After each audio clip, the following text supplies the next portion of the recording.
I'd like to call to order our regular, I'd like to call to order our regular city council meeting.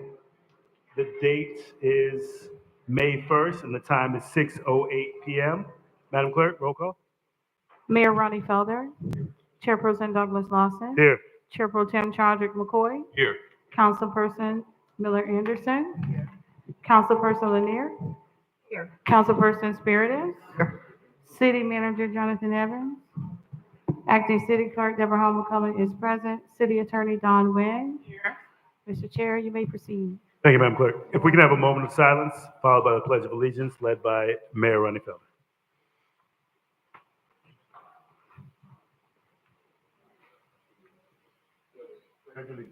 To the flag of the United States of America,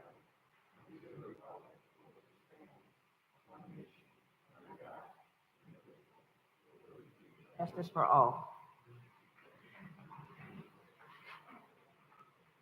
Do we have any additions, deletions, or substitutions to the agenda?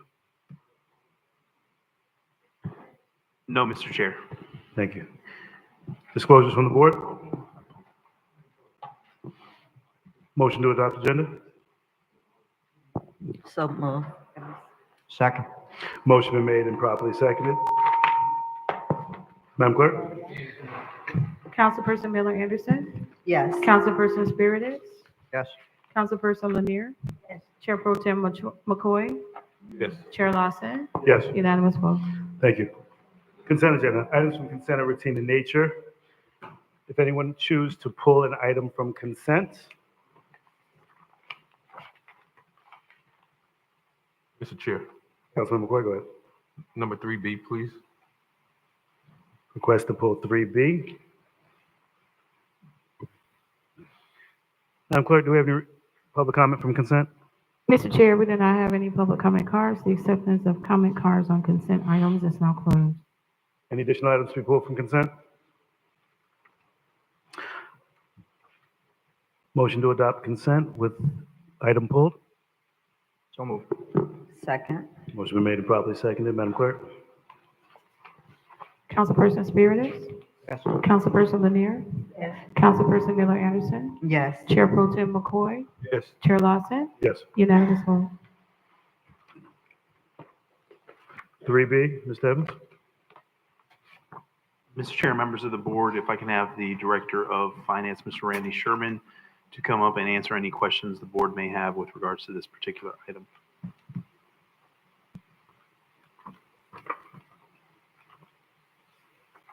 Good evening. Randy Sherman, Director of Finance and Administrative Services. Item 3B, Resolution Number 6924. This is requesting authorization to apply for a fine grant. The amount of the grant is $125,000. It does require a $125,000 match. The match will be coming out of the Marina Fund. It's not general fund dollars.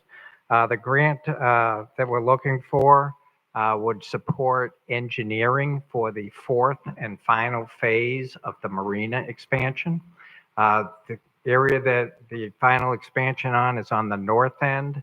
So we're looking to, again, extend Dock G, which is the dock that's on the northeast corner of the marina, and then install H and I, which are west of G, so between G and the beach area.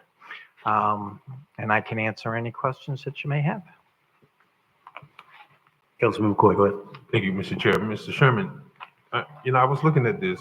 I don't understand what this means when it says, specifically, it indicates stipulating for certain facts. And I looked through the resolution and it's not clear exactly what facts we're stipulating to. That's the first question. Explain that, please.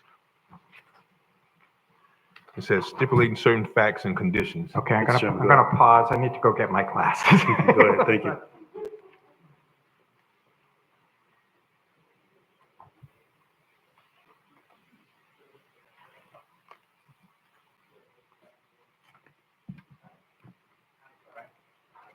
Ms. McCoy, thank you. Where are you on the resolution? Yes, sir. In the title, it calls for stipulating certain facts and conditions, and there's not anything that I could see that would rise to what we're stipulating that's not explicitly laid out inside the resolution. Yeah, I think that's what we're referring to is really the whereas clauses. Okay, and And I understand that's probably not language that we typically use here in the city, but this was drafted by Mr. Sprague, and those are the words he used. okay, am I mistaken? But it seems like this grant application has already been submitted. Yeah, we bring the grant application to find, and they understand that we then have to come and get a approving resolution from the council. So they hold a spot for us. We've been doing this again for 15 years. But they hold the spot and, we bring it back. When we get the resolution signed, we then move forward with the fine. Okay. All right, and then I guess it's really asking for a lot. It asks us also to establish a budget as well. So why would we establish a budget prior to us even receiving? We don't. Once we receive the funds, that's when we would be establishing the budget. But don't, If we don't receive it, because again, this is just the authorization to request. Once we get the award, that's when we would put the budget. right, but don't we usually have a resolution when we receive the money as well? Some of the grants we do come back. It all depends on what the requirements are of the grant. In this one? This one, we don't come back on. All right, thank you. Additional questions for the board? Mr. Chair, Councilman McCoy, go ahead. I don't have a question on this, but I just want to bring something to I guess nothing on this, but before we move into the regular agenda item, I want to make a general comment about consent, please. Thank you, Councilman.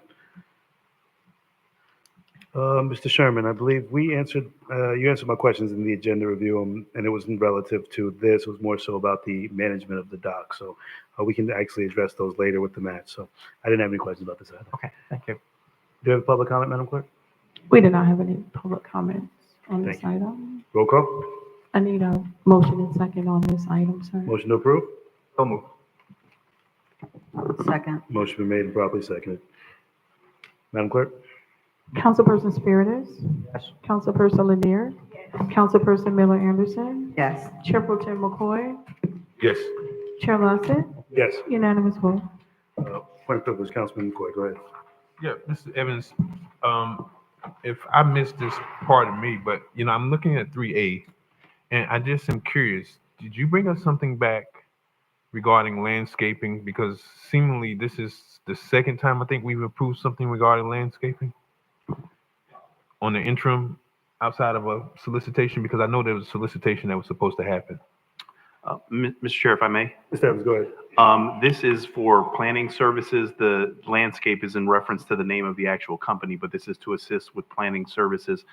We entered into a professional services agreement with this firm to assist with planning services in the development services department. So the staff is asking for additional monies to facilitate exceeding the manager's authority to offer these services. Okay, thank you, sir. I stand corrected. Thank you. Thank you, sir. Madam Clerk, 6A.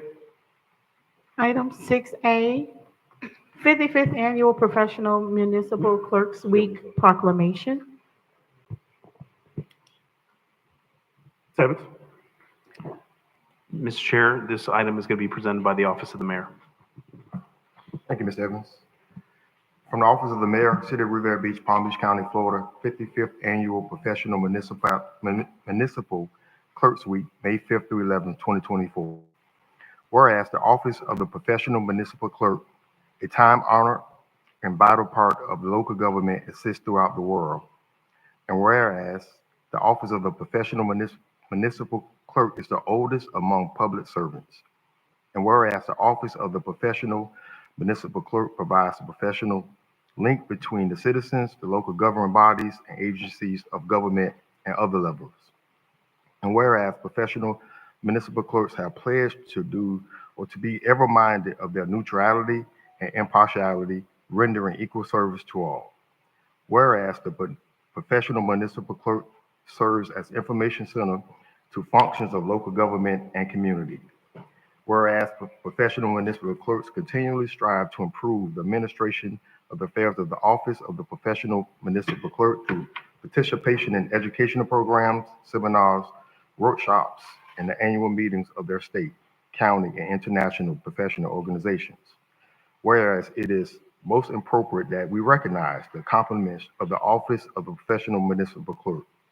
Now, therefore, I, Ronnie Felder, Mayor of the City of Riviera Beach, do hereby recognize the week of May 5th through 11th, 2024, and every first week of May thereafter as Professional Municipal Clerks Week.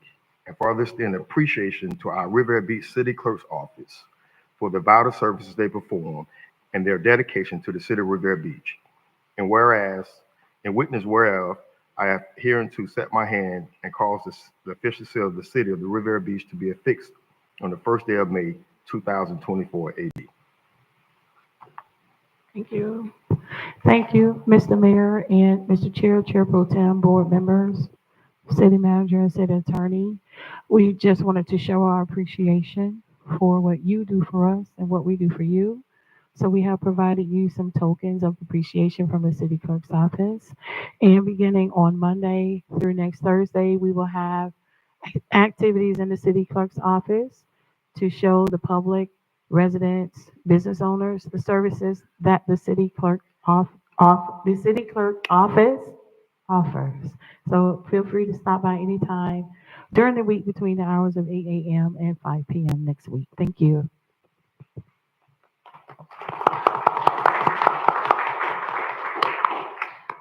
And thank you, Ms. Hall. Thank you to the city clerk's office, and thank you for your years of service. Thank you. Comments from the board? Madam Clerk, 8A.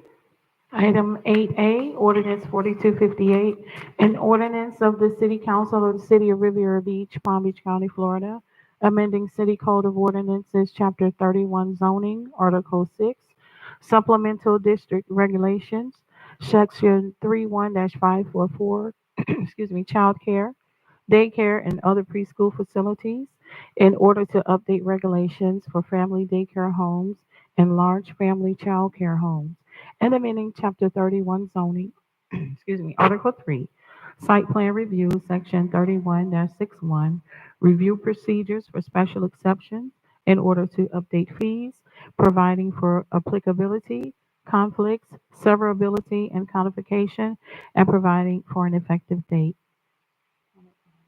I'll move. Okay. Second. We do not have any comment cards in this item. The acceptance of comment cards is now closed. Thank you. Motion been made and properly seconded. Mr. Evans. Mr. Chair, members of the board, if I can have the Director of Development Services, Mr. Clarence Sermons, to make this presentation. Thank you, Mr. Manager. Good evening, Mr. Chair, members of council, Honorable Mayor, and Madam Attorney. Again, for the record, I am Clarence Sermons, Director of Development Services, before you to make this presentation, which will be brief. The staff, since the first reading, has made some slight modifications based on the discussion that took place on the floor during first reading. The most conspicuous of those changes are adjustments to the area related to fees for this application type. As discussed, they are now capped at $800 for all applicable fees for large family daycares. There was additional language that was modified based on first reading discussion related to parking. Otherwise, we believe this captures the intent of City Council for modification of regulations for large family daycares. I am here for any questions that there may be. Thank you, sir. Question from the board? Councilman McCoy, go ahead. Thank you, Mr. Sermons. So, and I got to say thank you for the work you did on this. I'm looking now here, and I want to kind of make sure that I understand this correctly. So you put together a two-pager on the existing centers that we have within the city. And I think my assumption was correct that there has not been any large family daycares in over 10 years that I've seen. And when I say family, I mean large family with 12 max, unless it was a conversion. But we believe that's correct as well. I'm not aware of any in recent years for conversion to large family daycares. But I guess it seems to say business like issue date, that is as of the most recent renewal, but that's not when the initial business license was issued, is it? You're looking at the spreadsheet? Correct. For total number of daycares? I'm sorry, which line were you referring to? It's the second to last column, the second column from the right. Okay, These business are all li- 2023, 2024. yes, this is the current active ones that are on file, and that line is for when the license was issued. So depending on when they renewed or attained it for the first time, it will reflect that year, but most of them within the last 12 months for the most part, because it does start over each fiscal year. Okay. Mr. Chair, follow up. Councilman, go ahead. Now, I know we did have I think we've had several discussions over the time, at least a year and a half on this item. Large family child care home section that's listed under, I believe it's going to be 31-544, letter B.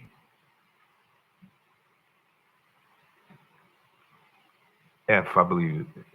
It's the section parking and loading area, and you have a minimum of 3 parking spaces shall be provided for large family daycares. And that is removing the reference to the previous section that required 1 space per employee, correct? The previous version referred to the parking section of the code, which is in a different subsection, which did refer to the number of employees. We removed the reference to that section and stipulated here the full parameters of parking requirements, which is, yes, 3 parking spaces now. Okay, great. And I think that was a great step considering where we are today as opposed to 12, 13 years ago when this was first introduced to the city of Riviera Beach, that most people telecommute or ride share or a number of different ways. But, even looking at 3 parking spaces, Mr. Sermons, I wanted to offer up an amendment that we reduce the minimum requirement of 3 spaces down to 2 spaces for large family daycares as a requirement. That's my motion, Mr. Chair, an amendment. Motion been made. Do we have a second? Second. Motion been made and properly seconded. Questions? Chair, Councilwoman Lanier, go ahead. I was gonna ask, did we do that the last time in terms of 2 parking spaces versus 3? Did we have that discussion about that? Not during first reading, to my knowledge. Okay, Mr. Chair? Councilwoman Lanier, you finished? yes, Councilman Spiritus, go ahead. My recollection is the same as my colleague, Councilwoman Lanier. I believe that we did discuss 2 parking spaces. We went from 4 to 3, and then we discussed 2. But hopefully with this motion, we'll get it to 2. Thank you. Thank you. Additional comments from the board? Mr. Chair, if I may. Mr. Evans, go ahead. Director Sermons, to provide additional comments with respect to the inquiries of the board. I thought originally we were at 4 and then it came down to 3. And that's what, staff utilized for the purposes of drafting this particular language. Was it ever, I know that it was part of the discussion that the board had, but I think that's where the concession was made during the discussion, if I recall. That is correct. The current regulations on the book require 3 spaces plus a pickup drop-off area, which in just about every residential situation equates to 4 parking spaces. In the first version on first reading that we discussed, we provided language that would allow one of the 3 parking spaces to also double as the pickup drop-off area, which means that 3 spaces effectively is what's required. That's what we brought on the first reading. On the second reading, we clarified that, but it's 3 spaces, which would include your pickup drop-off area. So again, we went from 4 to 3, and then the motion on the floor now is for 2.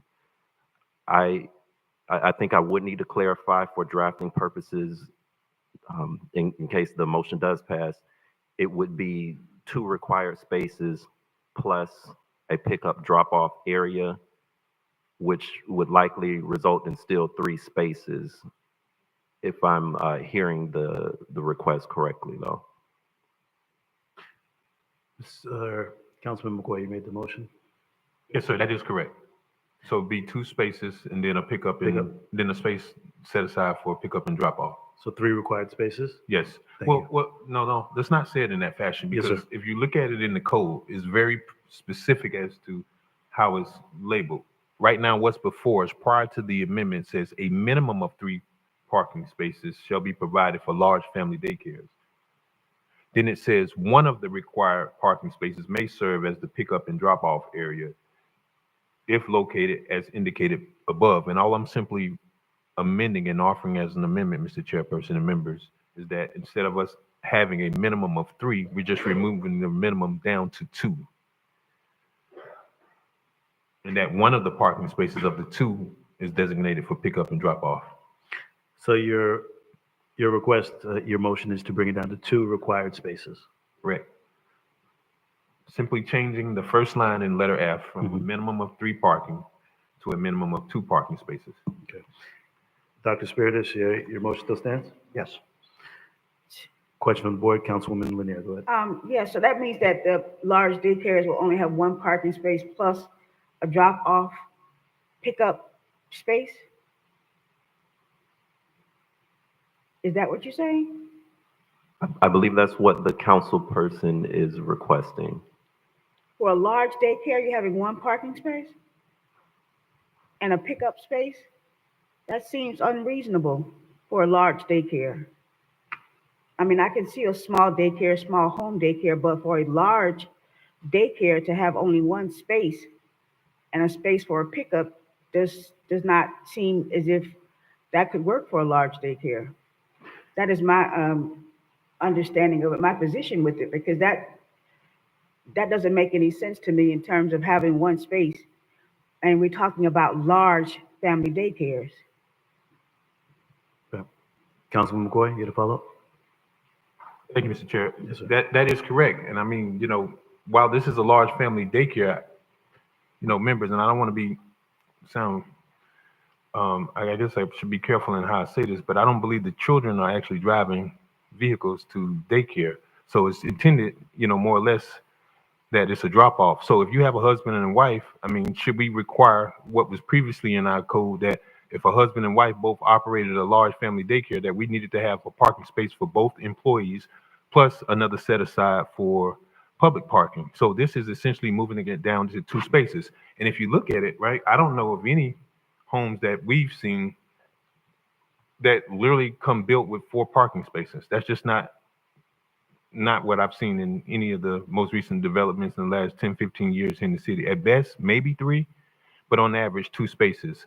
Now, notwithstanding, this is not something that we expect a person to sit there and park all day, but this is more or less a go in, drop off, and you're out type thing, and then you go in and pick up. But this is the new, I guess, widely accepted method for childcare now in the large family daycare and family daycare setting, as opposed to traditional facilities. So I wanted to make it, in fact, I've actually had the opportunity to go to several of them, most recently as I think the week prior.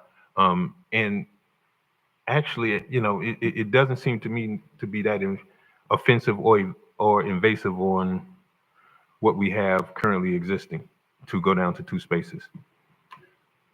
Sure. Councilwoman Lanier, go ahead.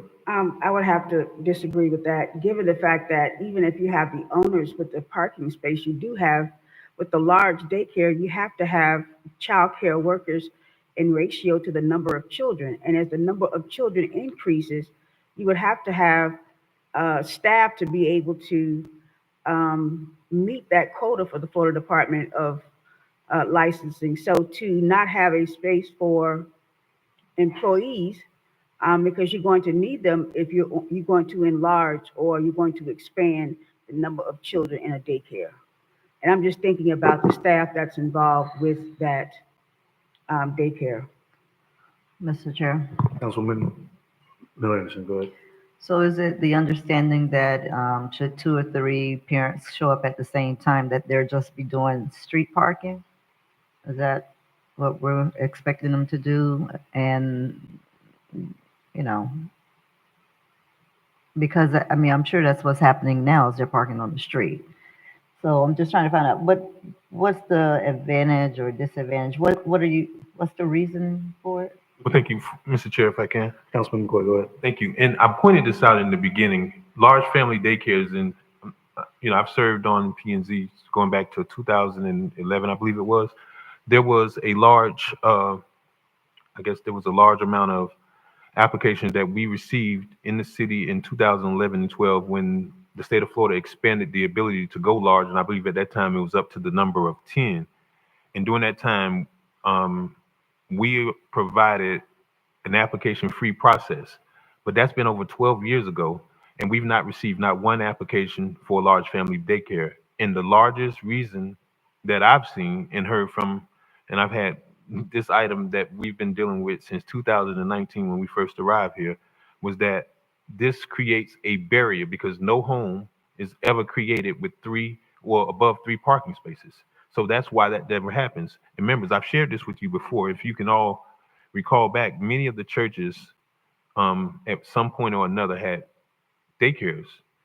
That's not the case no more. And part of one of the attachment, I think you have R.J. Hentley, and then maybe there's one at Hilltop, but that's the very few exceptions. So that's why we've not had these applications, because this has been one of the largest barriers and challenges. Now, particularly, I mean, these are neighborhoods. So what we're not doing is changing the characteristics of the neighborhood to have 5 and 6 cars pulling into a driveway, if that's even possible to even do such a thing. But, my offer was to make this a little more palatable so that we can make this inviting. But these are the same concerns that I've heard from the residents regarding these large family daycares, that having a daycare, number one, is already within the home-based business. So that is the primary use, being a home. Secondly, in order to even get to this point, you have to submit a site plan application, which requires a site plan, which requires architectural drawings of both the interior floor plan and the overall site plan of the property in itself.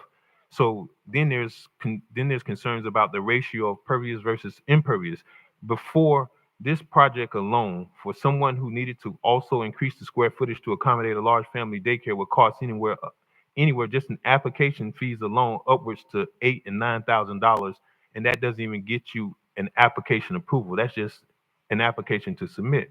And the largest challenge by far has been the challenge dealing with parking. And I know specifically there's a person in 1400 block of West 30th Street who did a major renovation and added on about an additional 450 square feet just so she can get to this point.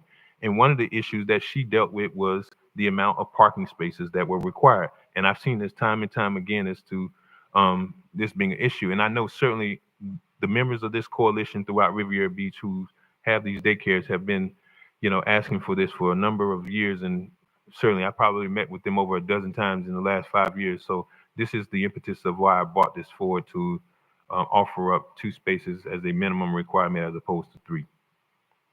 Mr. Chair, Dr. Spears, go ahead. Director Sermons, can you tell me what's the minimum and the maximum of children in a large daycare center? Yes, if I may respond, Mr. Chair.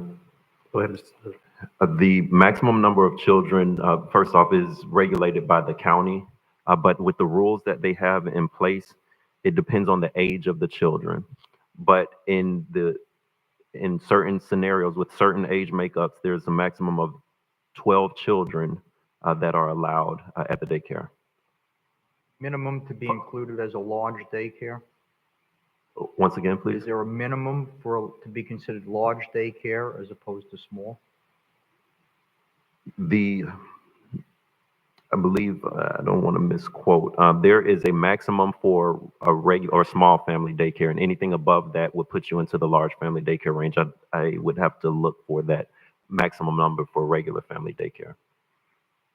Well, the reason I'm asking is I'm thinking maybe there could be a compromise where we can say if there's less than 6 children at the daycare center, they would only require 2 parking spaces. If it's more than 6, it would require 3. Mr. Chair. Dr. Spears, finish. Yeah. Vice Chair, go ahead. Thank you. So members, understand that this is, I think what needs to also be considered is the number that this refers to, 6 being a family daycare, anything above 6 being a large family daycare, is not the number of children that is there at any given time.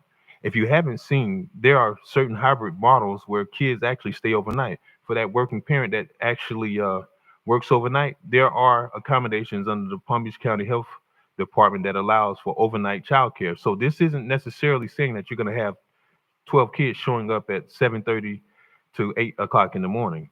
So I certainly understand the concerns, and I wouldn't want to make this a nuisance on any of the adjacent properties. But members, this is just the parking requirement. This still would still go through site plan application review, and the neighbors who would be in that event, if your concern is could be adversely affected, will have the opportunity to participate and say as to whether or not they believe that this is a good fit for their neighborhood. So this isn't the end all be all once we make this regulation. This is certainly a site plan and special exception application that has to be reviewed further by several departments, and then again, which permits the neighbors who are affected to intervene on this. So, I don't believe that it's that bad, because in many cases, a lot of these kids are infants. The kid goes to home daycare starting at 8 and 9 months years old. So, I don't think it's as invasive as it may seem. Sure. Councilman Lanier, I go just ahead. want to respond to say that I live next door to a daycare. I'm not sure how many children that they have, but I know there's at least 10 children, maybe 8 kids that are there.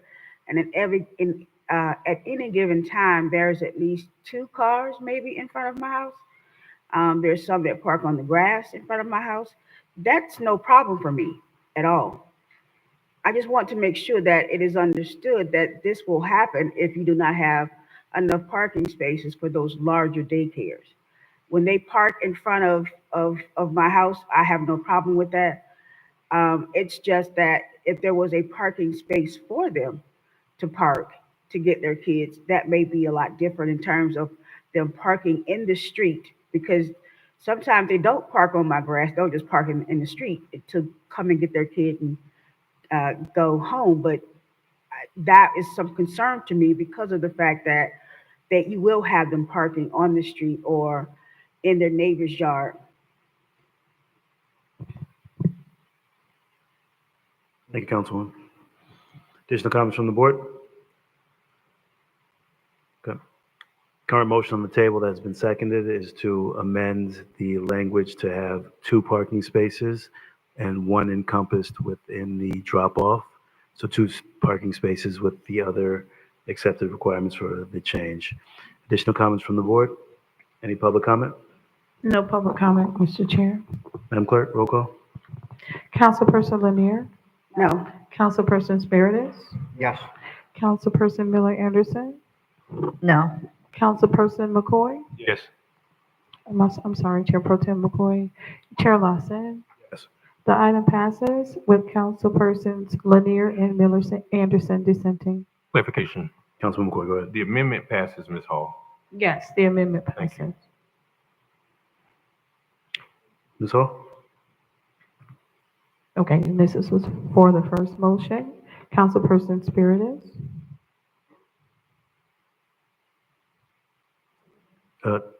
The original motion, the amendment passed. Yes, the amendment passed. I apologize. Mhm. My apologies. So we're on the motion as amended. We're on the Correct. motion as amended. Yes. Correct, Councilman. So we're ready for the roll call? Madam Clerk, go ahead. Okay, Councilperson Spiritus. Councilperson Lanier. yes, Councilperson Miller Anderson. No. Chair Pro Tem McCoy. Yes.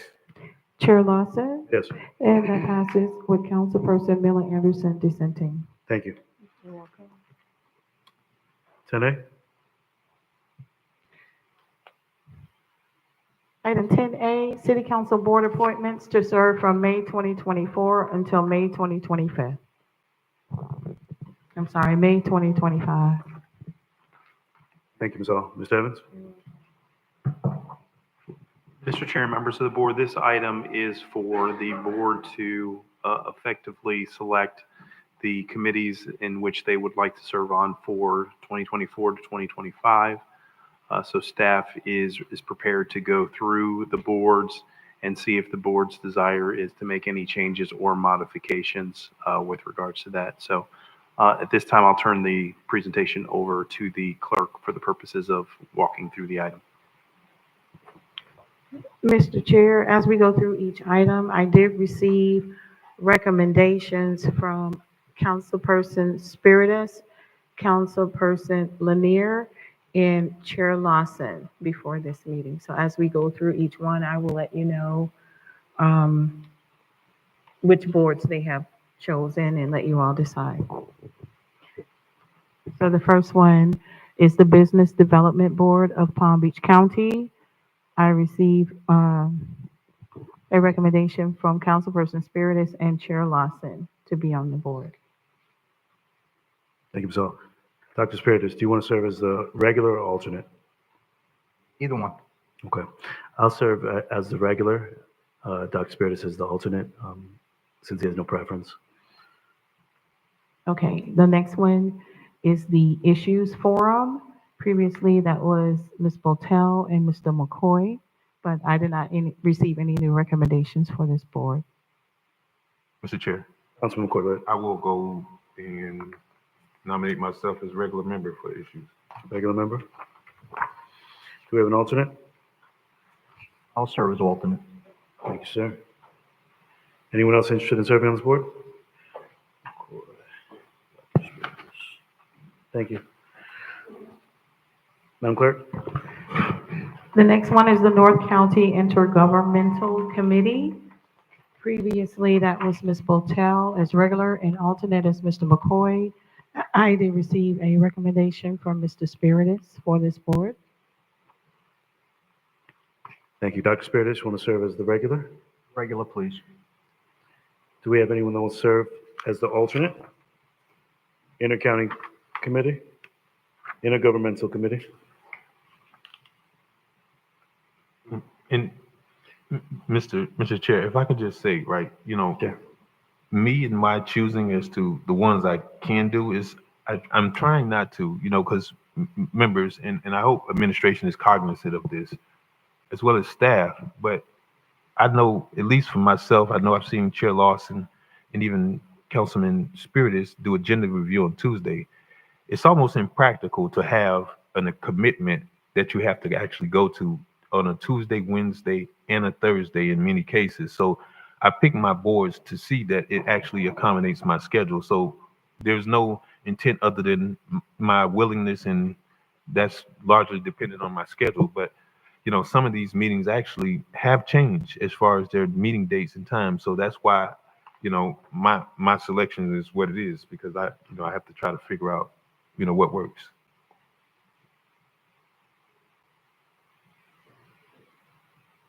Thank you, Vice Chair. Recommendations for alternate?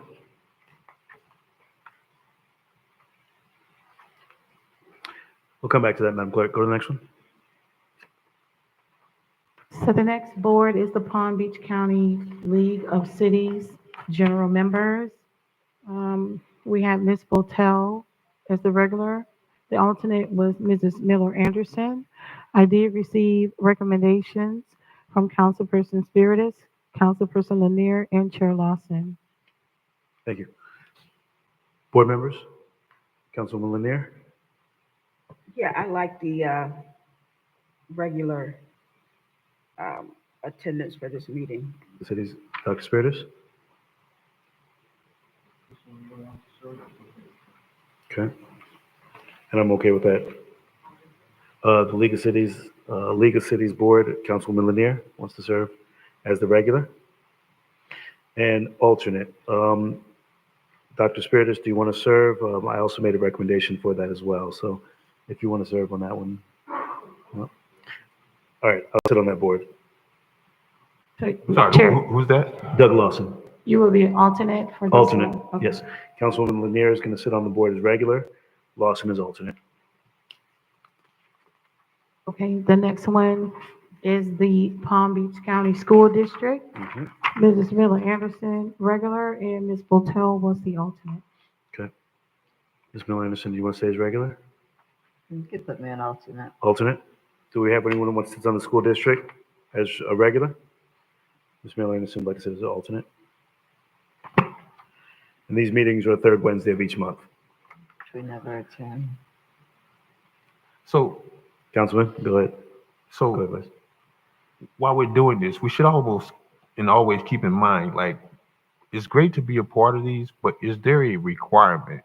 And I share with Mr. Evans and to you members, you know, when we go to these legislative policy committees, many times there's staff on it.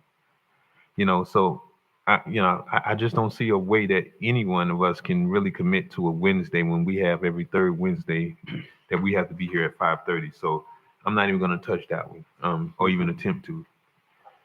So, but is this something that's informal, or is this something that is by some sort of legislative authorization that we need membership to the Palm Beach County School District? That's a question I would want to know, because I mean, anybody can create a club and say you're a member.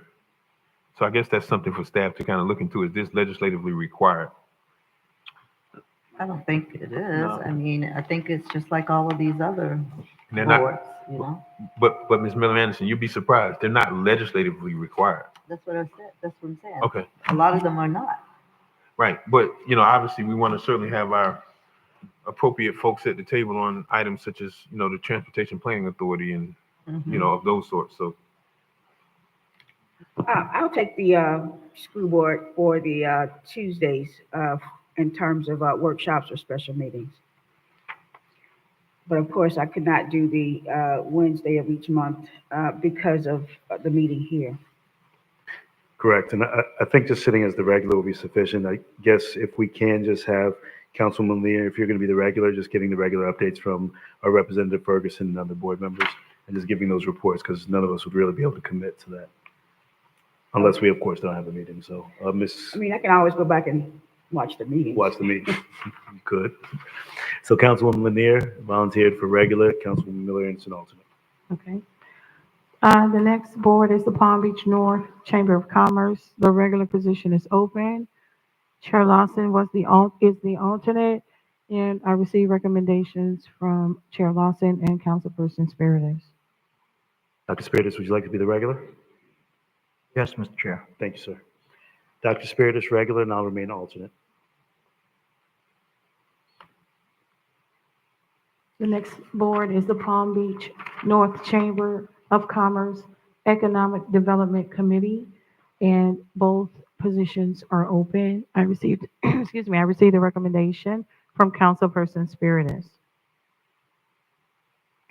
And do we have anyone else? Dr. Spiritus, regular for the Economic Development Committee. Thank you, Mr. Chair. Thank you, sir. Do we have an alternate? We'll make a note, come back to that one, so. Next one. The next one is the Palm Beach North Chamber of Commerce Government Affairs Committee. The regular is open. The alternate is Councilperson Miller Anderson. Councilwoman, do you want to stay as an alternate? I can do regular. Regular, thank you. Do we have any recommendations for alternate? Government Affairs Committee? These meetings are second Friday. I'll take the alternate. Thanks, sir. Councilman Vice Chair McCoy. The next board is the Palm Beach Transportation Planning Agency. Councilperson Lanier is the regular. Councilperson McCoy is alternate. I received recommendations from Councilperson Lanier and Councilperson Spiritus. Thank you. Councilman McCoy, you were sitting on this board. Did you want to concede one of these positions? Would you like to stay on this board? Yes, I would. Okay. Councilwoman Lanier, Councilman McCoy, Dr. Spiritus, Councilman Spiritus. Who would like to sit as the regular? I've been sitting as a regular for 5 years, so I'll stay there. Councilman McCoy, Dr. Spiritus. Interest in serving as regular or going to alternate?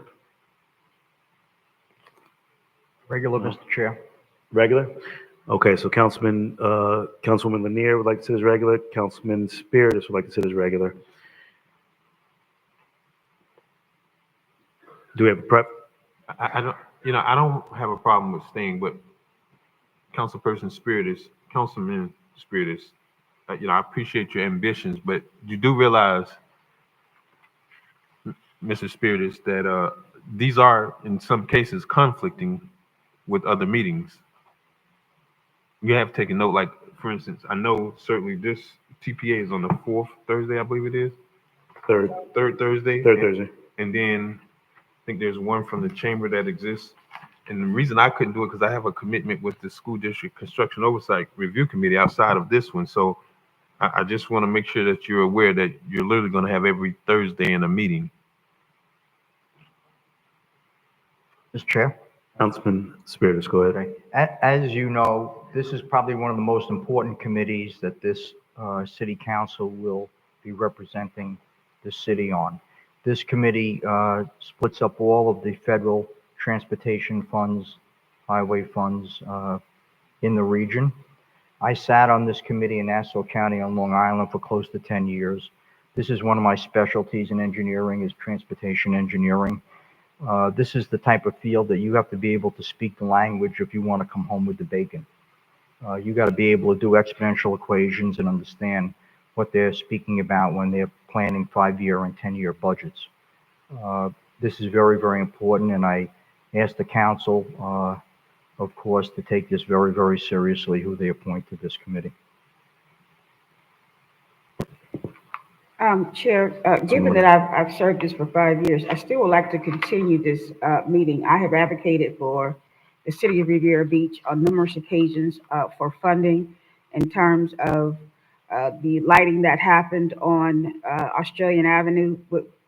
We were begging for someone to help us with that project. That was advocated through my office for that development or that lighting that happened on Australian Avenue. There were a couple of other transportation projects that I've advocated for the city for and have received them. Thank you, Councilwoman. All right, so we have two very well qualified candidates, and both want to serve as regular. Can we have a motion for either one? Motion to make Shirley Lanier the Well, regular. we don't have to do that. What are we gonna, how are we gonna break it? So understand. How else do we resolve it? So we all are aware. I don't know that we need to do that because if one is there, if the regular is there, the alternate can't participate. You said they can or cannot? Cannot. Correct. So that's So- why we do have to make a motion, because there's a conflicting, there's an argument between the two of wanting both to serve as the regular. So being that the other cannot participate, only one can be the regular participant. Well, let me clarify. So it's not that they can't attend, but they certainly can participate as a course. member from the public, but they won't have any voting rights. Correct. Now, so with that being said, I mean, is there really a need to debate about it if they're gonna both, for I guess intention purpose, be there at the meeting? I mean, just to move the meeting along, and both of them have already put their stump speech out, I think we need to just make a vote, make a decision to move forward. Okay. Do we have a second, Councilwoman? Motion been made, properly seconded. Madam Clerk? Councilperson Spiritus.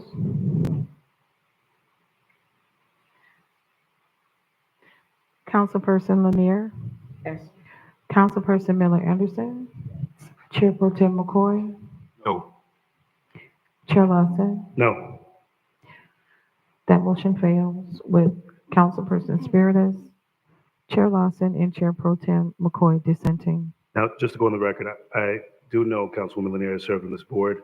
I do know that I got a call today saying that the transportation plan has not been submitted as of yet. And I do want to give Dr. Spirits an opportunity to serve on this board because this is an important board. I'm not sure if we would need to actually take another vote if the board would like to see the vote to have Dr. Spirits serve as the regular.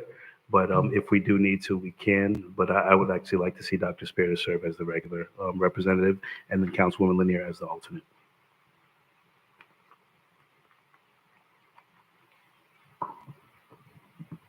So if we need to make a motion, if the board would like to have that ratified, we can, or if we can proceed. Well, Mr. Chair, Councilman I McCoy, think go it's ahead. appropriate. Yes, sir. If you're gonna Motion to have Dr. Spiritus serve as the regular rep for TPA. second. Motion been made and properly seconded. Discussion. Madam Clerk?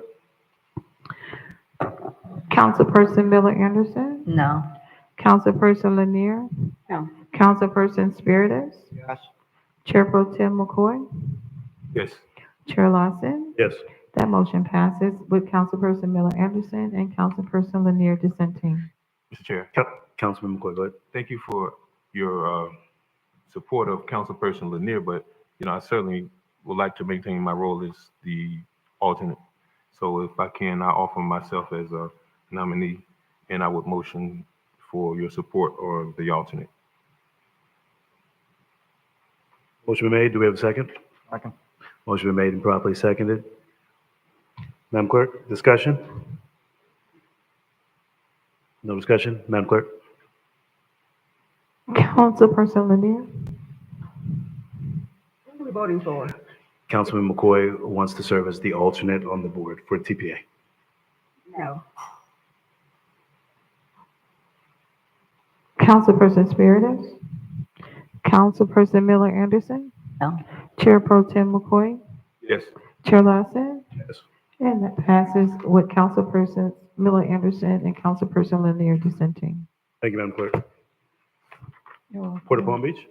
So, Mr. Chair, Councilman McCoy, go ahead. before you go further, I am aware that that plan was not submitted, and I shared that with city administration, and they are aware of it, and they're working on it. They have some concerns they have been addressing, but it was a little bit concerning when I did initially receive communications from the TPA regarding the cities that did submit a part of the 20-year plan, and the city of Riviera Beach was not listed, and I shared that information with the manager, and did he, I guess he was aware, and he has staff looking at what can be, but because things change quite a bit between now and 20 years, doesn't necessarily mean that we're completely left out of the allocation. So, Mr. Chair, if I may. Mr. Evans, go ahead. Last week, I had the opportunity to host the Palm Beach County City Managers Association, and we did have a presentation from representatives that will be looking to have more robust conversations with municipalities about a bond issue that they're looking to put forward for the consideration for the voters, I believe in 2026, that would look to levy a 1 cent sales tax for the purposes of providing for infrastructure monies to where each municipality, if passed, could possibly receive up to $5 million in allocation for roadway projects. So this next year and the next couple of years, you're going to see a lot more activity from the TPA. The biggest issue on the TPA is that it did take a significant amount of time for roadway projects to get funded. And that's why a lot of municipalities didn't participate, because you're on the list for almost 10 years before, in fact, that happens. But they are looking to accelerate that. So big changes are going to be coming through that group here in the next in the next, year or so to 24 months. Thank you, Mr. Evans. Port of Palm Beach? For the Port of Palm Beach Board, the regular is Chair Lawson, and the alternate is Councilperson Lanier, and I received a recommendation from Chair Lawson. I would like to still sit on the regular on the board for Port of Palm Beach. Do we have anyone else that wants to serve on this board? You're the alternate for it. Councilwoman Lanier, staying alternate. Anyone else? Thank you. Lawson, regular. Lanier, alternate. Okay. Education Advisory Committee? Currently, Ms. Lanier is the regular, and the alternate is open. Anyone else want to serve on the Education Advisory Committee? Discussion. Councilman McCoy, go ahead. So I looked at this, and Madam Attorney, Mr. Manager, and Madam Clerk, if I could have your attention on this. I was trying to figure out, this is not anything that is even bound upon the organization, particularly because this was done by resolution. And from what I can see, they haven't even met whatsoever. And never has there ever been a report back. Now, am I missing something? Is this different than the committee that does the scholarships?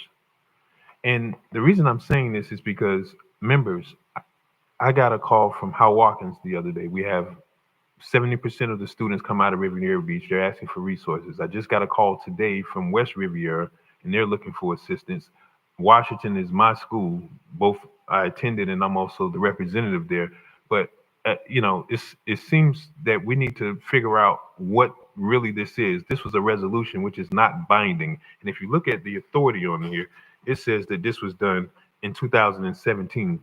But I don't really understand what exactly this committee should be doing, or if it's even have met, or what the purpose is, because there's not anything that's coming back as a formal committee. Now, I know I keep getting, inquiries about education related matters that I try to either address personally or bring back to administration, but perhaps we need to look back at this overall resolution from 2017 and figure out what we're doing here. And if this is the intent to maintain this, it needs to be codified by way of an ordinance with a real legislative intent and purpose. Mr. Chair, if I may. Mr. Evans, go ahead. The councilperson is correct. The city did establish an education advisory committee some time ago, and that committee has not been active. And one of the things I was most recently looking at the documents associated with the establishment, it calls out for, in the resolution, calls out what some of the scopes and responsibilities are to be for this committee. But I know one of the things that this board is very interested in is the educational aspects in our community, especially with the school district looking to effectively move forward with a comprehensive high school in Riviera Beach. So one of the things that I was going to move forward with is advertising for all our advisory boards, because we have vacancies throughout the city on our advisory boards, and then filling those particular seats, but then bringing back an item where it can be codified in an ordinance. But the resolution is pretty descriptive with regards to what the committee is supposed to do, what they're charged with. They're supposed to provide you a plan. They're supposed to have relationships with area educational institutions, and they're supposed to be your eyes and ears in the schools here in Riviera Beach, and be your principal advocates in front of the school board.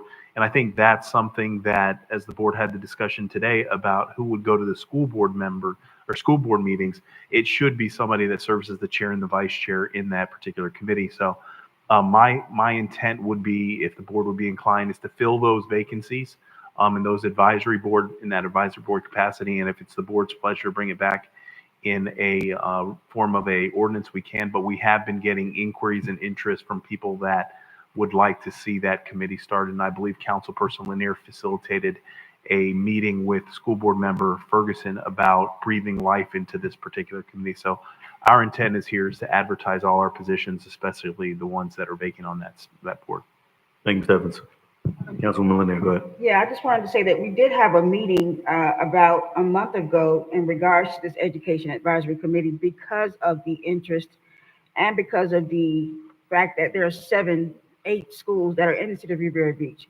At that first meeting, we had 41 individuals that showed up for that meeting who had an interest in the education of Riviera Beach children. So it was a committee that I wanted to make sure was active, having the conversation and the meetings with the representative from the school board for Riviera Beach. It was decided that we would move forward with this committee to make sure that the children in Riviera Beach had a voice, either at the school board, here at the council, and in the community in general. So there is an interest for this particular committee, given the sheer number of people who showed up to talk about education in the city of Riviera Beach. Councilman. Thank you, Mr. Chair. I think that's great. I just would like to see that we fine tune a plan, because the other request, which I literally thought was a prank call, when somebody says, "Hey, I want to tutor kids. Can the city give me space?" And usually it's the other way around. Can you give me money? And I was like, of course, if you have a program that you need space, I will make sure that we can figure out where to put them at. But if we can streamline how to put this together and make this work, where we can connect those folks in the community that want to do good and help, then certainly, I certainly think we need to do it, because I tell you, I can get a call every week about some school district or student related issue. So I think it's a great thing. Councilwoman Lanier, do you want to stay in that advisory regular position? Yeah, and actually there is a meeting on May the 9th. It's the second Thursday of the month that the group decided on. So this Thursday, actually the 9th of May, they're having a meeting at the Brooks Center. It starts at 6 p.m. And do we have an alternate?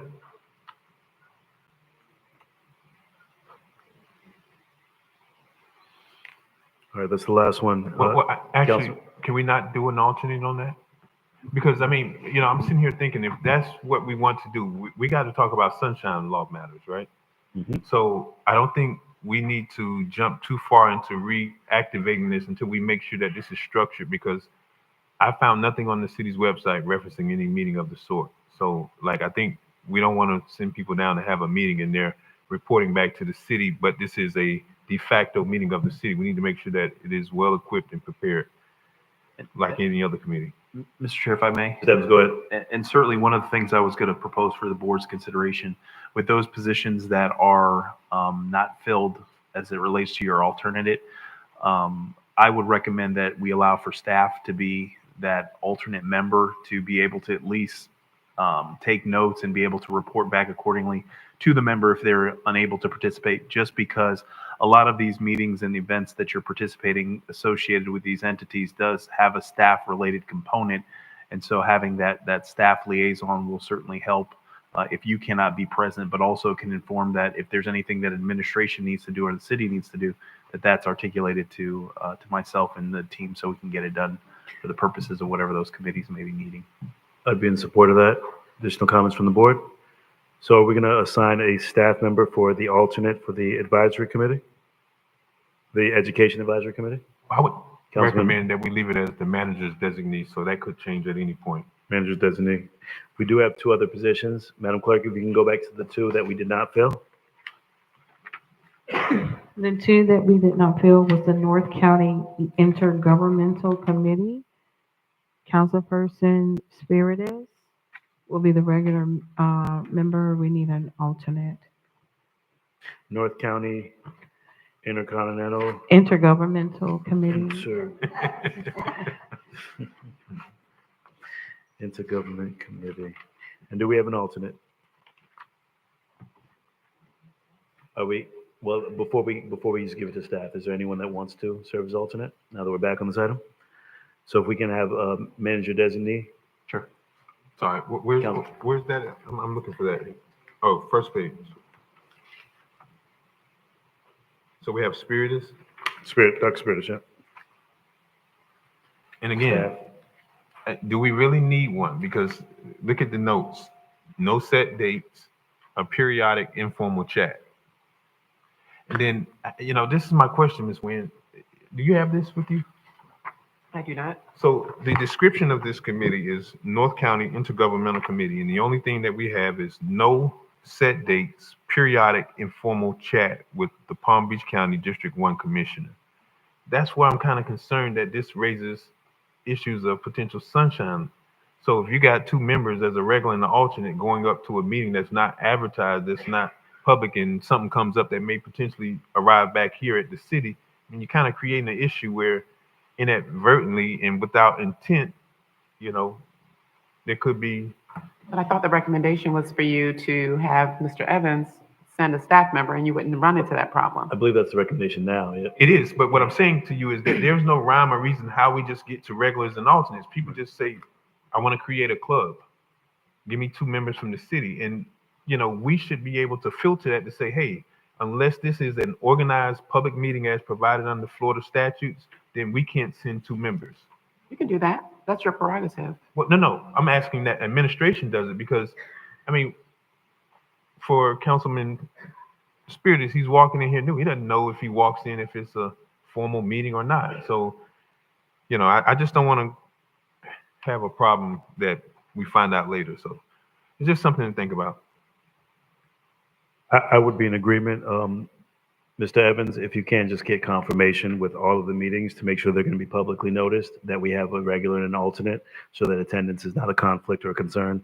This one, I believe that we're going to do a manager's recommendation for as the alternate. Mr. Chair. Mr. Evans? I'm sorry, Councilwoman Miller, go ahead. Typically, for most of them, except for probably the League of Cities, I would imagine, it's not always two people that go. Like sometimes, like if I know we used to have it where Miss Lanier couldn't get to the TPA, then she would let someone know, and whoever the alternate was would go. Right? I think it was Mr. McCoy. But I typically don't see both there. I mean, if it's the League of Cities. Right, but that's fine, because Yeah. that's a publicly advertised meeting. Right. But But- that's what I'm saying. Most of the times, both don't go anyway. You never really have both go. So I don't know if it would be much of an issue. Port Palm Beach, we don't usually have two people going there. Um, that's just a thought. And as always, we know if we're concerned, then somebody needs to step out of the room. And that way we don't put ourselves in that situation. Thank you. Thank you. Second one, Ms. Hall? The second board, which is the fifth page in on your list, at the top of the page, Palm Beach North Chamber of Commerce Economic Development Committee. Councilperson Spiritus is the regular member and the alternate is open. Councilman Dr. Spiritus and alternate. Did anyone want to serve?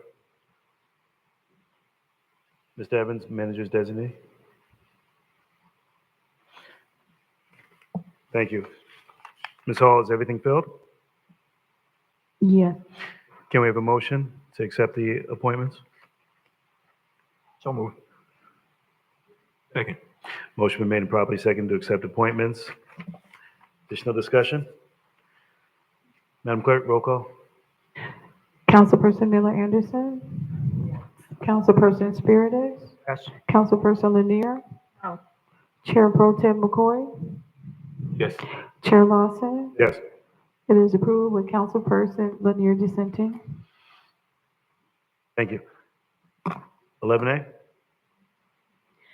Item 11A, Resolution 77-24, a resolution of the City Council of the City of Riviera Beach, Palm Beach County, Florida, approving the binding development agreement, Exhibit A, with the Riviera Beach Housing Authority for the development of affordable housing on certain city-owned real property located at 251 West 11th Street, Riviera Beach, Florida, providing for repeal of conflicting resolutions, and providing for an effective date. Mr. Chair, we do have public comment cards for this item. The acceptance of public comment cards for this item is now closed. Board, before we motion to move forward with this, Ms. Hall, how many general public comment cards do we have? 24. Okay. This item, this housing authority, is going to be a longer discussion, guys. So I do believe we need to just go into a regular general public comment before we get started with this housing authority item. And then once we complete, we'll close public comments at 7:30, finish public comments, and go into housing authority. Okay? So we'll hold this off on this item. We'll start public comments. I'm going to read the item. Public comment shall begin at 7:30 unless there's no further business of the city council, which in the event it shall begin sooner. In addition, if an item is being considered at 7:30, comments from the public shall begin immediately after the item has been concluded. Please be reminded the city council board has adopted rules of decorum governing public conduct during official meetings, which is posted at the front desk. In an effort to preserve order, if any rules are not adhered to, the city council chairman may have any disruptive speaker or attendee removed from the podium, from the meeting, or from the building. Please govern yourselves accordingly. If we have a public comment card, you may submit it now. I will keep public comments open until 7:30. Ms. Hall, if you can, get started with public comment. We will begin with Erica Davis, Larry Fagan, and Dr. Philip Dukes. And if we can, just have the three line up so we can go through. Thank you.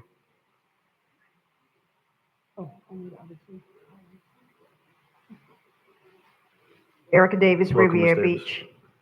I wasn't going to talk about this before the items came up, but I'm going to just do an introduction of what's about to take place with these next items. I think you guys better consider this very carefully because I'm sure you've read the backup pages of what's going on here. And it's working against them more than it's working for them. And it's right here in your face. But I'm going to listen to the attorney to see what she has to say, and then I'm going to come back up here with my comments. Thank you. Thank you. Larry Fagan, Dr. Philip Dukes, Lloyd Brown, and Rochelle Baker Hughes. Good evening. My name's Lawrence Fagan. I am General Counsel of the Palm Beach County Police Benevolent Association for the last 20 years, 30 years in practice. I represent the rank and file, the men and women at this agency many of them are here tonight. They are too afraid of retaliation to address you directly. You are not in an insulated period, so I'm going to do it. A colleague back there asked me, what's the story with the contract? The story is 20 months without a raise because their monies are frozen. It has not progressed, and the can keeps getting kicked down the road. I'm the guy that goes out in the middle of the night. If an officer gets terminated unjustly with an internal affairs investigation, I go to arbitration and I bring them back to work. At 3 o'clock in the morning, I see the hard work that the men and women of this agency, the officers and the sergeants, and to have frozen money for 20 months, we should already be on a successor agreement. It is unacceptable. Now, we've had multiple discussions. One of the last ones spilled into the PBA parking lot. Mr. Evans was there. So was Mr. McLean. We thought we had it resolved. Come to see the next day, it wasn't.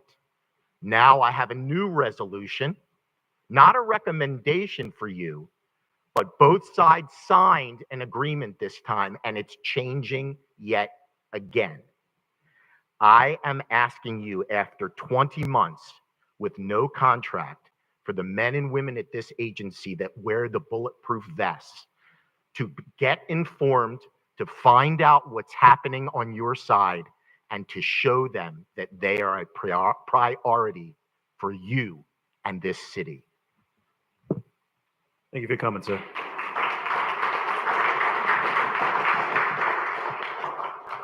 Dr. Philip Dukes, Lloyd Brown, Dr. Rochelle Dukes? Baker Hughes. Dr. Dukes? Lloyd Brown? Yes, sir. Thank y'all for letting me come up here because Miami play in a minute. But I'm up here because my neighbors asked me a question. They told me to come ask y'all.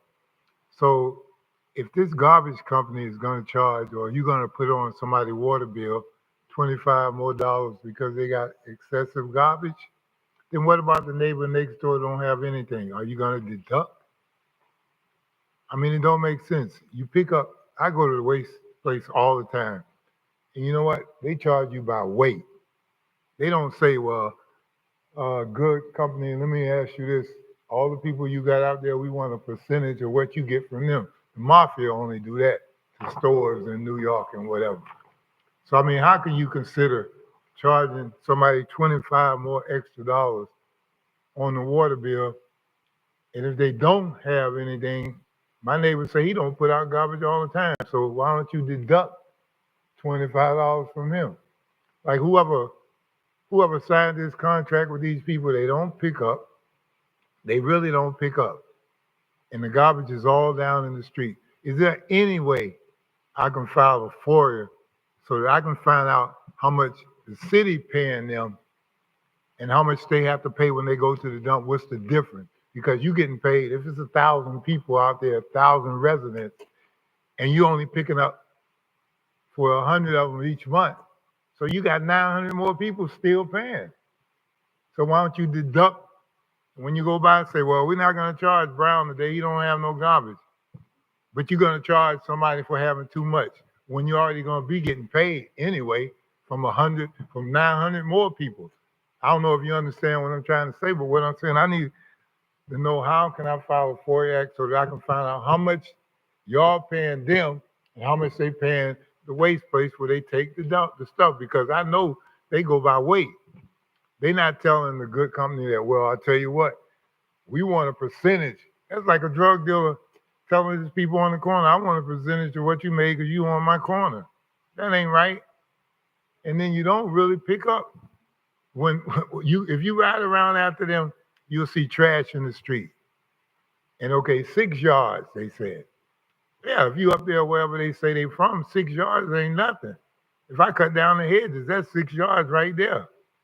And I mean, you're gonna charge people on their water bill, but then the water already went up. So you're gonna charge them because some garbage company don't want to pick up when they making the money anyway. It ain't like they losing nothing to sit there 30 more minutes picking up, if they picked up 30 yards of trash. You getting paid from 30, 40 more customers right there in the same street. Well, I told the friends, what we ought to do, we'll just share the trash. We'll put it on your file and we'll move it all around. Thank you for coming, sir. Rochelle Baker Hughes, Joyce Murphy, Mike Mahoney. Good evening, board, city staff, everybody. I'm here to discuss the upcoming rehearing regarding the property formerly known as Lone Pine Golf Course. I've reached out to several of you in regards to how the community feels about that. We were here last year and before and fought it, and we will again. We just want you all to know that it is something that we are still against, and that we do hope that you really take a look at it, and if you have to walk the grounds, you can come to my house and look out in the backyard. But just know that we, as a community, are still against this. That's one thing. Another thing is I attended the redistricting meeting a couple of months ago, or a couple of weeks ago, and I was just wondering when that is going to be presented to the council for their decision. My understanding is you guys are going to get some options. And when is that going to be presented? Because if my memory serves me correct, they said something about the May 15th meeting, which is the same date as the meeting of the rehearing for the golf course. So I have a concern because it could be a long meeting, and I don't know how that redistricting, where it will appear and where the rehearing will appear. So I don't know if it's still happening on the 15th. Maybe Mr. Evans could reach out to me, or I can reach out to him to find out. Third, I want to thank the officer who, I don't know his name, but he was in our community. We had a derelict car on one of our streets that, had been smashed, and I asked him to help out to just get it moved off the street, and he did. So whoever it was, I don't know if you're here or if you're watching, but thank you very much. He just looked at me, he goes, whatever, yes, ma'am, I'll take care of it, and he sure did. The last thing has to do with code and compliance with trash. We are still having an issue with people who are putting out the big piles of trash on Mondays or Tuesdays, and we don't have pickup till Friday. I know for a little bit code compliance was coming through and spray painting, and I don't know if they were sending out letters, but I don't know if they're still doing it. It's just we see the piles, and with the rain and the winds, and now we're going into hurricane season, so I'm kind of hoping that they'll come back out into the community again and take care of that. Thank you. If you could, I'm sorry, Ms. Baker, state your name for the record. Rochelle Baker Hughes, Lone Pine. Joyce Murphy, Mike Mahoney, Kendrick Wiley.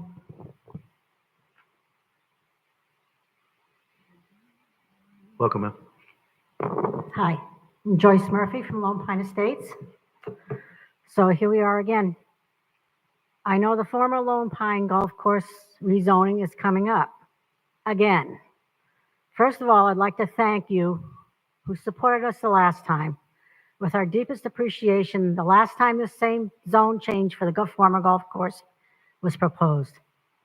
I would like the others to understand and know that the community is not backing down, as Rochelle just mentioned, now any more than we did last time. We don't mind if the former golf course gets sold. We just have a strong objection to it being sold to a developer that's going to put up several hundred residences.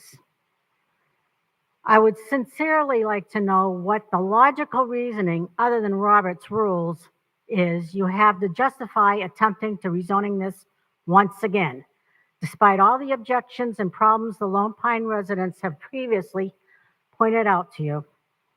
In case you haven't figured it out yet, the education costs of these new residents moving in will far outweigh any added tax base, including the taxes of all the Riviera Beach taxpayers. I have a very hard time believing that a city is ruled by some guy named Robert. Also, Lone Pine Estates still has not had our water pressure or drainage, amongst most of the other city responsibilities, addressed after years of standing before you requesting help. Thank you. Thank you, ma'am. Mike Mahoney, Kendrick Wiley, followed by Gloria Harris. Good evening, Council, Chair. Chairperson Lawson, I submitted some photos, a couple photos on a parking issues that I've been addressing here in the city for the last 15 years. And my business, D's T-shirts, 2120 Broadway, which I've been here since 2000. No disrespect to the city manager, but I've met him several times, several years ago on this issue, and I'm still don't know what's going on with the parking on 22nd Street and Broadway, Riviera Beach. I've submitted pictures over the years to everybody previously, city managers, police chiefs, city council, CRA, every department in the city. And I really haven't gotten anything in writing on a resolution to my complaints. You know, I'm just this short of getting an attorney on it, but I've gone down that path before legally with the city, and it's not something I want to do again. But the city has the means to resolve this issue. The boathouse is the department or the business 2124 Broadway that uses this parking along 22nd Street illegally, doesn't meet the city's codes of ordinances for any type of parking along that street without exceptions. I've addressed the city to try to get something in writing on this. A couple of weeks ago, I met a Major Nathan Gordon and another officer at one of the Singer Island ambassador meetings. And I presented this to him, and, you know, he was very interested in that, you know, as a service for me. I haven't heard back from anybody from the city. I've been assured over the years that I would get a response from somebody. I haven't heard anything. I need it in writing, you know, some sort of resolution to this so I can go with it further with that. I keep coming back to you guys, and I do believe it's a code enforcement issue, but, you know, I don't really know who has the authority anymore to do anything. You know, city manager addressed it and sent Mr. Sermons from community development. A gentleman from community development coordinator came into my shop about a month or so ago. He looked at the issues and he confirmed that it wasn't proper. I haven't heard back from him. So I'd like to get something in writing or a resolution of some sort from the city. You know where I'm at, D's T-shirts. I've been there since 2000 in the city, a lot longer than that. So I appreciate it. Thanks a lot. Kendrick Wiley, Gloria Harris, followed by Margaret Shepherd. Welcome, Mr. Wiley. Hey, how you doing? Thank you, Honorable Mayor, Chairperson, and council members. Well, my question is for the Honorable Mayor. I have 5 questions for you. What is the result of the 2 investigations that you're supposed to be conducting? That's the first one. Second question, how long since those investigations begun? Third question, exactly on the investigation, who getting paid? How much are they getting paid? That's the fourth question. And the fifth question, when do you conclude the investigation? Those are my 5 questions for you. But then going to the Vice Chair, McCoy. McCoy, Yeah, thank you. Get your attention. I hear you talking about this daycare and the parking spaces, but I understand the motion, but they got more bigger problems with the daycares than parking spaces. How does helping really helping the home daycares with parking spaces? So that's my real question for you. Got those bigger problems that you could address in motion. So y'all, for you, Mayor, go 5, you McCoy, got 1. So thank you. And could you state your name for the record, sir? Kendrick Wiley. Thank you, sir. Thank you for your comments. Mr. Chair, Councilman McCoy. if I can, just a personal. Councilman McCoy, go ahead. So, Mr. Wiley, you're more than welcome to contact the legislative office, 561-845-3686, and I'd be happy to have a telephone conversation with you. There's nothing else that I think you need to respond to, but if you really want to have a dialogue about it, I can certainly share my perspective in a more personal fashion. Thanks. Appreciate Give me you. the number again, please. It's on the city's website. Okay. All right. 561-845-3686. Thanks. Appreciate it. Mr. Thank you, Chair, Councilman. Madam Clerk. the acceptance of public comment cards for general public comments is now closed. Thank you, Ms. Hall. Ms. Harris. Good evening, Good everyone. evening, Ms. Harris. My name is Gloria Harris. I was born in Palm Beach County. I went to Lincoln Elementary School and I graduated from John F. Kennedy, the class of 1972. I'm here to talk to you about the urban farm. I know that there are questions about compensation and pay and money, but I want to share with you the voters' point of view.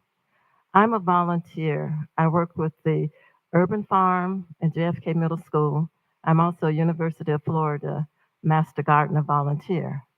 There are medicinal benefits to the voters who have put you in office. When we volunteer in that garden, it is a way and it's evidence-based that gardening helps with mental health.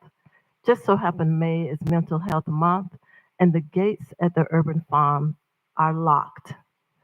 The vegetables there, the beets, the carrots, the lettuce, the squash, if it's not harvest now, it's going to return to the earth and not be a benefit to the citizens. That corner happens to be a very significant historical hub as well, because John F. Kennedy High School was there. I probably practiced marching in the marching band on those very grounds. The football team practiced there. There's an opportunity for historical recognition for that particular garden. Urban farms have become very popular in inner cities because even though we may be on the verge of recession as a country, some of our residents are living under a cloud of recession. And though they may not eat vegetables now, when the food dries up and the prices go up, they will eat their vegetables. And those gardens that we have will be able to supply that at no charge. The other point is that all of our gardens need to be cared for. The 10th Street Garden, the Lindsay Davis Garden, but Urban Farm, if it is simply a question of money, politics, bureaucracy, don't forget who it's serving. Do not let that cloud your understanding of the benefit of an urban farm. As a volunteer there, I'm asking you to get the gates back open. Thank you. Thank you for your comments, ma'am. Ms. Evans, are you taking note of this? Because some of this stuff is new to me. I have no idea about it. So I'd be interested to know about it as well. Thank you, Councilman. Margaret Shepherd, Andrew Gianta, and Scott Lewis. Dr. Phillip Dukes, we called your name earlier, but we'll go ahead and add you to the end so that you can speak at the end of the comments. Thank you, Dr. Dukes. Ms. Shepherd. Margaret Shepherd, Riviera Beach, to our honorable chair and to our honorable mayor and to all of you in your respectful places. Mr. Evans, I was going to talk about Lindsay Davis, but I'm so glad they intervened tonight talking about our police. I think, and maybe I might be prejudiced, we have new police officers, and I must say they are one of the best. Ask me how I know. There was a little kerfuffle on my street. I first called Dr. Bottell, and the election was going on, and I had to pick it up myself. And I called Major Gordon. Fortunately, Mr. Chief Coleman gave me the number, and I just started a bond with him. And then this particular officer came and a couple others, and I tell you, they nipped that in the bud. I want to say we have the most underpaid police officers I have ever seen in my life.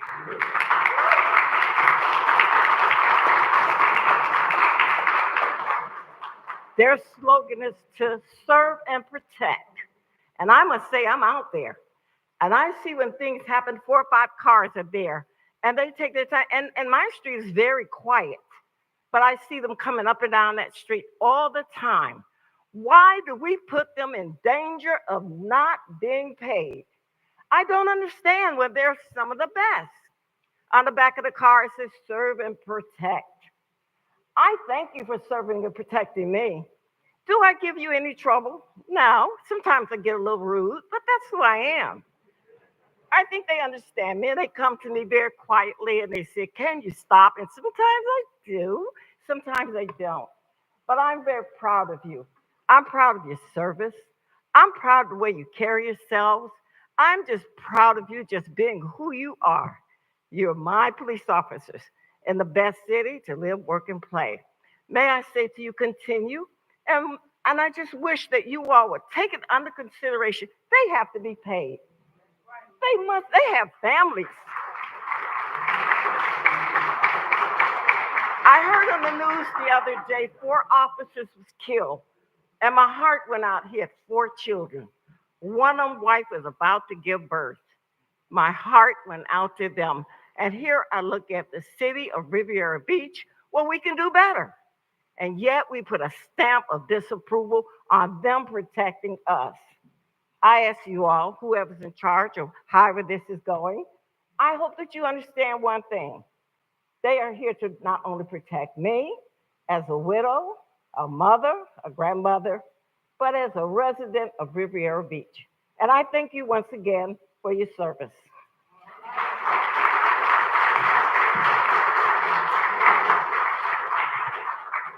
Andrew Gianta, Scott Lewis, and Brown Michael. Andrew Gianta, East 29th Court. Good evening. I actually had no idea that the Riviera Beach Police were showing up like this tonight, or that all this other action was going to be going on. But I'm glad that they're here. I came here tonight on my own as a concerned citizen for myself and other residents' safety. I say this because recently we've lost 10 of our most seasoned police officers, and another 10 to 12 are on the way out the door. And I'm sure even more want to leave. In a police department of 91, those are staggering numbers. Those individuals are being replaced by completely green and inexperienced officers. This is not the city that needs to be a breeding ground for new officers who ultimately leave for bigger and better jobs. They're short-staffed regularly to a number I don't think the citizens even know about, but if they did, they'd be furious. Why is this happening? Well, morale's at an all-time low because they've been out of contract for almost 2 years. They've missed 2 of their step raises and look forward to each year and any cost of living adjustments. This creates a bad culture which affects everybody on the job, but most importantly, affects us residents and all the visitors of this city. Someone made a comment at the last meeting that Riviera Beach had the lowest taxable growth in Palm Beach County. Why is that? They still had an 8% last year and a 13.5% the year before. Both of those are historically incredible numbers. So why has that revenue not been shared, and why is it lower than any other cities? That's because new businesses and homeowners don't feel safe coming in the city and won't invest here. Not because of the hard work of those police officers over there, but that's because the city failed them. The city still has a bad stigma whenever you say its name, and it doesn't need to be that way. I believe the police department is the backbone of the entire city, and investing in them, you'll be investing in yourself. If businesses and homeowners felt safe, they would fight to come here just like everywhere else. This would constantly drive up values and keep us even with the surrounding cities. This is the only city where you can drive down US 1 in Palm Beach County and there's tons of empty buildings. Again, why? Safety. Beautiful homes, minute from the water. Look on the MLS, they sit on there astronomically longer than anywhere else. Why? Because they don't feel safe. I believe that you have a lot of the best men and women in the police department, but that the city hasn't fully enabled them to do their job at the level that they deserve, but ultimately that we deserve as residents. Invest in your police department and the outside money will follow. This city needs to stop being penny rich but dollar stupid. Thank you.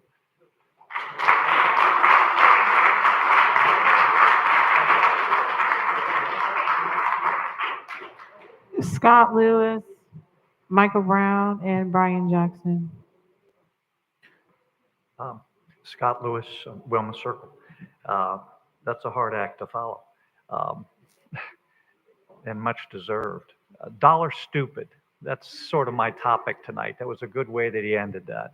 Um, you know, I get more from the press than I do from coming to your meetings. And I'm a resident that pays taxes here.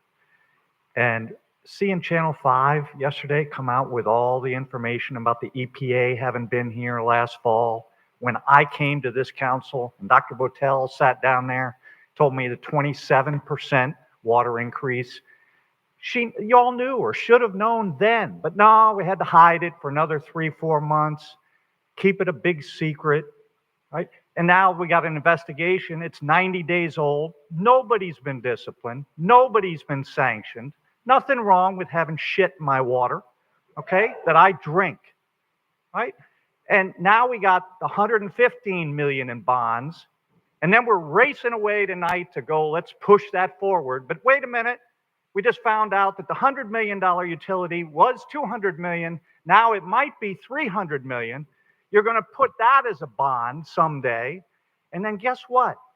5 years from now, you're going to have senior citizens on fixed income facing all of these new taxes that you're getting ready to last on them. And you're going to have to start evicting people and taking over homes. Now, you all won't be here then, but they're going to have to suffer the consequences. Stop being dollar stupid. Stop letting the staff run everything, and you guys got to start managing things. To have the federal government come in here and do an investigation, and we don't know about it with the water system that we're drinking? I mean, this is just wrong. I mean, I see that a former manager in 2016, 8 years ago, got fired over the water issue, and I'm still here 8 years later talking about it, and there's nothing happening. A bunch of beautiful signs on Blue Heron, great, right? But don't tax everybody to death. Work on building your tax base, which is the empty businesses that won't come here, not just because they don't feel safe, because they can't drink safe building water, because they can't count on this council. Last night, I was at City of West Palm, a celebration for their 3 commissioners that just got reelected, reappointed. It's a laugh when they look up here, people in that meeting laughing about me being in Riviera, because you can't be consistent for your residents like they are down there. Please learn from your neighbors. Stop putting your head in the sand and letting staff run everything. Please help us. Thank you.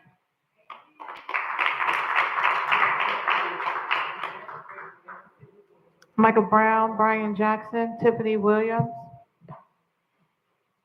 All right, y'all, this is my first time being up here. I'm Michael Brown, Riviera Beach for 17 years as a police officer, 8 years military. We're here to protect and serve. That's it.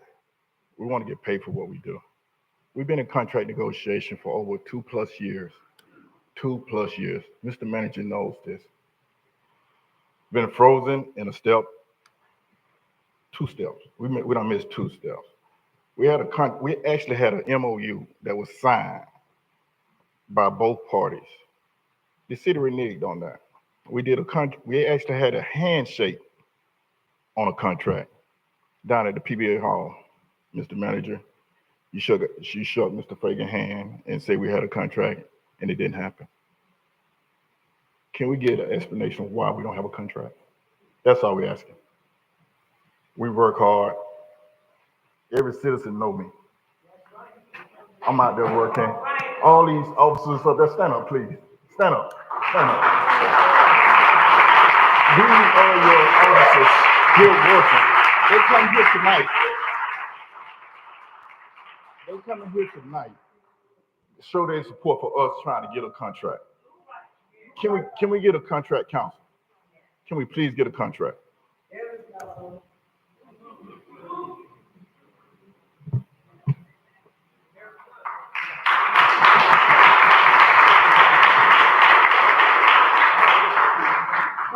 Brian Jackson, Tiffany Williams, and Cindy March. How y'all doing? Also my first time ever being up here. I've been a police officer for 19 years now. Also a union rep for the police officers. We'd like to start off by saying we'd like to commend the city leaders on the plans and developments That's what's coming to the city. However, we have concerns about the foundation of how the city is being developed. Everybody knows that a good home is built from the foundation up, not the roof down. The same goes for a city. No matter how many developments, hotels, parking garages, homes we bring to the city, it all starts with public safety. The land, the police, and the fire union contract, it clearly shows and demonstrates where the priority of public safety stands on the city's agenda. Seasoned police officers who have protected and kept our city out the negative national spotlight is contemplating leaving every day because of the city's delay of a proper contract. The city contract have now been expired for 1 year and 8 months. All we ask is for the city not to just say it, but to show that public safety in our city is priority and getting a realistic deal done with the police and the union. Thank you.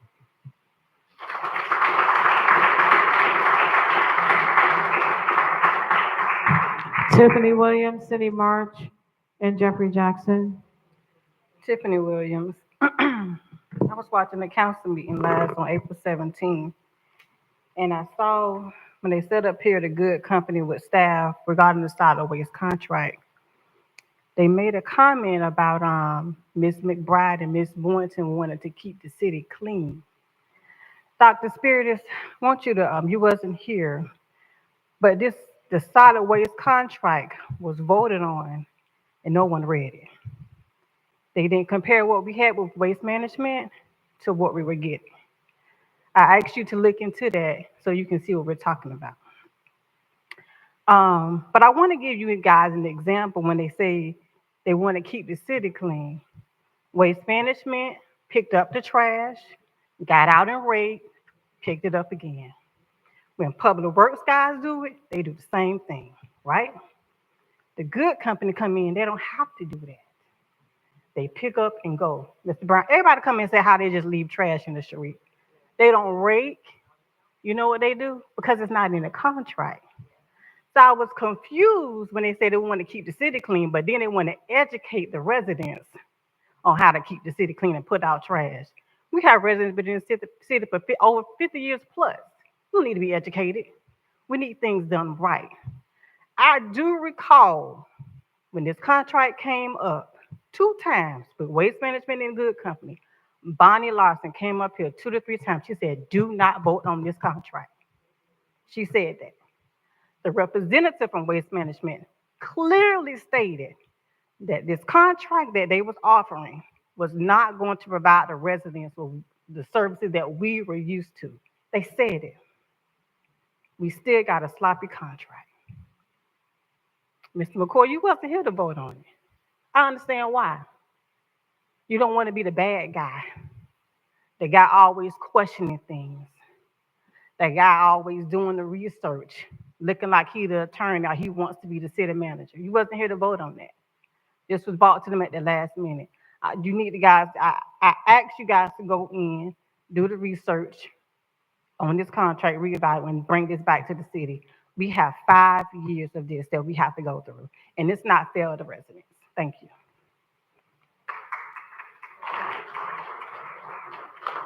Cindy March, Jeffrey Jackson, Karen Robinson.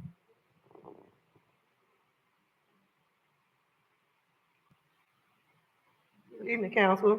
I'm Cindy March. I feel it's only fair to pay the police officers and the fire people what they deserve, because if we get in trouble, if we're in trouble and need, these are the first people we're gonna call, the 911 number. They wanna go home to their family like we wanna go home, so they deserve to get paid. I watched the news and I was so disturbed to see 4 officers, even though it wasn't in my state, but it hurts my heart to see 4 officers put their life on the line and now they're deceased. And we can't even pay them a decent salary. You all paid Evans from 90,000. You gave him 2 positions. I don't need to call out the names. You know who you are, because I don't want to be stuck on a personal vendetta. Another problem I have, we're not paying the police officer. Rafiki Tiki, this smoothie place. I want to know how this CRA work with the grant money. Neither one of them have paid any rent for 3 years.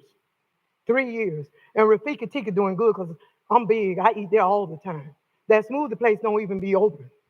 Give the business to somebody who really will utilize the business. I mean, 3 years and not have paid rent. This what you all do with the taxpayers' money? You all can't even find out how the E. coli got in the water. I looked at the segment yesterday on the news and I saw all the questions that need to be answered. And Dr. Spiritus was right. You do need an engineer. They even put that out there. They are having it under investigation. Y'all can knock Felder all you want to, but if it had not been for Trodrick McCoy and Felder doing his investigation, and Kashama want to throw rocks and hide her hands, no person have been dealt with her. I call a spade a spade. Well, I say once, I will say twice. She always want to contest to what Felder got to say because he put his own investigation out there. You all didn't investigate Evans. You all riding around here in Teslas, and these people can't even get a decent salary. Where they do that at? In a city where we love to live, work, and play. Enough is enough. I don't care who sit on this board. We put you all here. You all represent us. You all work for us. Until you all get sick with E. coli, until you all can't be able to feed or pay rent. Here I have an 84-year-old man, and I work 2 and 3 jobs. And I filled out for Berkeley Landing back in December. And the stir stuff that I seen on social media, oh, come on, boo, look at the apartment. I got you. Oh, and then get to me. Oh, your paperwork, your wages must have got lost in the cyber world. Where they do that at? In a city where we love to live, work, and play. I'm not asking nobody to give me nothing. I pay my way. Pay my way. And all I ask you all to do, you might not be with the big developers, but you allow these big developers to come in here and tell my low income, what is affordable? I want to do whatever I need to do to get a roof over my head. I've been homeless for over a year. And to reach out to some of my council people, and the only person was real was Mayor Felder. Doug Lawson does stuff for photo op. Thank you for your comments. Jeffrey Jackson, Karen Robinson, Flashua Saran.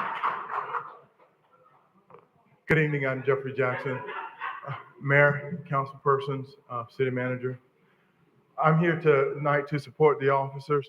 I had the pleasure of serving at the sheriff's office after coming home out of the Marine Corps. I did 35 years at the sheriff's office, and as a captain, just a quick note about something that I experienced before retiring. During COVID, I lost 3 officers in like a 8-month period of time. One of them, because we couldn't go into churches and have funerals, I did his funeral myself because we had to take him straight to someplace to be cremated, and we did a convoy there. That can be very difficult, or when you got to go and tell a family member that that their loved one is an officer and they're not coming home. I understand what it's like to be an officer, and I've watched this agency grow from, I've just watched them be on a constant growth, and now you guys have one of the best chiefs in the world, in my opinion. I watch your officers, your leadership team, they're outstanding. I talk to them, I know what to look for. I watch the officers and how they carry themselves, and to be honest with you, to how they carried themselves 30 years ago, and at the 20-year mark, and at the 10-year mark, to what they are, what they've become today. And they've been on an upward progression over my 35 years, and I would take them right up there with the sheriff's office and anyone else. And for them to be they're next to last in the county. When you look at the number of people Revere Beach have, when you look at our civilian count, that should not be happening. They should not be struggling to be adequately paid. I served as a union rep for 28 years. I ushered, coming home out of the Marine Corps, I know that we left something to be desired. So I ushered in collective bargaining. I went around, Larry can tell you, I got everybody to sign perk cards at the sheriff's office because we left a lot to be desired and people was being done wrong. We've been done wrong by salaries and everything else. And we passed those union cards, and PBA became the collective bargaining agency, and PBA is representing them. I would urge you guys to pay them, to do right by them. There is no way, I don't see how you walk out of a meeting and you have a deal, and then 12 hours later, you have a problem that you probably discussed. But I think if you take a closer look, you'll see where and how this continues to happen. We gotta get out of our way, and you guys gotta take some accountability as to where we go from here and how do we treat the officers. They deserve to be paid. Thank you. Godspeed. Thank you for your comments. Karen Robinson, Flashua Servants, and Antoinette Jenkins Petro. Good evening, council persons. I just wanted to come in and say thank you. Wow, a long time coming. The family child care, large family child care home providers, by these barriers being moved, we will be able to be much more efficient, successful in our business adventures. So I would like to say thank you for looking at us. Thank you, thank you, thank you. Um, McCoy, thank you. I appreciate everything that you have done to help us. I appreciate it for all of the council persons for taking the phone calls, listening, and hearing our concerns and acting on them. So thank you so much for seeing us as small business owners in this community, because we are. We put back in this community also as small business owners. So you don't have to look too far now. You know, we here too, small business owners. So thank you again. And that's it. Thank you for your comments. Lashua Servants. Yeah, Felicia Servants. I'm just gonna piggyback off what Ms. Robinson just said. Thank you guys. McCoy, I know you're tired of us, but thank you guys. It was like she said, 9 months in the making. We appreciate it for moving the boundaries out the way. Now we're able to grow. We're able to continue to serve the community. We're able to continue to just do what we've been doing. And I think he asked the question. I'm sorry if it's Shelton, the last guy. He asked the question about the daycare's ratio. Right now, we're family daycares, which is up to 6 kids. And even though we're asking for parking, we're asking for up to 12, we still got to deal with the health department. This is just a layer. The health department still have to come in and say you allow 7, you allow 8, you allow 9, you allow 10. So this is just not a guarantee, but it's just you guys moving some of the things out the way so that we are able to take the next step to become successful business owners. And I just want to say thank you once again for everything. The phone calls, the emails, the meetings. We appreciate you guys. Thank you. Thank you for your comments. Antoinette Jenkins Petro, Mary Butler, Winston Wright.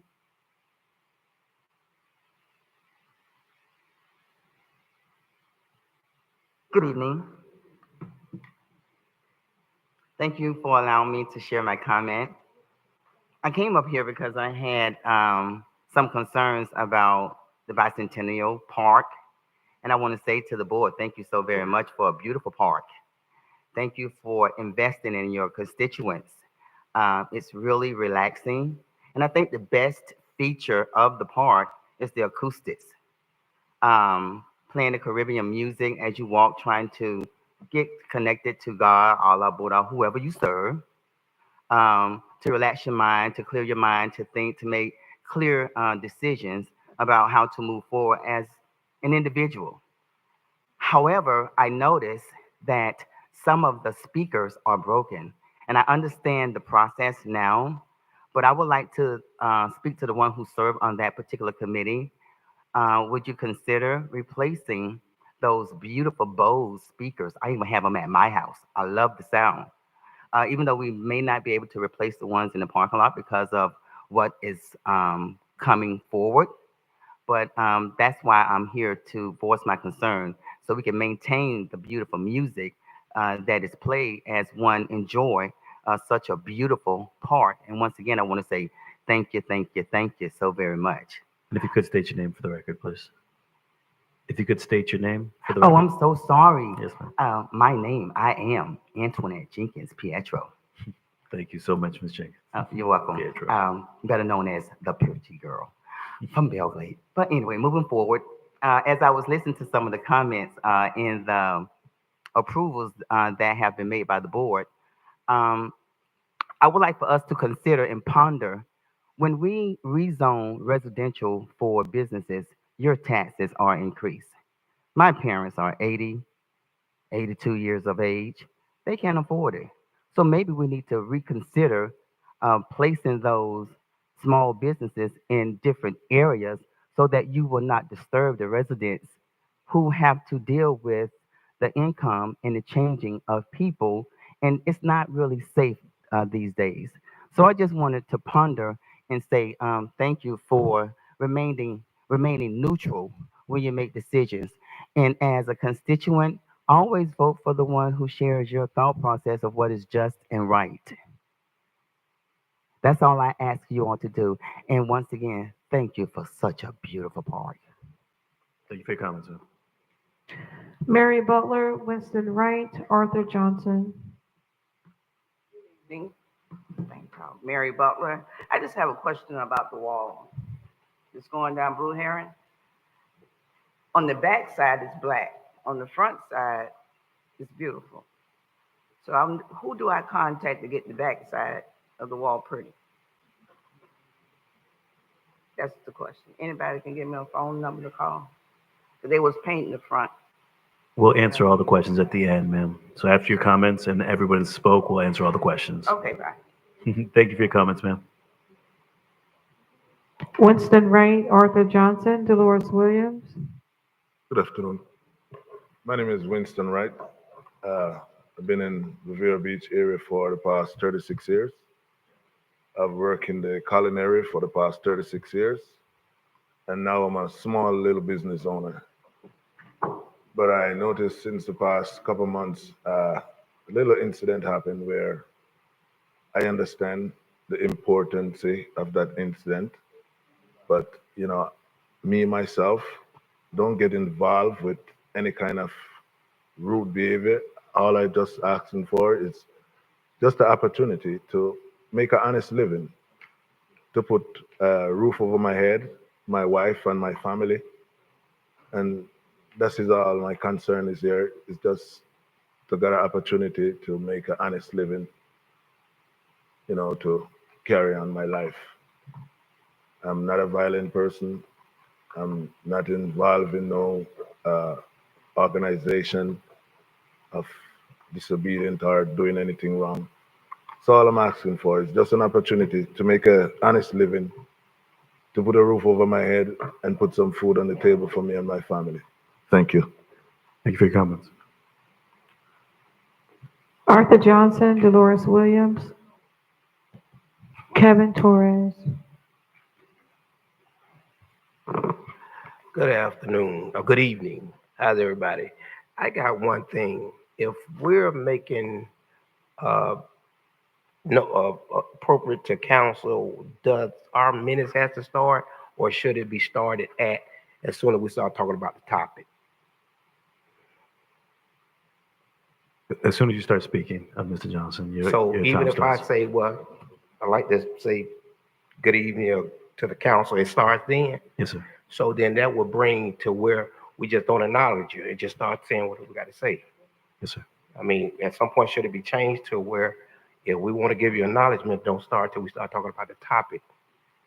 As soon as the residents start talking, that's when the timer starts. Oh, okay. Yes, sir. So that now we go back to now you're depriving residents of the minutes that you said they have, correct?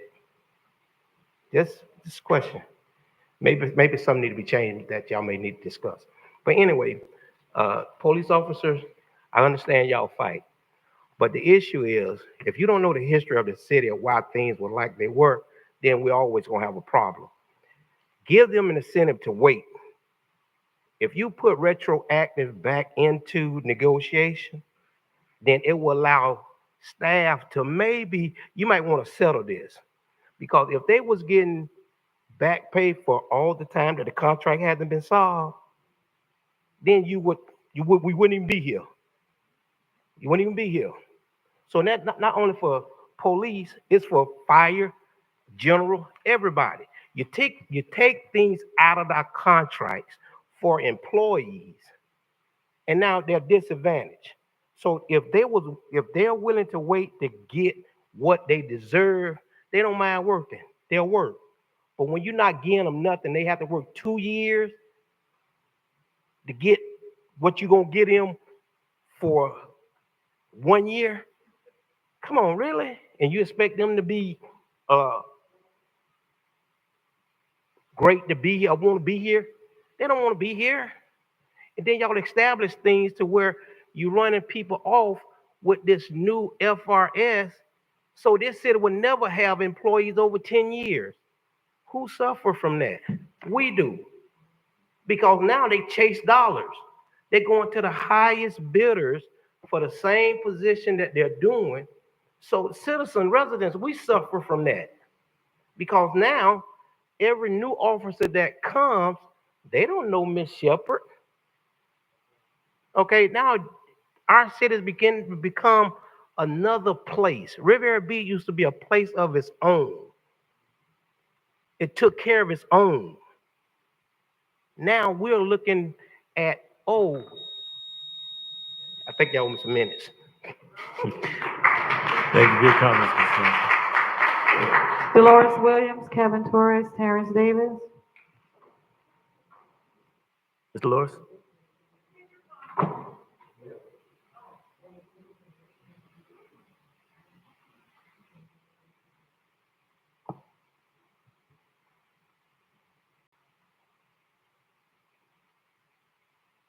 Good evening to the chairman, the council, the mayor, city manager, and citizens of Riviera Beach and all those that watch the TV. Someone was just taking my thunder about these police officers. And I can tell you they're the real deal. And I want to say, on the grants, on the bond money, how much of money they getting to be raised to get not just a partial decent living, but a full decent living. Y'all, they say 2 years, 3 years, 4 years, how many years got to be? We want you to just make sure. Why we got to beg you to get them a raise? They don't come to your rescue, then you ready to say fire them or put them in jail. We're not going to have that. And the lady got about Long Pine. Y'all trying to make Long Pine be the lonely pine. Why you want to put the only golf course over here in the predominant color? We need that over the field entertainment. You don't need to put nobody putting them whole houses up. The way y'all tearing that stuff down, y'all just doing the wrong thing. And the clerk here, I don't know if you passed it to make her be the clerk. If not, something is wrong with y'all. Mr. Evans, I done told you, and Mr. Sherman, y'all know about the money go. And you know the promotion, Mr. Evans. You need to do that. And listen, you talking about the police department. I get the chief that he either sit behind me or front of me. But I want to tell you, they're doing a magnificent job. And you need to give them more money and bring in more officers, more up-to-date police cars, more apparatus to what they need to take care of us. You got an engineer on there about this water. He is a graduate engineer. He tried to change it 3 years ago. You wouldn't be in this spot right now. You wouldn't have been in what we are right now. The water is still messed up. And we want y'all to get this straightened out here. What happened to the bond money? Did you get any money from the bond money for them? I need some answers. What did you get from the grants y'all supposed to be writing? Huh? We need that. And say taking out the for the trash pickup and taking stuff out the contract. What kind of mess y'all around got people working and taking stuff out their contract and they can't pick up all the trash and rake up the trash? You got to call her. Okay, Miss McBride, I don't know why she was fired, but she sure tried to help for as I knew. You know, some people you say, well, I don't got nothing to say. I tell you, I don't got nothing to say. If you don't do nothing to me, what I'm going to down you for? We need to start putting one another down and really start to praying for the city and God. You say this is the best place to work, live, and play. Y'all make it to be the worst place that we should come, and y'all are great people. Kevin Torres, Terrence Davis, and Mary Brown. Good day, Council. My name is Kerwin Torres, River Beach raised, second generation River Beach officer, 12 years working in vast positions. Our department has seemed to have lost approximately 5 to 10 officers annually due to competing salaries, affordable health care, and the ability to work without fear of retaliation. Out of those officers, I've had the pleasure of training 20 plus officers and assisted with countless others. Out of that 20, 8 of them are still here, currently detectives, CRA units, Beach Unit, and SWAT. 6 went to PBSO, 1 went to Boca, 1 went to Pembroke Prime, 1 went to North Palm, 1 left because of the health issues, 1 had a career change, and unfortunately, sadly, 1 succumbed to depression. Then there's the handful of officers who were let go, held back, or bullied in response to doing their jobs. As I speak, we have an officer who was sold the slogan of best city to work, play, and live, and took it to heart, and now is left living in a city they can't defend as trained, as well as the smallest officer, a River Beach citizen who is banned from city council meetings over a member's misuse of being in fear. Most importantly, it is the police officers who dedicate their souls, bodies, and mind to this job, which allows River Beach to have the slogan, best city to work, play, and live, providing the city a safer environment for our children, families, and senior citizens who travel our streets and shop at our businesses.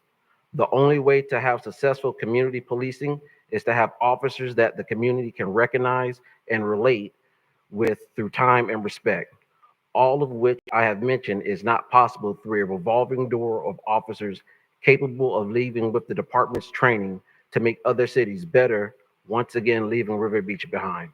Remember, these officers not only deal with their own issues, but also internally carry and take home the issues of every citizen they encounter or render help to. Thank you.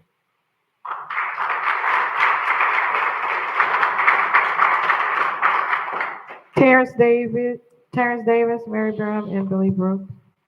Good evening, Council, Chair, Mayor, and all the members and the public that come out today. Terrence Davis, lifelong Riviera Beach resident. I'm so proud of that. In 2005, I came back to Riviera Beach with the opportunity to just spend some time with family and serve as a school teacher and a track and field coach, and I was volunteer at the recreation center. And my dad always stated that, when you come home, you're going to do something.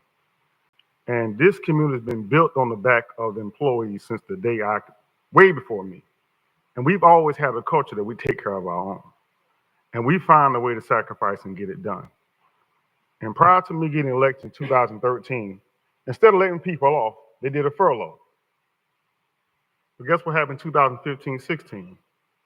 We put together the best contract that the police department seen in Palm Beach County history. Y'all remember that? That 10%? And for 5 years, you kept getting money. And that contract kept us eating and taking care of families for years. We just got to find a way to do what's right, which is what? Tell the truth. Which means where's the money is, how are we spending it, what mistakes we're making, how do we learn from it? I came here tonight to take care of my family and take care of my community, and also raise a question about, we got some board appointments that's coming up. In the last meeting, someone from the Civil Service Board talked about all these vacancies that was on the board. And the Civil Service Board, as we all know, keeps checks and balance for all our employees. Though you got someone sitting across from you that cares about following policy and making the changes needed to keep us safe, healthy, and taken care of. Policies are not put in place to discipline people.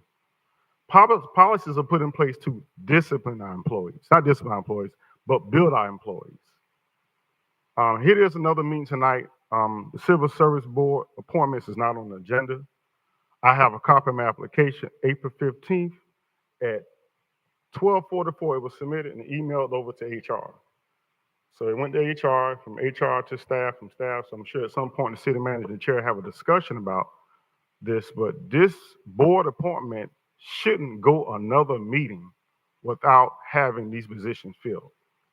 And these are volunteer positions. Like I said when I left this council, I'm gonna continue to serve my community. And the Civil Service Board has a need, not just for me, but many other folks. They can't get a quorum for many reasons. So if you got 3 vacancies, you got application on file, you got my resume on file, you know who I am, why isn't this on the agenda tonight? And I came here tonight to find out why it's not on the agenda. So you had 2 meetings, but these other board appointments on the agenda, but the Civil Service Board that protect all these women and men that take care of us in the city. Thank you. Mary Brown, Billy Brooks, and the last speaker will be Dr. Philip Dukes.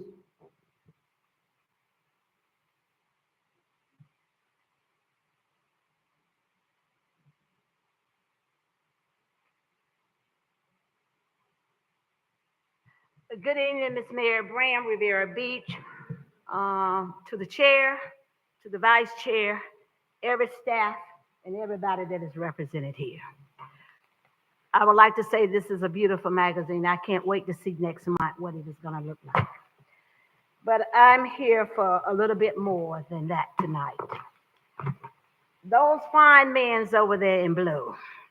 I'm sure when we leave here tonight, we're going to have some meeting of the minds here tonight because you will be paid. Why? Because you do your job. You serve and protect. I come from that lineage. My grandfather, Lake Worth and Lake Osmond, I'm of the Braves, the Scots, and the Oldhams. My grandfather was a police officer. My uncle was an officer. I come from FBI agents. I come from all of that lineage. So I know how you put your lives on the line. Because every night when my grandfather and my uncles didn't come home at a certain time, my grandmother and my mother was worried to death about them. Monday, a week ago, it was proven. It was proven. You serve and protect. Kudos to that officer. And I'm sorry for the family. It could have turned out worse. But she put her life on the line. And not just her life, but she put the life of those kids. She looked at those kids. She looked at their campus. She looked at their staff. It could have turned out worse than what it did. But she did her job to serve and protect. And that's what you do. And that's what Miss Graham do. I have it no other way. So I'm sure tonight it will be some meetings of the minds here somewhere here tonight here. Because we need you. No city cannot be without a police department and the fire department, all those critical elements. We need those as a city. So I say, let's have some meetings of the minds somewhere. Meet them somewhere. Meet them somewhere. We need them. Our communities are infested with the drugs, and you're going to help Miss Graham clean them up. Because all last week, from federal guards, Kelly District, all out west, Miss Graham was out there. So I need you. My community needs you. Kudos to Mr. Matthew Russell on his ceremonial hoodie. See, it's never too late. It is never too late to do the right thing and give that recognition. So kudos to you, Mr. Russell. Mr. John Green, our developer, our educator, our civic leader, he passed on February the 21st. He worked in the city of Riviera Beach for years in the county as a housing developer. So kudos to you. So I'm sure we're going to have some meetings of the minds here tonight. Thank you very much.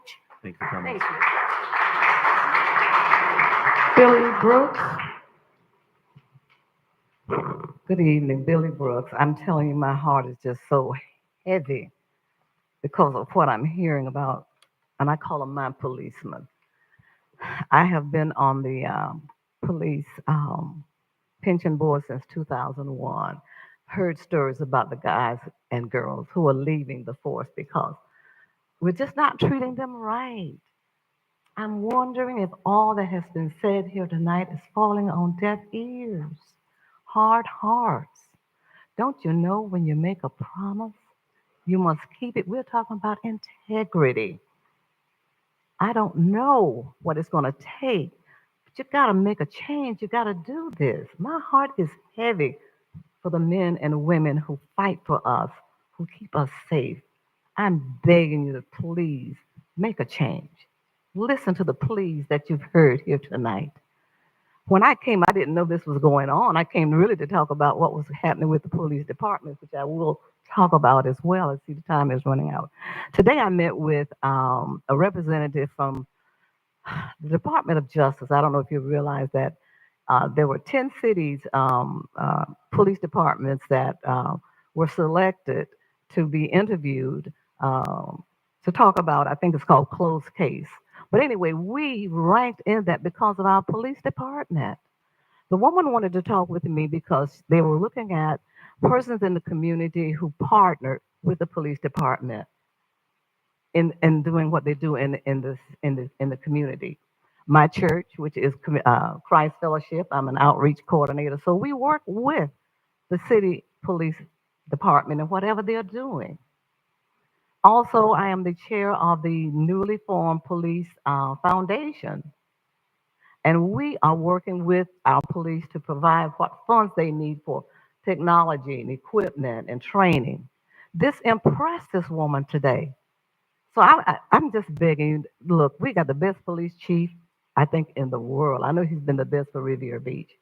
So I just want to plead with you to please do what is right. Now, on another note, right quickly, this weekend, this Saturday, there was a special evening of elegance for people in the community who have done something, and that was sponsored by KOP. And so many people in our community, Malachi Knows and his wife, Bishop Lewis and his wife, and C.L. Lewis with, I can't think of it right now, CV. Well, anyway, they were all recognized, and myself as well. And so I just want to thank them for taking the time to come to our community and recognize the service that people do. And I want to thank my son who took the time to do research into my history so that I could be nominated. Thank Bobby Brooks is my son. Thank you. Please, you all do something about the police. Please, Thank you, Attorney. please do what's right. Please do what's right. Dr. Philip Dukes?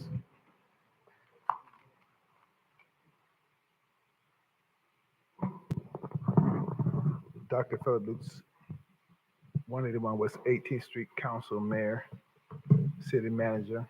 I really wanted to give y'all some more Black History points. I'm gonna see if I can get to it, but I didn't plan to talk about the police thing. But it is important. You know, one of my expertise I like to brag on is American sociology. I'm a theologian and I can cook a little bit. But American sociology and Black history, you know, your police department is real important because let me tell you what goes on in the Black communities. Now, when I'm talking Black and white, I'm not talking from a divisional point. All right, I'm talking about American sociology when it comes to Black community. I said this 25, 30 years ago when I first started coming over here. Riviera Beach is the last Black seaport city in America where our demographics are for Black people. So when you talk about your police department, you don't know what's coming down the pipe. We didn't see crack coming, did we? Look how crack decimated our communities. And I was a part of that group back in the 70s, 80s. You don't know what's coming. But it is coming because a Black community is the storm drain of America where everything runs down into, where you're asked to give more and get less. And you got to think about your culture. Okay? That's not being racist or bigoted. We got to think about Black culture in America. So when you look at the patterns, they're there. So we got to support the police department. Then we got to draw people together. Go on YouTube, type in Operation Restore, We're All Americans. Most of you know I'm a professional songwriter. And look at that video. That's what I'm going to be promoting in our city. We should lead the nation in cultural relationships. Because when you talk about Black history, there's some reasons why we have to teach Black history. I'm going to go into that, the psychology and the philosophy that they did. But when you look at the ancient Egyptian pyramids, any of you go look at them and get all groups of Black people and tell them to stand up, you'll see what the foundation of Egypt really was.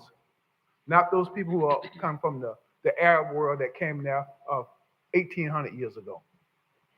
And our culture of what we did, reading, writing, and math. There were no ignorant people in Africa. So we should teach that and bring people together. That's how we heal things. Because if you notice what's going on in America, division is getting deep because of what's been taught.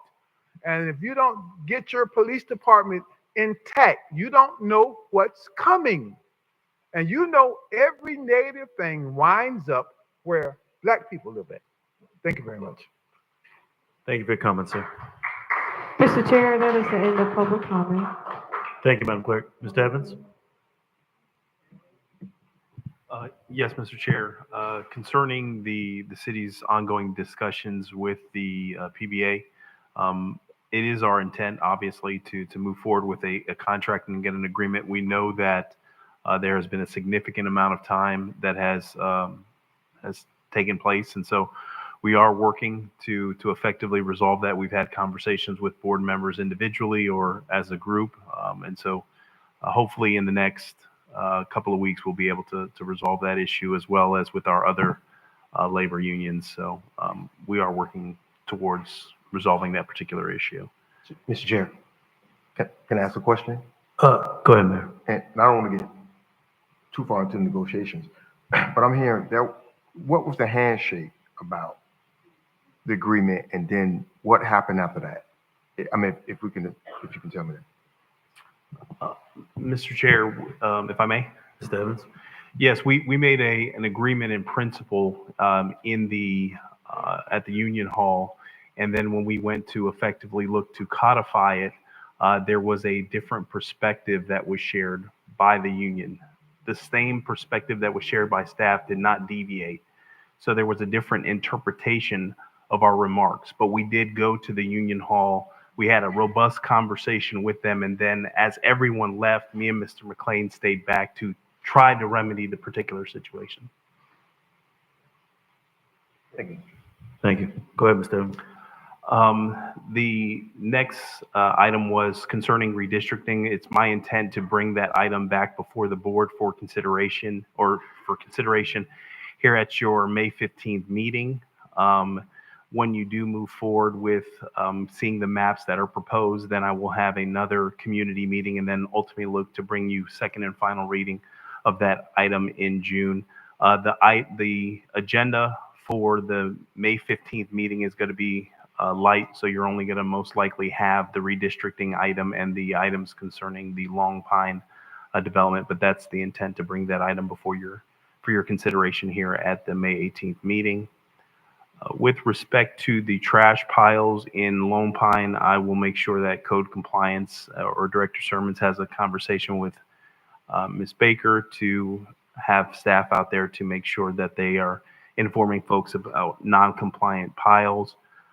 Director Sermons will make it a point to speak to the gentleman, Mr. Mahoney, concerning the parking at Dee's T-Church. I think one of the biggest issues associated with that is that the parking that's being utilized for all intended purposes in city right of way. So it's a situation where, it's an enforcement aspect that I think PD has to handle. So if the chief is here, the chief can certainly speak to Mr. Mahoney, but if Major Gordon's on that already, I'm assuming that they'll come to some type of resolution. Concerning. Excuse me, Mr. Chair. Ms. Anderson, go ahead. Might want to speak to Ms. Jacobs, because I spoke to them about that about a week or so ago. I'm not sure if Mr. Sermons was involved. There was someone else with Ms. Jacobs. So there's a little more information. I don't know if they reached out to Mr. Mahoney about it though, but they did come out in the last couple of weeks to go and address it, because that was what I was talking about in that last meeting. I was just confusing the two businesses' names. Thank you. All right. With respect to the urban farm, the gate has been locked to ensure that we have control access into that particular facility. And so persons that are going to utilize the urban farm have to check in with the Parks and Recreation Director. That's why, in fact, that gate is locked, to ensure that there is controlled access onto the property. So there are still events and programs that are being conducted on that particular site, but it is closed unless there is an activity or an event, or there's maintenance activities that are occurring on the site. There was also comments with respect to Rafiki Tiki and the Smoothie Me Please. They've been long-standing tenants. We've never had an issue with regards to their annual rent payments, so there hasn't been a concern with regards to that. Now, with the Tiki, it's been some questions on the portion of his agreement where he has to pay additional depending on the sales, but that's the only issue that we've ever had with regards to that. With Bicentennial Park and obviously this particular facility, there are some improvements, so I will have staff make sure that the speakers are up and operational. I know the speakers sometimes in the parking lot, we do have situations where persons damage those or kick those, but I will have staff do a review of that. Concerning the wall issue, Public Works is doing some improvements, I know, on the wall on MLK, but I'm not aware, and I have Director Treviso that's going to make contact with the resident to find out specifically what wall they were referencing on Blue Heron, I believe, to address that. Gentleman Winston Wright, I believe, came up and communicated about some incident. I'm unaware of said incident. The items concerning the bond monies, those monies cannot be utilized for personnel-related costs. They're for capital infrastructure, and we have not received those, and we haven't moved forward with those. Actually, you have an item that facilitates the first step in the process on tonight's agenda. And then concerning the Civil Service Board, I know I spoke to Director Bartley. They're actively looking to fill those vacancies on that particular seat. So I know that that's probably something that's going to be forthcoming for appointments to the Civil Service Board, as well as the other advisory board vacancies that we do have. And that concludes my comments, Mr. Chair. Thank you, Mr. Evans. Mayor, go ahead. When did you say the Civil Service Board is going to come back to the agenda? Mr. Chair, if I may. I'm not 100% sure when that, but as quickly as possible. I know that they've been working to try to fill those vacancies. So I'd have to. You know how many vacancies are open? Mr. Chair, if I may. I don't know how many vacancies are open at this particular time, but I can have that sent over in the email this evening. If, Mr. Evans, do you have is the HR director here, Ms. Bartley? Because I just want to understand the process of how that's filled. Once an application is received, what are the steps that we take to actually fill these boards, and what's the timeline for that? Mr. Chair, if I may. Mr. Evans? A couple of quick things concerning the Civil Service Board is that some seats are employee seats and some seats are available for the public. So unless there's, a vacancy, I don't know if Ms. Bartley is, see her back, oh, there she is. She can speak on how many seats are available for the general public and how many seats are available for the employees. And in addition to that, what steps are taken when an application is received, and how quickly does that get before the board? Mr. Chair, if I may. Go ahead, Mr. Evans. Also, it depends when an application is received. It depends on when it gets queued up for your agenda items, because remember, we post 7 days before. Of course. And so if an application is not received and processed, it does. Just so that we lag. all understand the timeline. So, Director Bartley. And also, thank you, Ms. Bartley. I did have a conversation with you about some applications as well. So thank you for that conversation. I just want to make sure the public knows and has a clear understanding of what the application process is. Okay, good evening, Jacqueline Bartley, HR Director. So far we have received 2 applications. We received one like a week and a half ago, and I was told today that we received another one. So I have not received that one we received today yet. So far we have 2 for appointments for the board. In terms of for the employees, we have one alternative and 1 regular board member. We're getting ready to post that tomorrow, to send that out for tomorrow for the employees. Once I receive the resume, the application for the general board, then we'll take a look at both individual stuff we received to see if they're indeed the right fit. So we only have received 2 so far. You don't get to determine who's the right fit. Pardon me? Mr. Chair. No, it's not about the right fit, just to make sure we receive both, so we can take a look at Ms. it. Bartley, give me 1 minute, please. Sure. Thank you. Mr. Evans, go ahead. I think the correct terminology is to make sure that they meet the criteria as it relates to if it's a staff employee to serve on the Civil Service Board, that they're in fact in the right, whether it's represented and non-represented and what have you, to make sure that they are qualified to serve in that particular capacity. But yes, those applications come before the board, and then ultimately the board makes a determination. And that's, I think, what Ms. Bartley's intent was. And that was my question, because I just wanted to be clear. When do those applications come before the board? Once they're received by HR, at what Correct. time frame do they come? Do you wait on collecting all of the applications and then you submit them, or they submitted upon receipt and posting and queuing them up? Mr. Evans.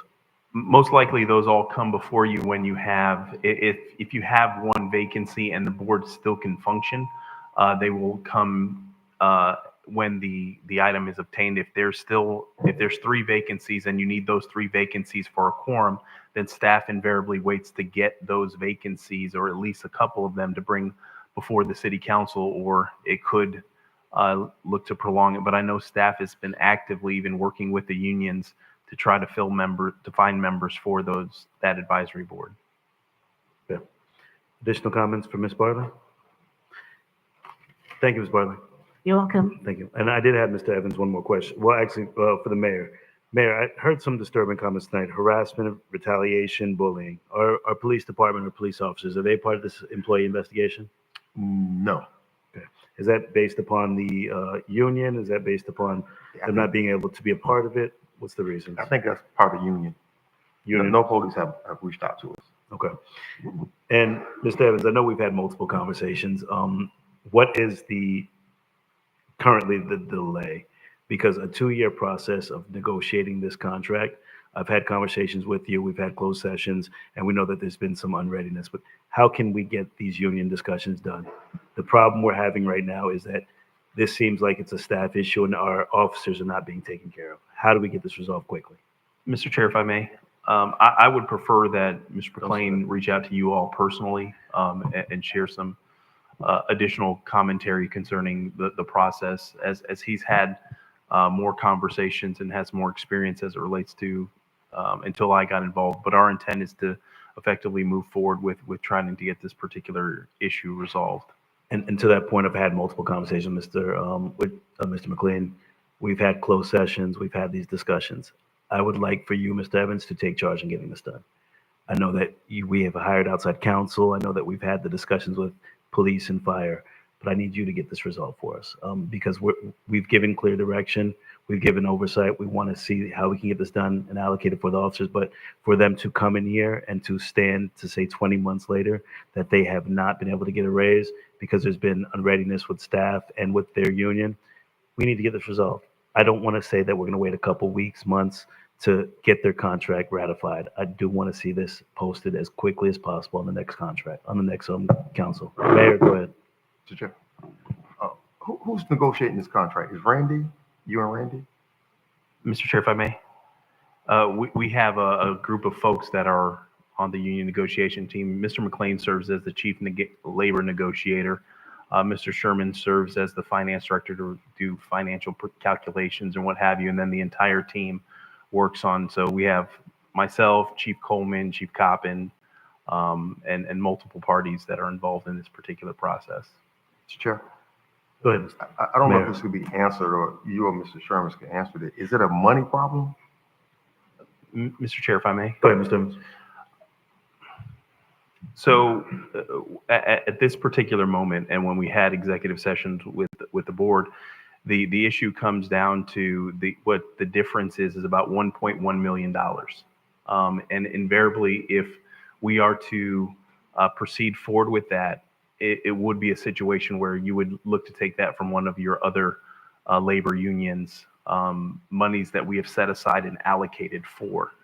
And one of the things I do want to state for the record is that the previous contract that we executed far exceeded any previous labor negotiation contract that we've ever proffered in the city of Riviera Beach history. It was the richest contract that we ever put forth. In addition to, it provided for the A and B scale, whereby an officer coming in with a degree makes $10,000 more based on the scales.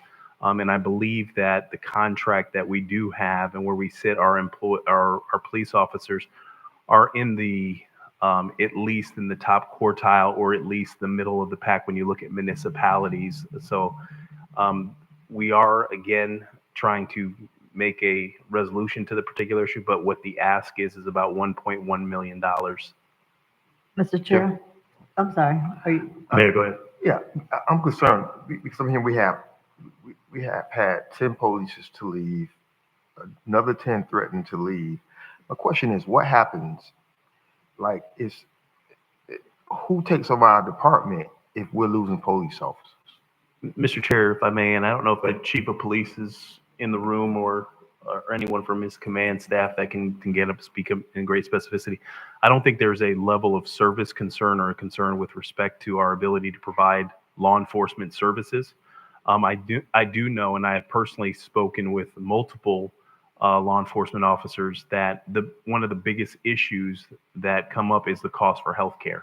And in union negotiations early on, that was seemingly an issue that the PBA raised, and they brought in a subject matter expert, and then we brought in our staff, and they were supposed to also share with us a counter proposal to the health insurance, and then that never materialized. But the biggest issue is, from what we're seeing, is health insurance, also portability. As FRS, people are more mobile. That's definitely a true fact. And the other side of it is, we have traditionally and have always lost employees, unfortunately, to Palm Beach County because they're a lot larger entity, a lot more resources, and they pay and they offer different benefit structures. So, but I don't think it's a like a deficit as it relates to our ability to serve the community. Mr. Chair. So it was a comment made that we are the second lowest in the county. Is there any truth to that? Mr. Chair, if I may, I cannot speak on that specific because I don't have the information, but I highly doubt that. And we'll make sure we disseminate that information within the next 24 to 48 hours where we are with regards to other law enforcement agencies in Palm Beach County. Last question, Mr. Chair. Mayor. You say we had a $1.1 million deficit from what they're asking for. Mr. Chair, if I may. Mr. Evans, go ahead. Yes, the difference from what we have put on the table and what they are requesting is about $1.1 million. And again, this is kind of troubling because we're spending $1 million on what do you call it? Consultants, right? And projects not being moved. I'd rather spend $1 million or $1.1 million with our police department. Mr. Chair, if I may. Mr. Evans, go ahead. I think, Mr. Mayor, you're referencing the contracts in the CRA. Yeah. Unfortunately, we can't utilize those monies for the purposes of law enforcement related activities. But if the board wanted to move forward with effectively doing that, you are looking to take away the $1.1 million would have to come from one of the other labor unions that we are either actively negotiating with or will negotiate with, or non-reps. We passed some bonds of $115 million, right? I know those bonds can't be used, but it was a question that if the bonds didn't pass, we had $55 million that we're going to come to the council to ask for the spending. At that $55 million, where's that sitting at? Ms. Evans. That's the city's bonding capacity. So if we were to go out to the market to get proceeds, that's where that money would come from. We don't have that money in hand, and that's not reoccurring revenue. Anything as it relates to compensation, you would want to fund out of reoccurring revenues because every year those costs compound on top of one another. Promise, last question, Mr. Chair. Go ahead, man. Could we get an email from Mr. Sherman's? How much money do we have in general funds presently? Could we get that? Each council person get that? Mr. Chair, if I may. That number? Mr. Evans. We can certainly provide that to you, as well as your first meeting in June. You're going to also hear from your external auditor that's also going to go over your fund balances. But we'll be able to provide you something here within the next 24 hours about your general fund balance and the like. And to that point, Ms. Miller Anderson, you're... Yes. Go ahead, Ms. Miller Anderson. You know, several weeks ago, we had a closed executive session meeting to discuss all of this stuff that we're talking about right now. Not everybody came.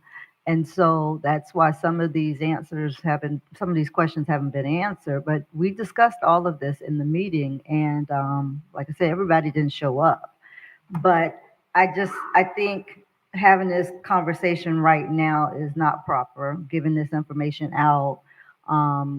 Because we talked about it, and maybe everybody needs to do their one-on-one, those who didn't show up that day, to be able to get this information, because we the three of us that were there made a decision, and as far as I knew, that was being carried out by staff, and at some point that should be coming back to us. So the three people that showed up that day got the information and gave them information to go with. So I just think it's kind of inappropriate to continue back and forth with the questions that we already talked about. And I believe hold on one second, Mayor. And I believe that was my follow-up as well. That was my concern, because the first thing is the mayor's asking the questions, but the issue we have right now is that staff should have already answered all of these. The mayor's trying to figure out where can we find the money. Mr. Evans, Mr. Sherman, find the money. That was clearly outlined by the closed session. That was given clear direction. Ms. Miller Anderson is making a comment based upon a closed session, and I had my full update from staff. I didn't need to be in a closed session to give them the clear same direction. So I got all my information outside of the closed session. So those same questions that she stated, I was not there. but I've already given direction to Mr. Evans to get this done. The mayor's asking questions that staff should have already answered for us. So here's my concern. We're having this conversation about what's going on, why are we doing this, what's the discussion? Bring us a contract. Get a ratified contract and let's move forward. Let's pay our officers, let's get them paid, and let's find out how to get it done. Why are we having this discussion here? Why is our mayor having to ask these questions to try to help Mr. Evans find the money? Mr. Evans, go to Mr. Sherman, find the dollars, and let's get this done. It shouldn't be a back and forth. It's for our officers to be compensated to get them a contract who've not had a raise in 20 months. There's no reason a contract is still being discussed after 20 months. Go ahead, Mayor. With all due respect to the councilwoman, and I wasn't in that closed executive meeting, but some of the questions came up from the residents and the officers here, and I was asking, that was my bottom line is, get the money. I mean, we're spending a lot of money on everything else, and that's, I don't see why we can't come up with $1.1 million if that's the deficit that's keeping them from getting that contract. So I wasn't at the meeting, but I'm just asking questions by what was put on this evening by residents and some of the answers that Mr. Evans gave. And that's the point, Mayor. This is not a council issue. We're getting all of the ridicule from this board. Staff needs to get this done, and we've given direction. Mr. Evans, we don't need a continued conversation. Let's get this done and bring a contract. When can you get a contract to us is the question. Mr. Chair, if I may, to provide a little bit of additional commentary is when we have those closed executive session, the premise behind that is to get direction from the collective. Mr. Evans, when can we have a contract, sir? Mr. Chair, if I may finish my comment. In order to get direction, I need direction from the collective board, Mr. Chair, not one individual member. And so that's why we ask for the executive sessions, so we can get the appetite or perspective from the collective board for moving the item forward. I cannot move if I don't have the collective board support, because we don't want to provide for an agreement or a contract that we don't think that the board would support, and understanding that there are other contracts that are on the table that we would have to utilize money that we've set aside for other labor unions. Mr. Evans, it's been 20 months. When was that closed session? Mr. Chair, we've had, I think when was the last one? The last closed section, yeah, I think 2 So weeks. 2 weeks ago, we're talking about the direction from the board. It's 20 months. Mr. Evans, bring us a contract. I've given my direction. I was not at that meeting. So if you have to have a one-on-one with the other person that was missing from the meeting, let's get that done. But we're taking the business of the city. We're wasting our time tonight to talk about this. If you need clear direction, I'll have a one-on-one. I've given that direction. If there's any other board member that needs to give direction, let's have that one-on-one tomorrow. Let's get a contract by the next meeting, because there's no reason this shouldn't be ratified.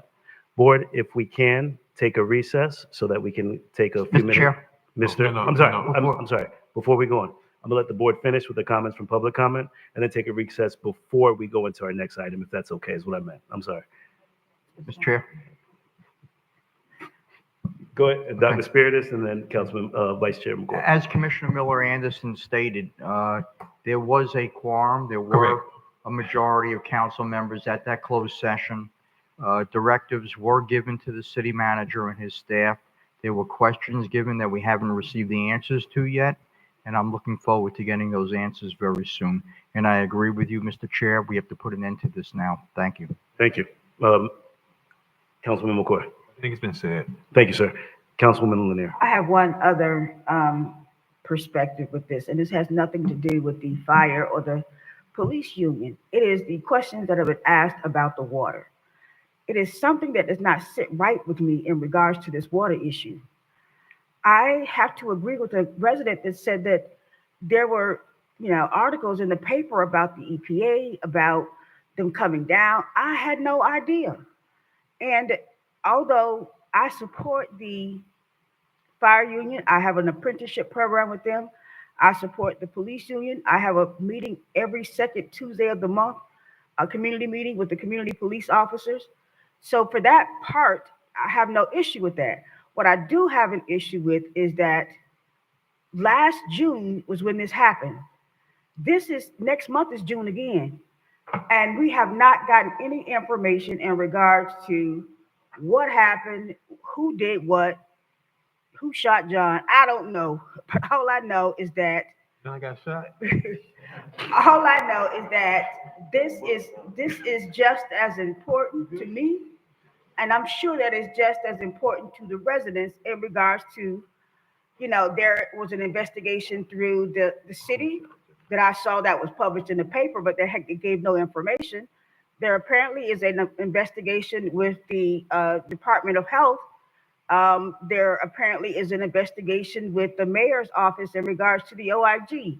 But even after all of that,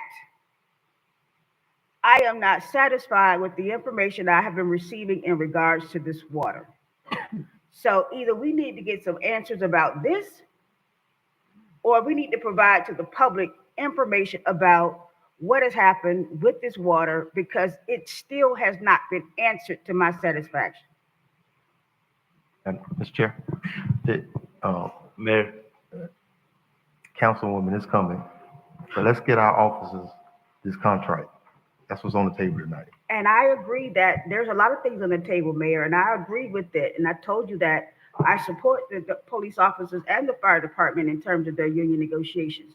But what I do not support is not telling the public about what has happened with that water. And we can, go back and forth about other issues, but this is important. And it's just as important as any other issue that we're talking about tonight, even more so, because we are at a whole year now almost, and nothing has been resolved in terms of what happened and what happened with the water, what happened with the utilities director, what happened with not following protocol, who did not do that, how long it took to notify city administration. I asked for an email that it happened in June. I asked for an email from the utilities director asking him to give me an email to let me know that he did alert city administration to this. I have not received an email yet that said that city administration was alerted to this. So we need to get some answers, and it's not just me should be saying this. Mayor, did you? No, I said what I had to say last meeting. It's when we get the investigation, they'll give us their summaries. I mean, if she's looking for information about staff on day to day, she can talk to Mr. Evans. My investigation, when the OIG give it to me, the health department is going to tell the city, the health department's not coming to me. OIG would tell me who knew what. And I mean, she's looking for answers for the day to day or what. That's Mr. Evans' job to answer those. Thank you. And I'm sorry, Chairman. Councilwoman Lanier, go ahead. I'm looking for information of it all. It is not just the staff. It is not just the utilities director. It is not just city administration. It was a breakdown in protocol in regards to how the water was tested. I got that much from some of the reports that were listed in the news. So those kind of questions have to be answered. And it's been a year. It was June the 3rd. That's less than 30 days from a whole year that none of this has been addressed. And I could be the odd person out, but I do, for my own say so, I live here. I drink the water here. And I need to know what happened. And it's been a year and nothing has come forward in terms of this is what happened. And I'm not talking about, well, I am talking about all of it, from personnel to health department to whatever the case may be, to get some understanding of what's happening with this. Thank you, Councilwoman. And Mr. Evans, I guess the same question as last time. When will we have a report for water? Mr. Chair, if I may. Mr. Evans. I believe that probably in the next week or so, we should get some additional correspondence back from the health department. As soon as we get that information back, we will make sure that the board is made abreast of what's going on, and that we can share some additional information to the public. And then can we have that slated for the next utility district meeting? We can certainly look to do that, Mr. Chair. Councilwoman Lanier, is that sufficient for Mr. Evans' staff to provide that with us for the next UD meeting? It would have to be, sir. I just really want the public and myself, and I'm sure all of us up here, to get some information about what happened with that. Correct. And to that same point, I agree with Councilwoman, and I understand the sentiments, and I agree that we're going to continue to ask these questions. Let's get just clear direction and just get a response as to when we'll have it back. One more thing, Mr. Mayor, Chair, go ahead. If I may, and remember, my investigation hasn't been a year. All right. I just No, found I out said in it was a year since it happened. So I just want to put that on the record. Like, this investigation has not been going on a year. Thank you. And if we could just take a 5-minute break, recess, board, and we'll be back at 9:06.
Whatever. Resuming, resume our regular scheduled meeting.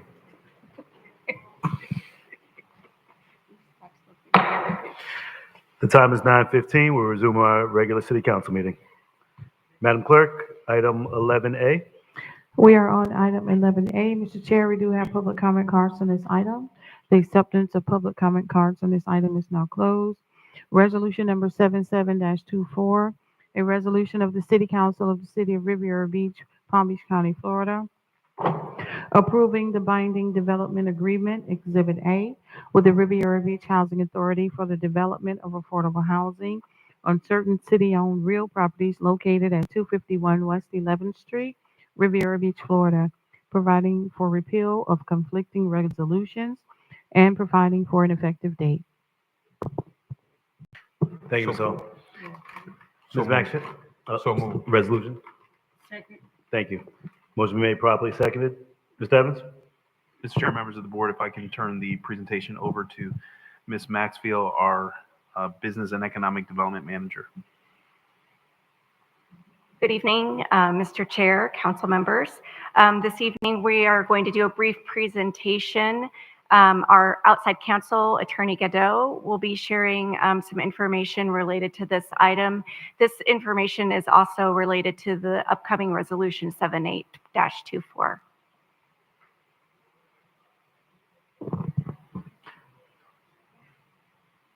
Good evening, council, Mr. Chair, Mr. Mayor. I am Christy Gatto, and I'm here to provide you an update on the status of the development agreements with the Riviera Beach Housing Authority. As you know, I'm going to give you a little bit of a background. We were here on April 18th in front of the City Council, where the direction given was to come back at this meeting with development agreements for the city to surplus the Judge Rogers site at 251 West 11th Street and 10 scattered lots to the Housing Authority. After that direction we received from City Council, we have been working on the development agreements on April 22nd and April 24th. I sent a revised version of the latest drafts from the Housing Authority to them, which substantially revises the previous drafts. So I want to explain why I substantially revised the draft. As you may recall, in early April, we asked for direction from City Council as to what you wanted to see in these development agreements, since the city was coming forward with some major property interests. And up on the screen are the bullet points and the direction that we received from City Council in terms of these development agreements. First and foremost was a reverter provision to protect these projects to be developed and to protect the city's requirement that the housing, both rental and home ownership, would be affordable and would continue in the future to be so. A payment for taxes, whether it's a payment in lieu of taxes or actually ad valorem taxes to be paid. You also required a 30-year and at least a 15-year affordability for the rental units and the housing units. You also, as a majority, wanted the financial audits from the Housing Authority, project performas, and also were interested in seeing bonds that would protect the projects to be developed. You wanted to make sure that the projects complied with the current land use and zoning regulations, and also wanted to ensure that there was a mix of affordable workforce housing. Based on those direction we received from City Council, based on those survey responses, we then ensured that the drafts we sent April 22nd and April 24th to the Housing Authority contain those provisions. So as you can see, as a summary of some of the provisions that I added into the development agreements were to protect the same things that the City Council directed us based on that survey. A reverter provision in protection of the same, a pilot agreement, protection of that pilot agreement to be paid, workforce and affordable housing. We also included guidelines for maintaining affordability. We have asked for financial audits, project performas. We were requiring bonds and asking for 100% compliance with zoning and land use regulations. The revisions that we have received back to date, including a clean copy received at 4:30 today, does not comply with City Council's direction. What I have on the screen here are the major issues with the revised versions. They do not protect your requirement for a reverter. There is no guaranteed requirement to when or how they will make a payment in lieu of taxes or pay ad valorem taxes. There is no guarantee against encumbrances of these properties as soon as they are conveyed. There's no guarantee on the Judge Rogers sites that bonds will be provided during construction. And they have no requirements for affordability guidelines and no annual recertification. So as you can see, this potentially results in issues that this council, I believe through the direction earlier provided, does not protect the city's interest. Likewise, on the revisions to the scattered lots draft agreement, it also fails to protect what City Council directed staff to protect: the reverter, ad valorem payment or a pilot payment, a guarantee against encumbrance, affordability, and again, it doesn't protect the city's major assets that are being brought to this partnership. Mr. Chair, Ms. Godot, give me 1 second. Councilman McCoy, go ahead. Thank you, Ms. Godot. You're very thorough and very fast. So I want to just take a step back. You referred to the surveys, and I guess you can Go back to that slide. Yes, sir. Well, so it appears that if this is what is attached in one of the backup documents, you have a survey in there from a person named Julia Botel. That shouldn't be even considered to what we have here. And I don't see a survey in there for Councilmember Miller Anderson. So is your analysis based off of having someone that's no longer on council and then not having a person that's on council? Mr. Chair, if I may respond. Ms. Godot? Yes, it is, sir, because at the time that we requested the survey, that was the composition of your council at the time, and that was the direction we received at that time. When we came before you back in April, I presented the same slide. I believe that was the meeting that you weren't at. I presented the same slide as to these were the requirements that we have from City Council, and I'm not aware that those have changed. Yeah, well, this certainly was never a case where there was a councilperson, Julia Botel, and Glenn Spirity serving at the same time. So if that was the case, then certainly, you know, we should have, that needs to be clear. And then it's not a real, so basically this isn't a real depiction of the position of the board as we stand today. That's not a question. I mean, this is factual. Come on, Ms. Well, Ms. Mr. Godot. Chair, if I can respond. Ms. Godot? This is the only direction I have. If the board wants to give me different direction, I'm happy to take it. But one of the reasons we sent out the survey was so that we knew in drafting a development agreement what this board is looking for to protect the city's interests. Because as you recall, your resolutions to surplus city property require a development agreement and require protection of various city interests, including but not limited to a reverter. So consistent with this board's prior resolutions on surplusing properties, we created this survey so we would have clear direction of how to move forward. If that direction has changed, I am happy to take new direction. I just need that direction because right now I am acting on what the latest guidance I have from this board. Okay, well, I'm glad that we got that established because clearly I don't know that my colleague has shared that with you. If not, I'm eager to hear if she has any particular concerns about any of the number of, I think, 10 or so questions that we had on the survey. And certainly we should make sure that we're not encompassing former councilperson Julia Botel. I know she's done some great work in her time, and I'm under the impression that she's still de facto having some influence on this. So I'm very much concerned that this would even be before us. So I just want to make that clear. So now that we know that this isn't an accurate representation, let's go ahead and line by line this, and we can get right down to business, because I'm not staying here all night on this. And, you know, we had specifically directed, I believe it was back in October or November, that we needed this done by the end of the calendar year. We're already into the month of May. So if I can, when the time is appropriate, Mr. Chair, I would love to offer up, and I don't want to interrupt her presentation, an opportunity for us to go specifically to the issues that are outstanding, that there seem to be, I guess, differences on. So that's all. I just wanted to make sure that we know that this is not an accurate representation of the current composition of the board. I'm in full agreement because we have other business of the city to get to, and I have no problem just getting straight to the points. So, Mr. Chair, and straight to the point, this, in addition to the direction that I had from the board, the pending legal issues on the Judge Rogers site, the school board reverter has not been removed yet. That reverter provides a reversionary interest to the school board.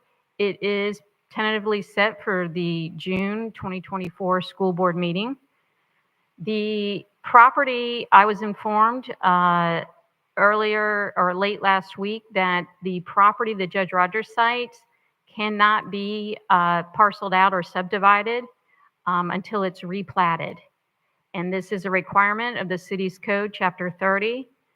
So until we can replat, we cannot subdivide the Judge Rogers site and remove the Boys and Girls Club lease out Sure. of the site. Councilman McCoy, go ahead. So how did you want to do this? Because I want to specifically respond to that, because I did see that in the memo, and I want to kind of chime in. I want to kind of be efficient, but should we be permitted to ask these questions as they come up? Absolutely. Thank you, Mr. Chair. Councilman, go ahead. So if I could jump back to the memo here that I seen, and I believe it was in the cover page. I do understand the code, and I looked specifically at that. However, I had a different understanding of that, and I wanted to even extend a different perspective on how to get there. There seems to be some reference in the code. I think it was chapter 30. Do you have it? 30-31. Prior to final approval of any proposed subdivision or land development under the terms of this chapter, the area to be subdivided or developed must have the appropriate zoning required for the intended uses.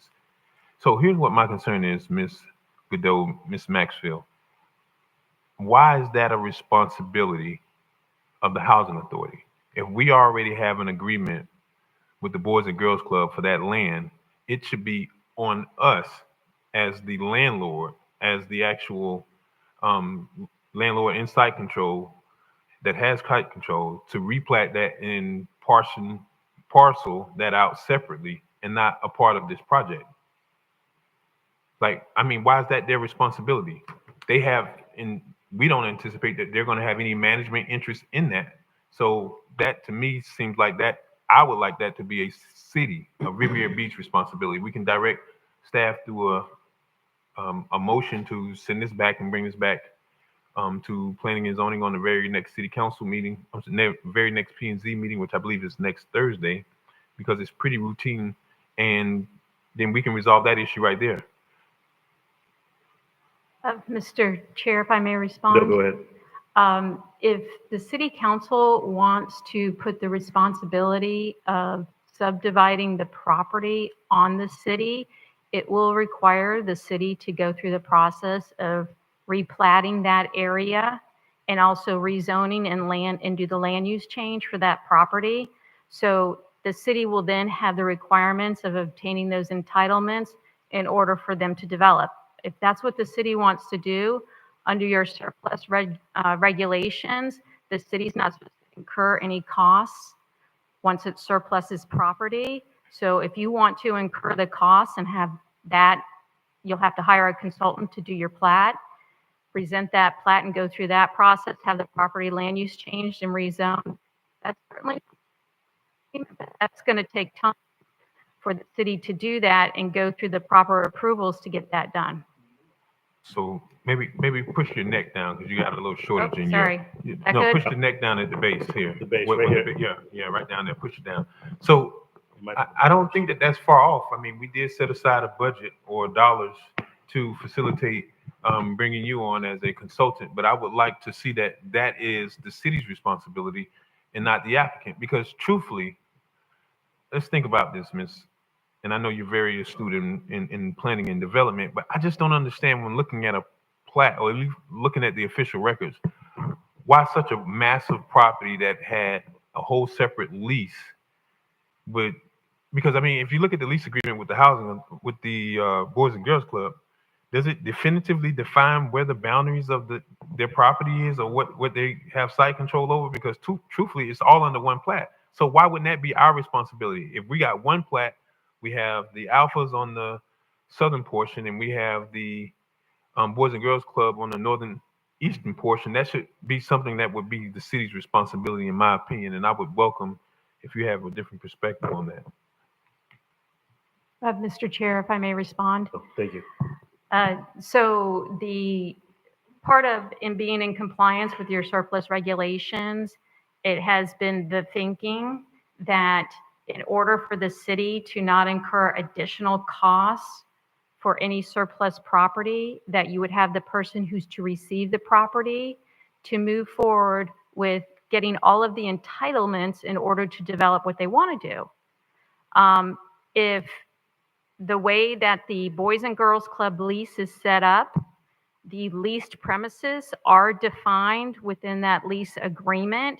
However, one of the problems on the property is that the leased premises, as described in that lease agreement, does not include all the area that we believe is required for their South Florida Water Management drainage permit. There's a dry retention area that's to the west of the Boys and Girls Club building facility. That dry retention area, we believe, was included in the calculations for the South Florida Water Management drainage permit. So one of the challenges with this site has been, if we subdivide it, we have to ensure that we don't make the Boys and Girls Club site now a non-conforming site and jeopardize their South Florida Water Management drainage permit. That's a challenge. So again, if the direction is now to have the city take on this portion of the entitlements to get the property teed up so we could simply convey the remainder of the property to the housing authority, that's something we could change. You know, if I can pause you right there. It seems like, and I'm not, am I missing something? Are you speculating that that is what the site plan approval is, that the Boys and Girls Club site is dependent on that drainage? Or do we know that for certain? I cannot speak. I'm sorry, let's Mr. not Chair, speak in may I speculation. respond?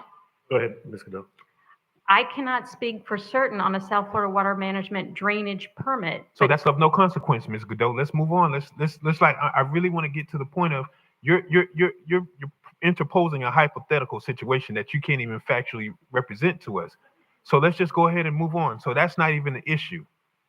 Would you agree? Yeah. Because you can't say with certainty. Mr. Chair, if I may respond. Councilman, I'm sorry, Ms. Godot, go ahead. Councilman McCoy, I'm not bringing up hypotheticals. I'm trying to address all the issues that are going to be involved in subdividing this property so the housing authority can move forward with affordable housing.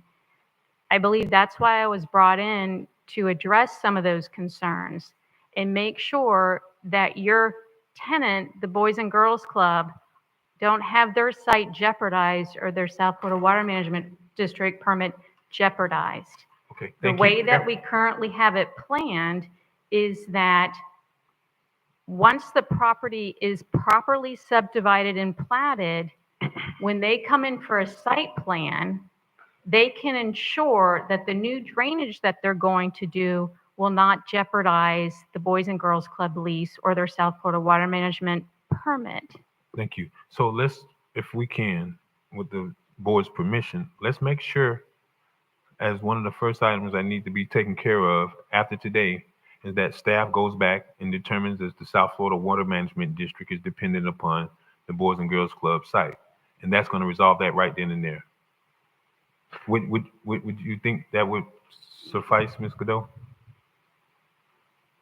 If we can get a definitive answer on that, I'm sorry, Mr. Chair, if I may respond. Ms. Godot, please. Thank you. If we can get a definitive answer on that, yes, and we can mark that off the list of things that need to be done, Absolutely. If you want city staff to take on that responsibility, again, we'll take that direction. I would love. I mean, you said we were addressing concerns, but we don't even know if it's really a concern if we don't know for certain. So let's. I would say I would like to make that one of the first things that we need to resolve. Thank you, Mr. Thank Chair. you. Chair. Dr. Spiritus, go ahead. Mr. Goodall, either the glass is half full or you can look at it as being half empty.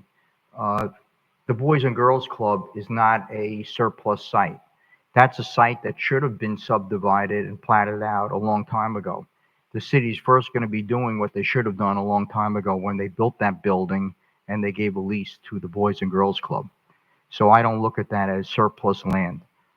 And I don't look at it the way you look at it. I look at the glass being half full.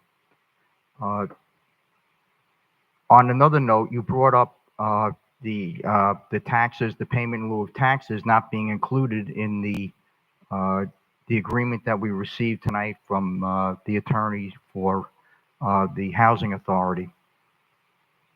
I think it was pretty clear in there that the city is going to be made whole on their share of taxes, and that was going to be paid through the pilot. So I don't know did I miss something there? Mr. Chair, may I respond? Ms. Cadopa, thank you. The draft agreement that I provided to them provided the guidelines on when and how they would make that payment. They struck all of that language out.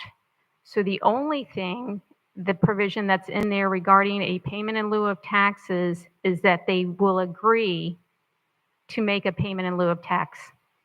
There's no provision on how or when that will be made. So in my opinion, as counsel to the city, we don't have an agreement on when or how they're going to make a pilot payment.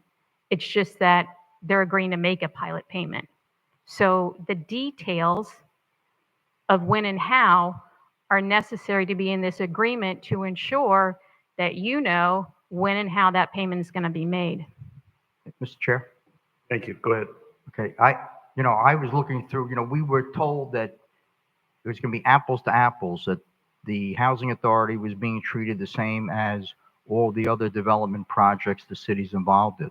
I was looking at the development agreement. I didn't see anything with the pilot on the Marina project from Related and that end of the project. I didn't see those details in that agreement. So why has that agreement been dealt differently than this agreement? Mr. Chair? Ms. Cadopa? I'm sorry, I was not involved in the Marina agreement, so I cannot address it. All I know is the direction that was provided based on the initial surveys was the requirement for a pilot payment or a guarantee for ad valorem taxes to be paid. I think, Mr. Chair? Go ahead. I think it's pretty simple. We're making a big thing out of a small thing.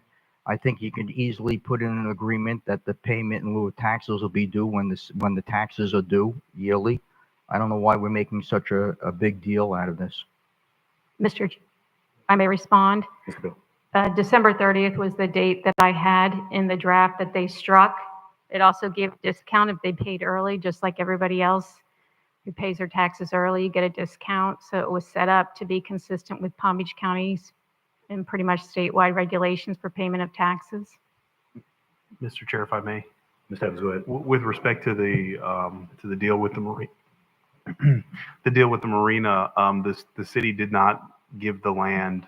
The city still has ownership of the land, and will have ownership of the land. So, in this particular case, the city would divest its interest of the property, and it would be under the sole control of the Housing Authority. So it's different as it relates to the ownership. Mr. Chair?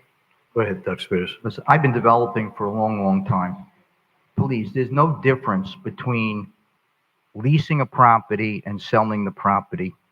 If somebody encumbers a leased property, that leased property is encumbered the same way a piece of property that's transferred to someone else is encumbered. There's no difference in that. You're taking the same chances in development with a leased piece of property as you are with a sale piece of property. When it's encumbered, it's encumbered. Mr. Chair, if I may. Ms. Evans.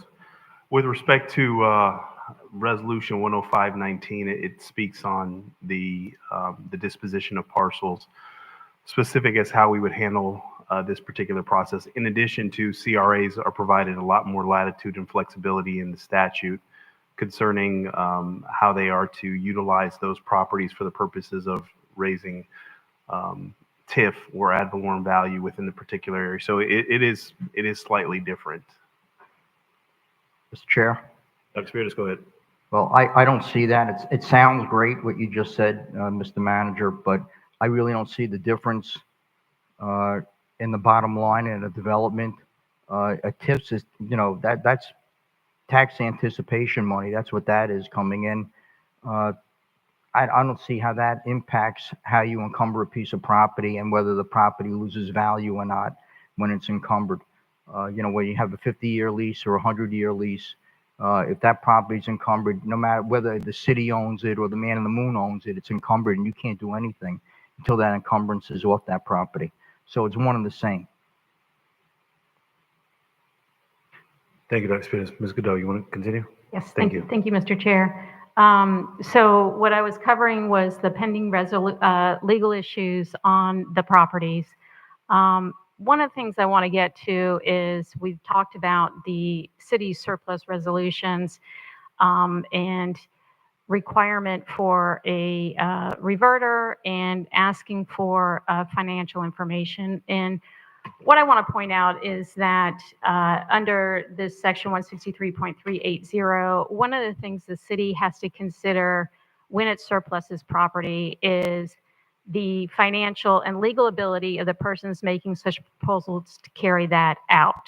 So in surplusing the Judge Rogers site and the properties that are within the CRA for separate home ownership, you have to look at the housing authority's ability financially and legally to carry out the development. This is consistent with your surplus regulations and also consistent with best practices for disposition of surplus property for affordable housing to ensure, for example, that you have a reversionary interest in the property in case it is not utilized for affordable housing. The reason I'm bringing this up is, as you know, we've asked for a lot of information from the Housing Authority to do our due diligence to make sure that they can bring these projects through to reality. What we have received to date from the Housing Authority is unaudited financial statements for the last 2 years, which are summarized on this slide. We do not have audited financials from the Housing Authority. I understand under state statute that they may be exempt. However, we are working off of unaudited financials, and this is basically the information that we have been provided to date. We do not have any information about who their partners will be in this development. We don't have any proposed agreements. We don't have any MOUs. And why is that important?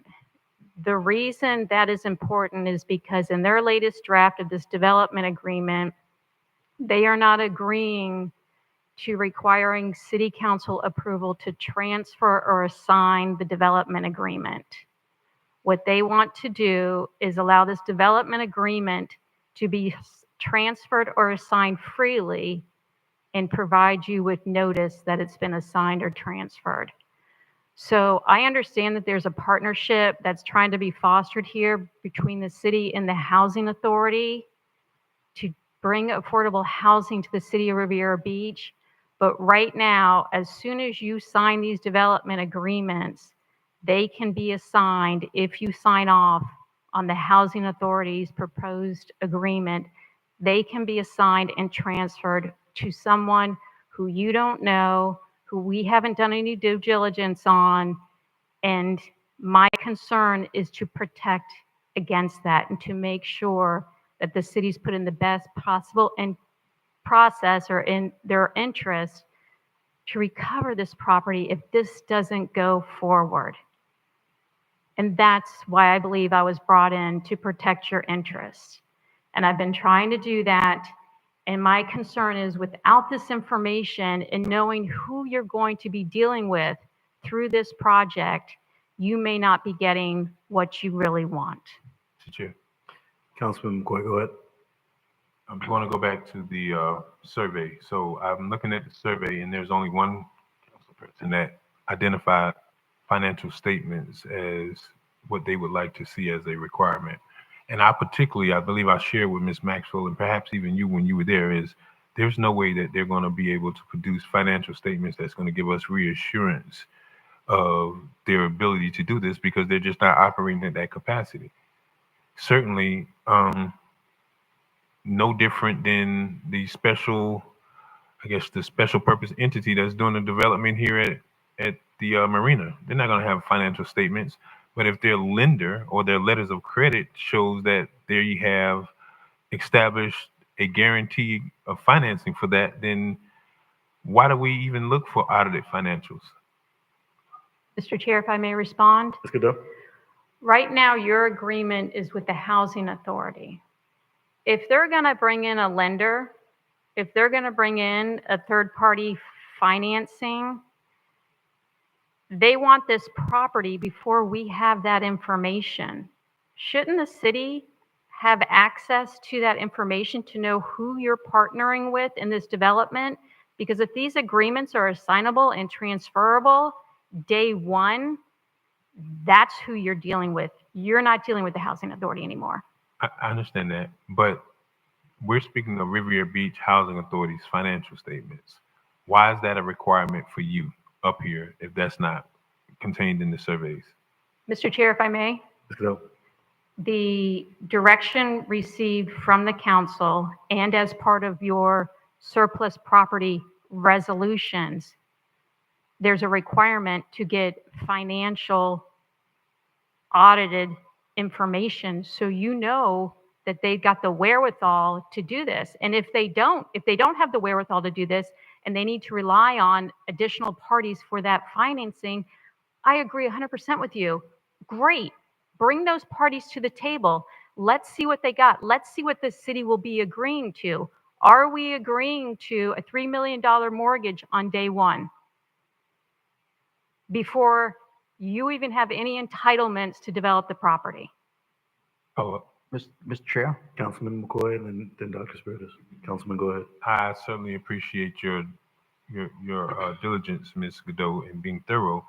However, I got to repeat that I'm not concerned with their financial statements. Neither is this board. We authorized Resolution 105-19 with a vote of the City Council, not on two readings, but right now here today, we can waive any provision in that resolution. And let me tell you why. I'm not about to try to change the rules for each individual. I don't favor the Housing Authority no more than I do the CDC, and certainly not any more than I do Found Care. But we've conveyed property, and I'm looking at it right now, 1052 West 30th Street was a single-family home that we conveyed to the CDC in 2020. Nothing has been done. We didn't ask for one scintilla of a piece of paper. Found Care just got one of the largest pieces of surplus property in the city. We didn't ask for one sheet of paper. So what you're saying to me right now, Hold on, Ms. Godot. Councilman McCoy, finish your I think statement. she knows what Mr. Chair, if I may Go respond ahead, to Ms. that. Godot. If you want to do the same agreement that was done with Found Care, I am happy to do that. That is a long-term lease where they cannot encumber the property at all. Found Care is coming forward with its own financing to develop that property. If the council wants to use that as the basis for our agreement with the Housing Authority, I'm happy to do that. That would save a lot of time. So, I mean, if O'Connor Capital is their financing arm, how is that any different? Because we didn't see who their guarantee. We didn't see financial statements from Found Care, but certainly, I don't even know that we even got a name of who their bank or who's financing. I did happen to meet the nice folks who are doing the site construction, but in this situation, we're talking about the same exact thing. They provide us today with O'Connor Capital, which I have seen that they do a lot of commercial development, especially here in the county. So, Ms. Godot, and I want to not undermine the work that you're doing, but that resolution is only the framework to the extent that this council allows it. And we can modify that right here today. But we didn't extend the same level of scrutiny with these other two nonprofit organizations that have been working in this community. And I would venture to say that the Housing Authority has been around way longer than Found Care, certainly way longer than the CDC. So, Mr. Chair, Ms. Godot, I'm going to remind you that this is purely the prerogative of this board to exercise any provision in 101-19. Mr. Chair, if I may respond. Godot, go ahead. Councilman McCoy, when you weren't here at the last meeting, one of the things that I said to the council was the same thing you're saying. You're absolutely right. Your surplus resolutions are just resolutions. And you could adopt by resolutions, no surplus regulations apply to this deal. You can convey the properties as soon as you want to without any protection. The Found Care Agreement, no financing was required because it is very clear within the first, I think, several pages of that agreement, they can't encumber the property. So that means the city's long-term lease, that property will remain the city. When the city gets it back, it won't be encumbered with a mortgage or a lien.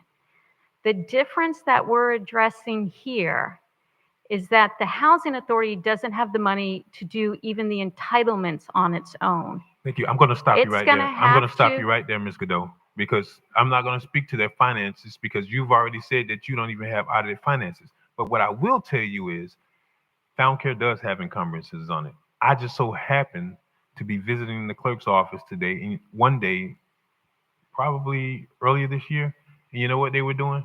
They were removing and doing satisfactions of liens that were currently existing on those properties that had been approved for several years ago. And you know why they were doing that? Because Found Care has the intention of doing a mortgage back on that property. So, I mean, Ms. Godot, I don't want to debate you on this, but like, you got to help me out and lend with me because what you're saying to me, I think has been more of best practice and speculation, but I'm speaking from a factual perspective. There's no reason why they would need to get a satisfaction of any kind of liens if they didn't have the intention on encumbering the property. And I personally seen that to the point that I said, wait a minute, the city has gotten this property conveyed to them way back in 2008, whenever the Sooners was, and it never actually got satisfied in the official records. The only way a person would need to get clean title on a property if they intend on borrowing on it. So, Ms. Godot, what you're saying to me is already happening in the city. Mr. Chair, if I may respond. Please. If Found Care is encumbering your property, you do need to look into that because under the lease agreement, that's prohibited.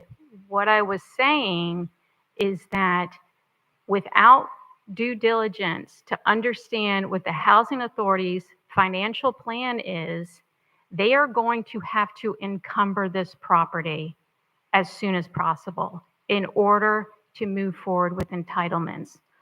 What that means in reality for you, and this is certainly your prerogative in the city council's decision, is to convey this property to them, to River Beach Housing Authority, knowing that if you ever have to get it back, you will get it back with a mortgage on it. Thank you, Ms. Godot. You're Dr. welcome. Spiritus. Mr. Chair, I just want to reiterate what my colleague, Commissioner McCoy said. Last week, I had a meeting with a developer. I had no idea who this person was. It was in respect to the Ocean Mall. And the person told me midway into the conversation that he was a partner on the Marina project.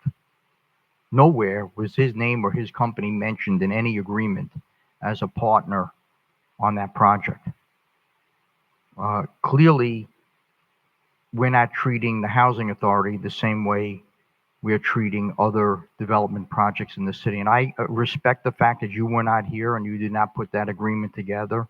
But I think we have to treat everybody the same on a level playing field here right now. This project does call out for a performance bond and a payment bond. It calls out for no encumbrances on the property until a construction loan is put into place. The people that are giving the construction loan, by the way, the O'Connor Group, we all got a copy of the letter. That group does finance related on many of their projects. So they're very well established organization in Palm Beach County and actually in the whole United States. So I think that we have to take the same risk in order to get this number of units of affordable housing, which is desperately needed in this city, and to work with our partners, because they are our partners, the housing authority. And I think that we have to, there's a risk in any project. You can dot every I and you can put everything you want in there, and there could be an earthquake tomorrow and everything could disappear. But we have to take some risk on the people and the boards and the groups that take a risk on us. And I think we have to work as partners and we have to be willing to work with them. Mr. Chair, if I may respond, Ms. Cadeau, the development agreement that's before you, I think would do what you're asking for, Commissioner Spiritus, the latest draft that the city drafted, which is to require the housing authority to obtain its entitlements, and then the city will convey the property. And that will protect, as you've mentioned at the last meeting and again here, to ensure that they're treated the same, that they show that they can do this, and that the city's ensured that it will get this development moving forward. And then for their construction lien or loans, they can insure those bonds for construction, and that way the city will certainly guarantee that it gets the projects. So I agree with you, and the draft that's before you that I drafted ensures that. Mr. Chair. Councilman, Dr. Spiritus, you finished?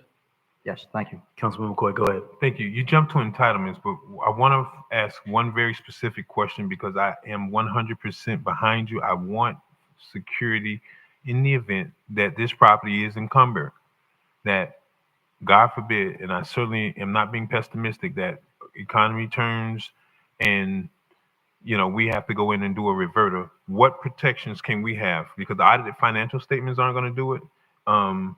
But what protections can we have right now if this doesn't go through, that we're not we're not taking back possession of that property with the mortgage on it that we're responsible for satisfying? That's what I'm asking would be a financial instrument that you can recommend. Mr. Chair.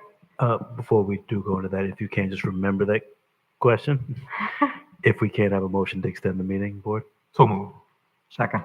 Do we have time limited on that? Until the end of the agenda? Yep. Thank you, Councilman. Motion been made and properly seconded. Madam Clerk? Councilperson Spiritus, Yes.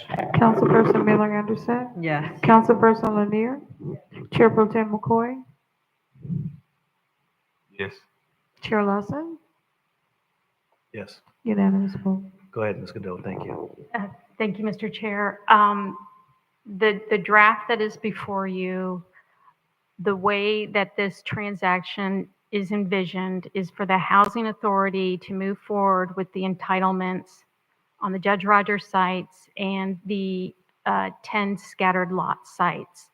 Once they obtain their entitlements, then like most development projects, they will secure their construction financing. Along with that will be bonds to protect the city's interest in this property. As you said, sort of a worst case scenario, a downturn further in the economy.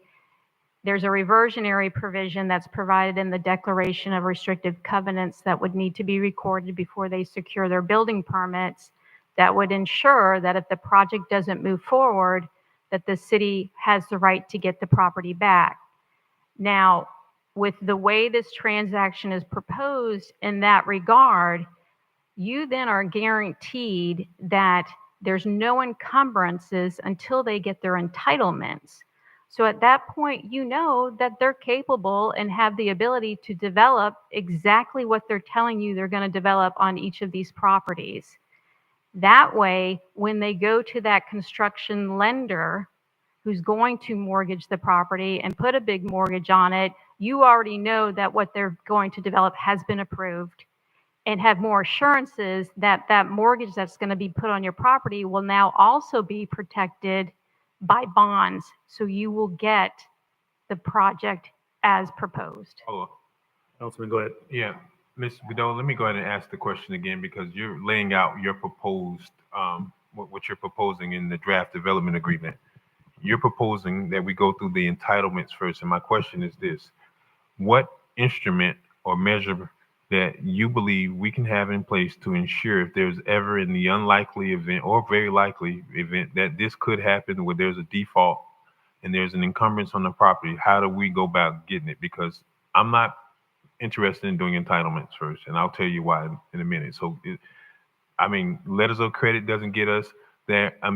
Can we, let me get back up to the survey because there was some few options there. Letters of credit, the performance bond. The performance bond would allow us to see through the end of any unfinished construction activities, correct? Mr. Chair, if I may respond? Go ahead. Let me go back to the first part of that before I forget it. If you prefer to do entitlements after you convey the property, the only thing that would protect a reversionary interest is if immediately there's recorded a declaration of restrictive covenants or this agreement is recorded that makes it clear that the housing authority or their assigns cannot encumber the property and that the city's reversionary interest remains a superior interest on the property until that reversionary interest goes away. That's not going to allow them to get any financing. Mr. Chair? Hold on, Councilman McCoy, go ahead. I guess you're giving me that scenario, but Ms. Godot, I'm thinking the reason why I don't like the entitlements first, they go through entitlements and now you change the zoning for the property, now you change the use for the property, and then suppose something happens then. It's like every single development project that we have here in the city, a person is permitted to get the entitlements first.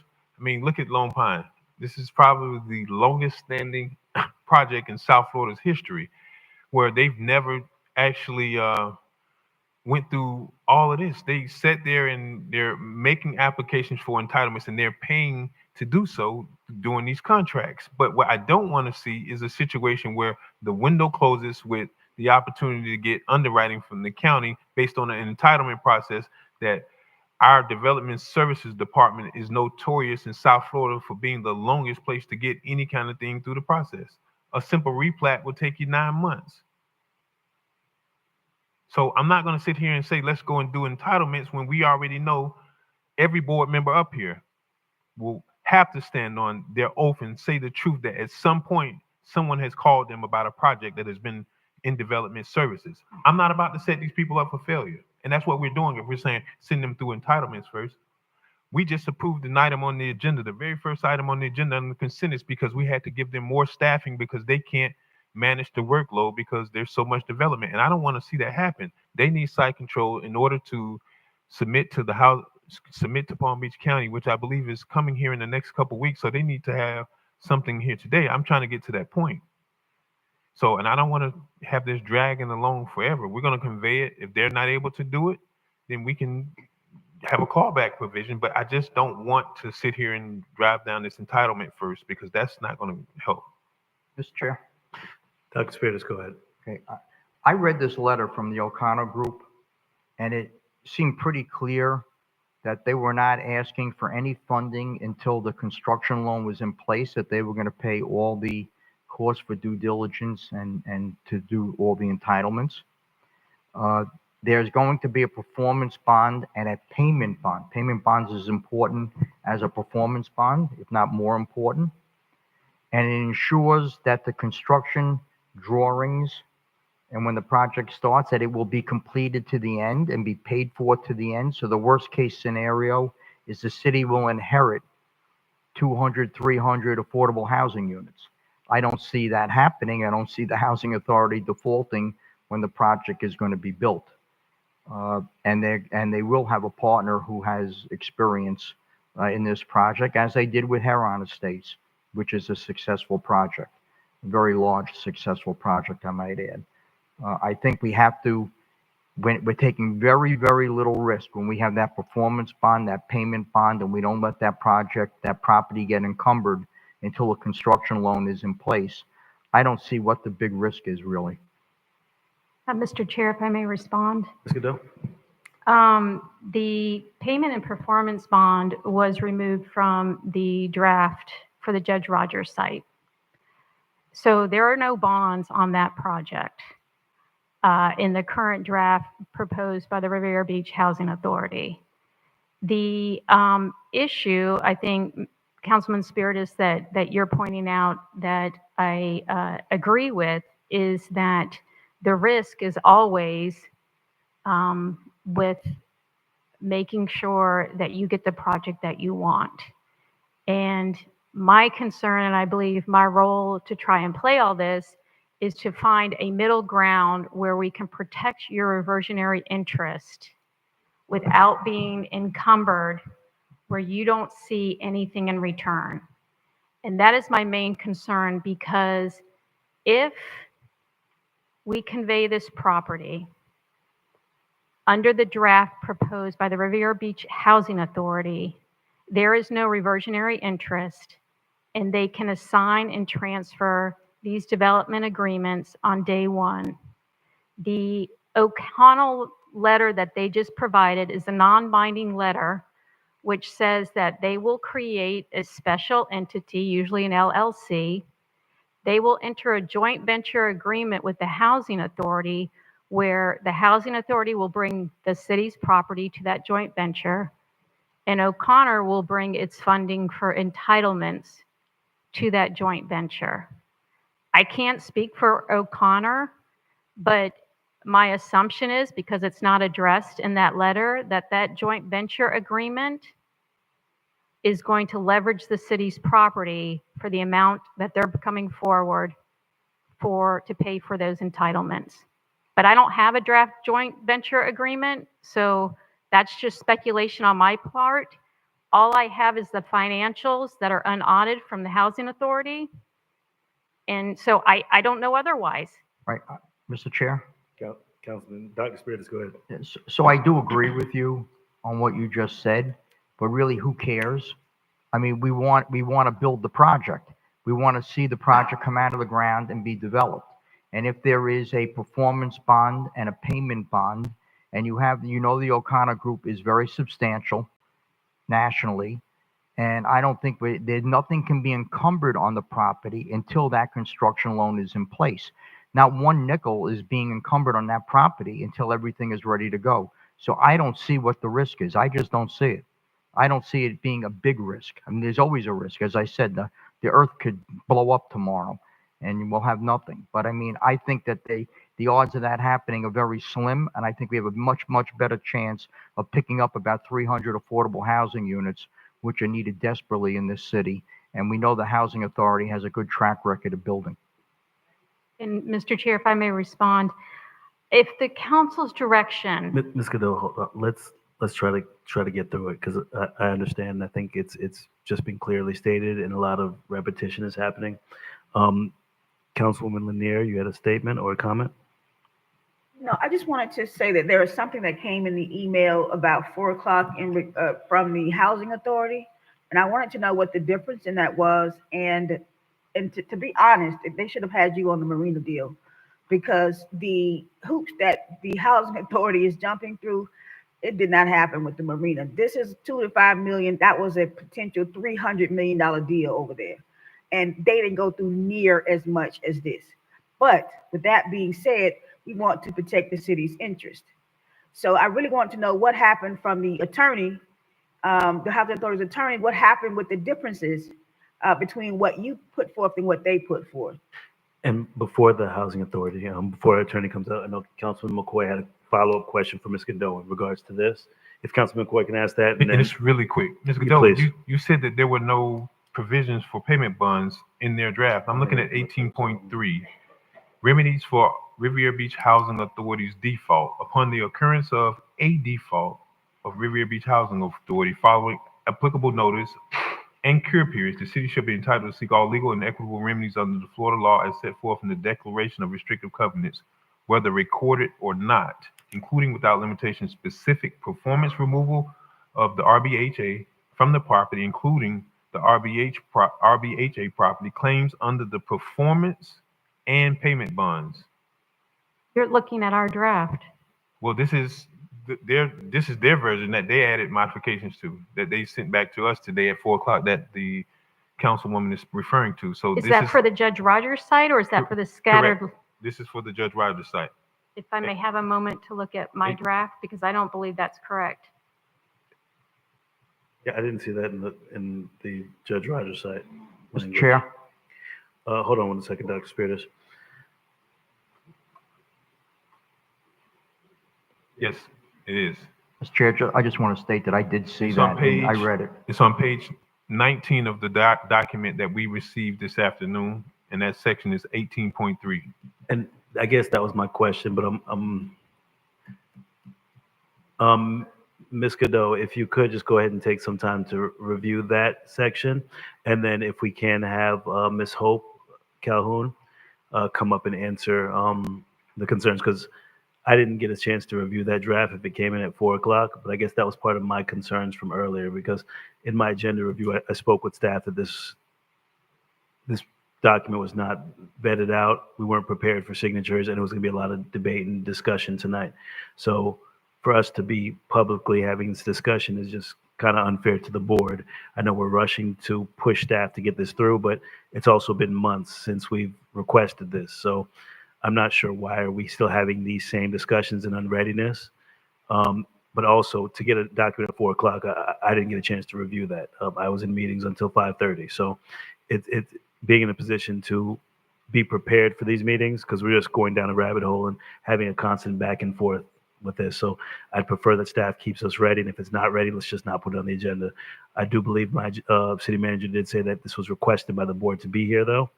I'm trying to figure out how do we get to a resolution tonight?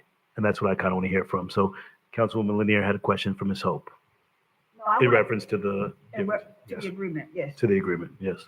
Good evening, Chair and board members. First and foremost, Councilmember Lanier and Chair Lawson, if you look at your agenda backup, you have an agreement that's dated in the top right, 4/23/24.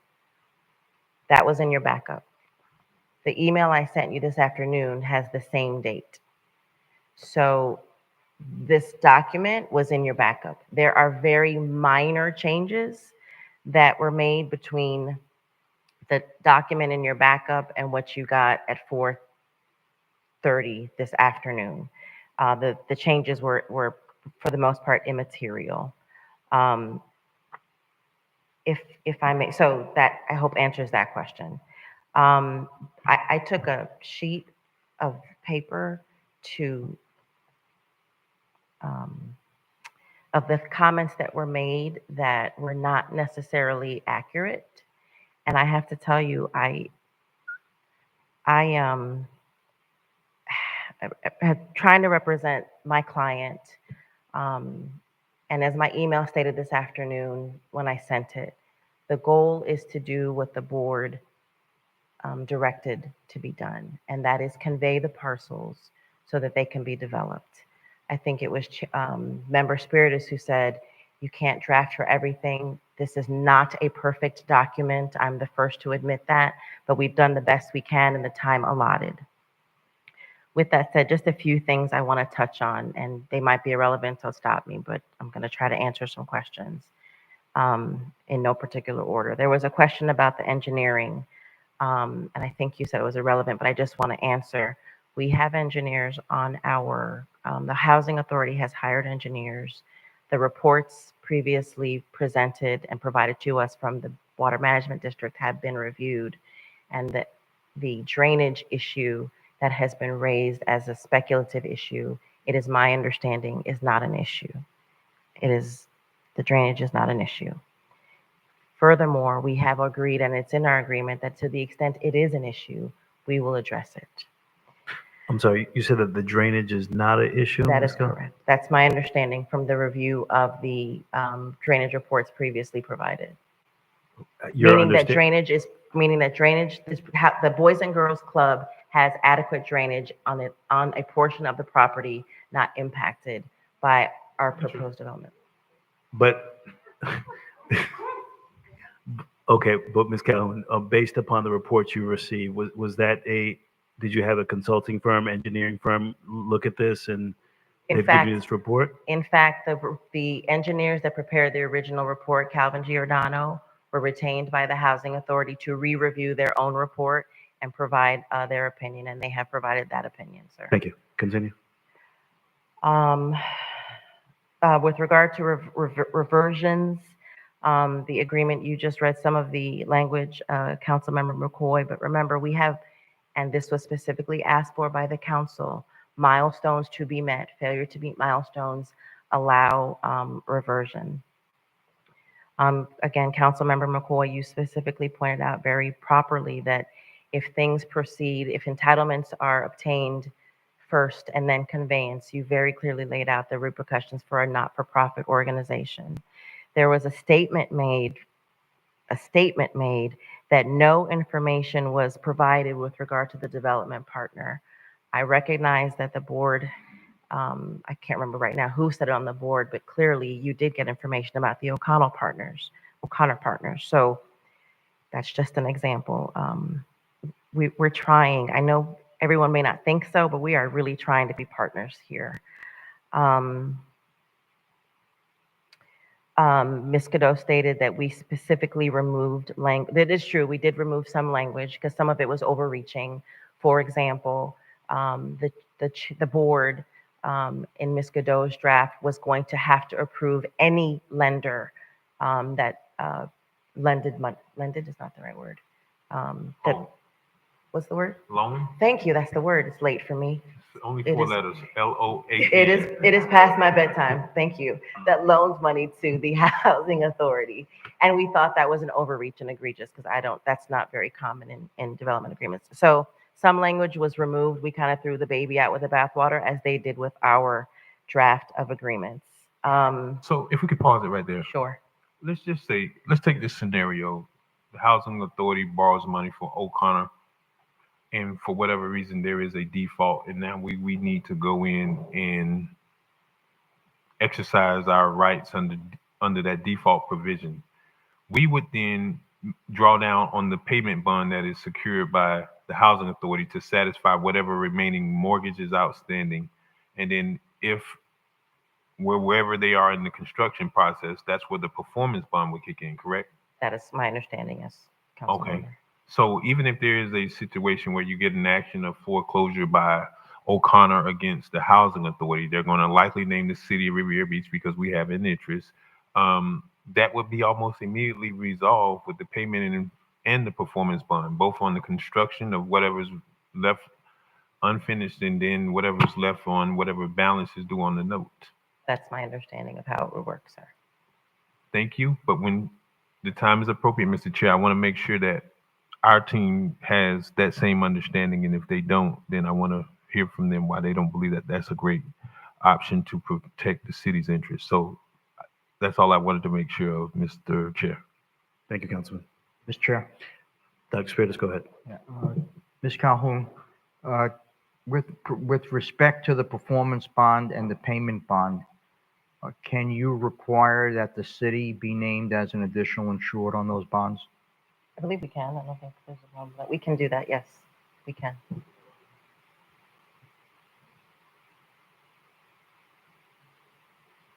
Thank you. Ms. Calhoun, if you can continue. There was a comment made that if the land was Councilmember McCoy left, but there was some discussion about the subdivision of the property, and the statement was made that the rezoning and the land use has to be done when the property is subdivided. And 30 years of practice, I don't believe that that's accurate. I believe you can subdivide. You don't have to do the land use and the zoning at the same time. Property is subdivided and parcelized and platted and replatted all the time without land use and zoning changing. With regard to the survey, I'm trying to remember some of the statements that were made up there. Reverter was not listed as an issue, nor is reverter in the policy, the surplus policy of the council rather. We've already said, recertification. So again, in the draft provided by the city, there was quite a burden, in my opinion, placed on a not-for-profit housing authority with regard to income and verifying income. So we modified it and simplified it. There is still a provision to verify income so that is still established and met. We just tried to simplify it again for a not-for-profit organization to be able to deal with. Taxes have already been discussed. Compliance with land use and zoning already discussed. Again, we stand ready to have an agreement executed and move forward as the council directed many months ago. I think I've hit most of the high points. I'm happy to answer any other questions. Okay, before we continue, guys, we're having examination, cross-examinations. I'm sure Ms. Godot wants to respond, and this is not why we're here. So, board, what are we looking to do? We've had agenda reviews. We're hearing from staff. Let's give clear direction and move on. Mr. Chairman, I'd like to make a motion. Dr. Spiritus, I move that we adopt Resolution 7724 and substitute as Exhibit A the agreement received by Hope Calhoun that we received at approximately 4:37, subject to minor cleanup items such as numbering and similar type errors. So we're not adopting the agreement that was prepared by staff's counsel, our counsel, but the copy that was sent to us as backup, dated 4/23/24 as amended. And I'd like to make sure that we add in this agreement that the city will be named as an additional insured in any performance bond, in all performance bonds and payment bonds. we have a second? I was second for information. Second's been made for information. Discussion? Discussion, go ahead. Yeah, I wanted to ask, so what we're agreeing to this 7724, right? And then what we are replacing is the Exhibit A that is a part of this document. Am I correct with that? Are you asking me? Yes. Yeah, I'm sorry, yes. Okay. And That's our request. and that attachment is to include a performance bond that insures the city as well. I'm sorry, yes, to include the addition of the city being named, yes. Okay.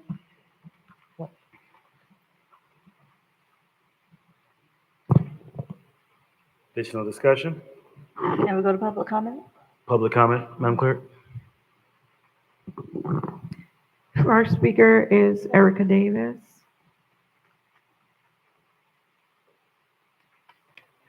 Followed by Margaret Shepherd, and then James Boykins. Erica Davis, Riviera Beach. All I have to ask is, have you all lost your minds? First of all, this property does not belong to you. It belongs to the city of Riviera Beach and the residents. You have sat here for an hour and ignored what Attorney Cadeau has just told you about protecting our property. You're talking about a $5.5 million piece of property. We have gone down this rabbit hole before with the Marina project. Thank God that we still do own it. But as far as your developers, we paid a 40-year experienced consultant who stood up here and told you that they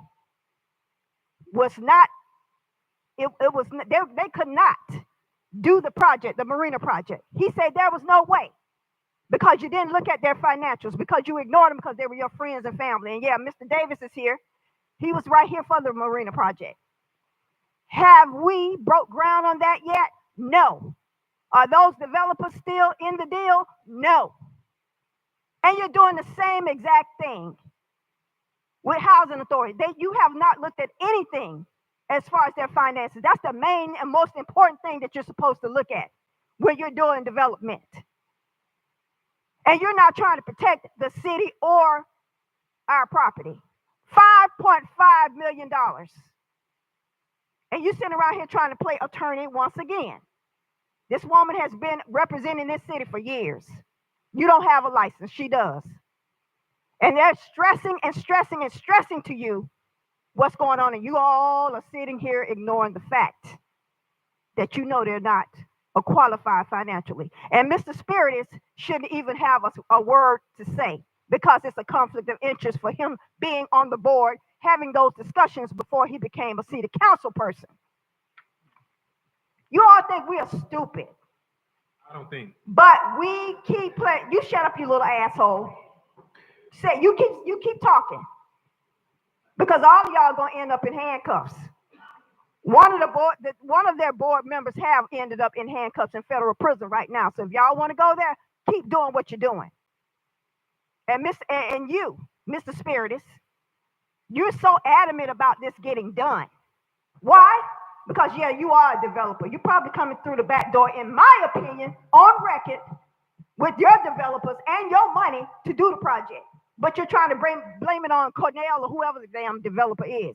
None of this stuff is Mr. on Chair, paper. I don't believe None that of people this in stuff public is comment on are allowed to make paper. personal comments. You have no documents Ms. whatsoever. Erica, if you could address the board as a whole. You Address have the chair, I'm sorry. no documents whatsoever to back this situation. Thank you for your comments.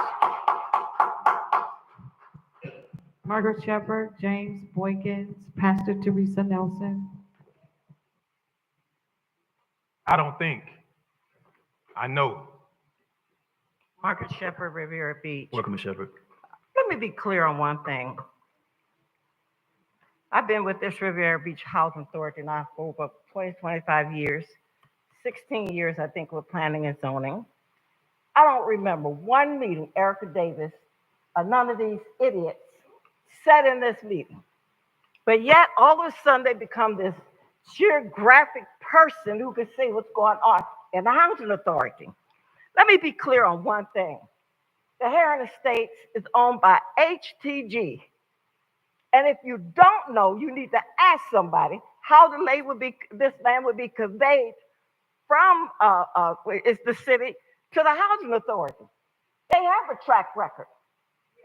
They have a track record. And so do you. You are a total Ms. fool. Shepherd, if you could please You address the are board. a Ms. idiot, Shepherd, if and you could. better know one Ms. thing. You Shepherd, better if you could stay in please your address place. the board. I'm not scared of you, honey. You better ask about Ms. it. Shepherd, No, don't call my name. if you call me could idiot. please address the board. Ms. Davis, No, please do not interrupt our asked this meeting. idiot, because So, these people are please- trying to build affordable housing for the residents that are struggling. Every day I went on vacation, my phone, I had to turn it off, listening to people that want affordable housing. Yet and still you have people coming here, you didn't ask for their financial records. I think Ms. Lear was the only one that said the people ain't got no money. She kept asking for the records. Where are your funds? Now you said, okay, now you got, let's go to Found Care. Well, how much taxes is Found Care going to give to the city? Absolutely nothing. Let me be clear about the Riviera Beach Housing Authority. How many million? 17 million? 0.5?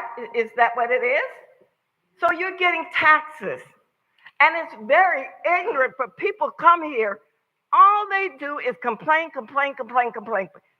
And then you say when somebody gets shot or killed, well, they should have had affordable housing. It's a disgrace that we come here. I've been on planning and zoning, they said 16 years, but I think it's a little bit more. And I've seen projects come in here, and what do? We sit here and we take it. Because I got hard and I started bamming away at them, then they would say, oh, Ms. Shepherd is hard, she's so rude, You're right, you're not coming in the city and build anything, and I don't have a say-so about it. I believe in the housing authority. I believe that they're going to make affordable housing. They're going to make safe housing. I can't help what the Heron Estates is. It's owned by HTG. The housing authority is partnership. They have, 4 houses? They have one in Thousand Oaks. They have a 4-plex. These people have a track record. Tell me what is it?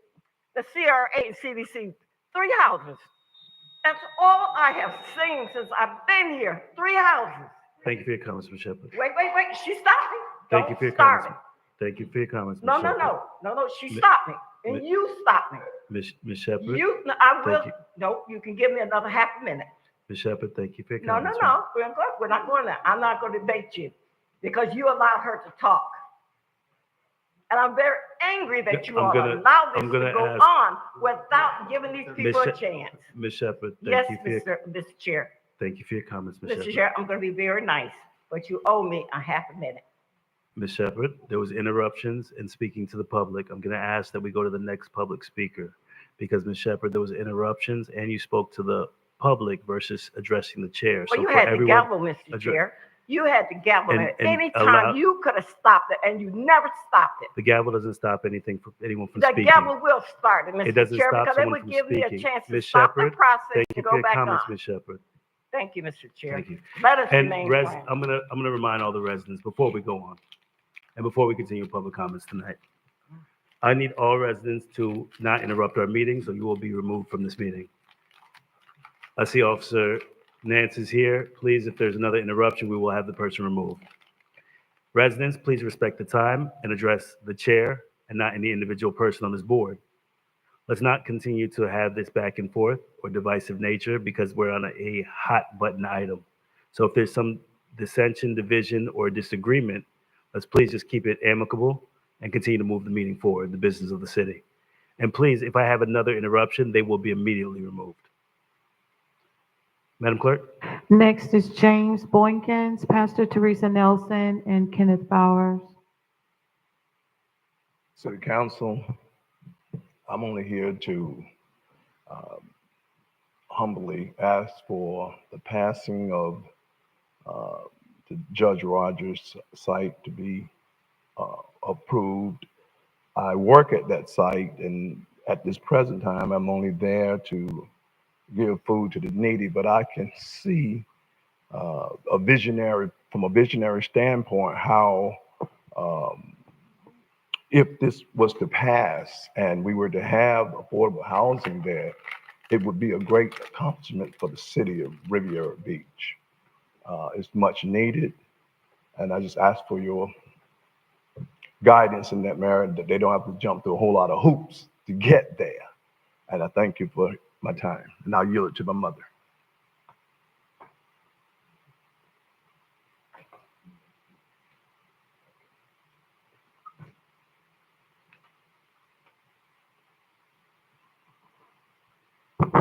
Good evening. I'm Pastor Teresa Nelson of Nelson's Outreach Ministries. I'm here on behalf of the Judge Rogers Center.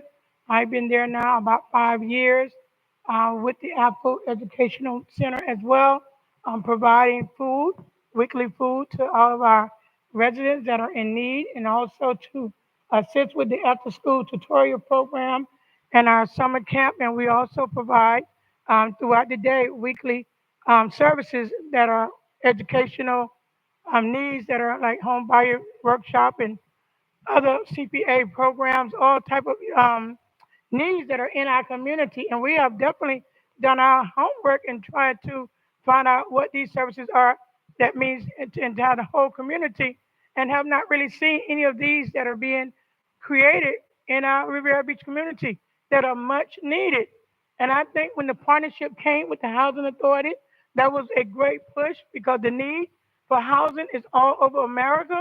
And our city has an opportunity to bring affordable homes, just like in Huron Estate. We have a model here on today. I'm with 7 other states around this country, and they can barely find any property to help their residents deal with this housing crisis.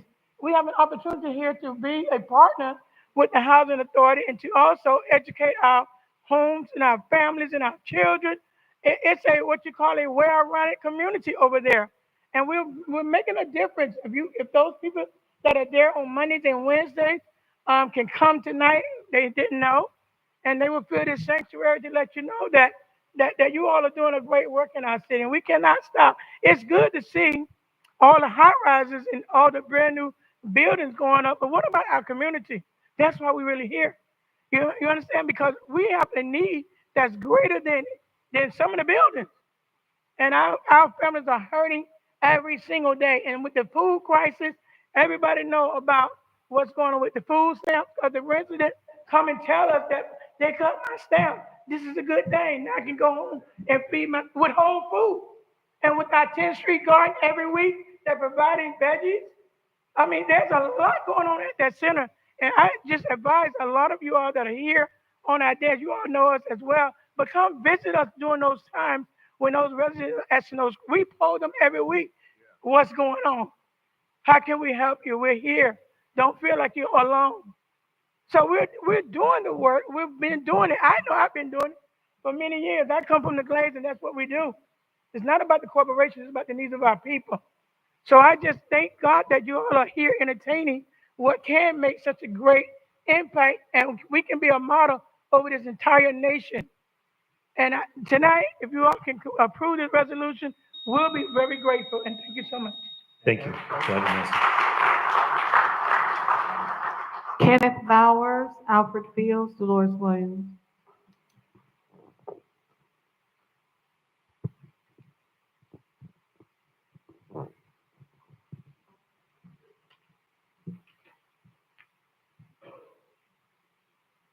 Welcome, Mr. Bowers.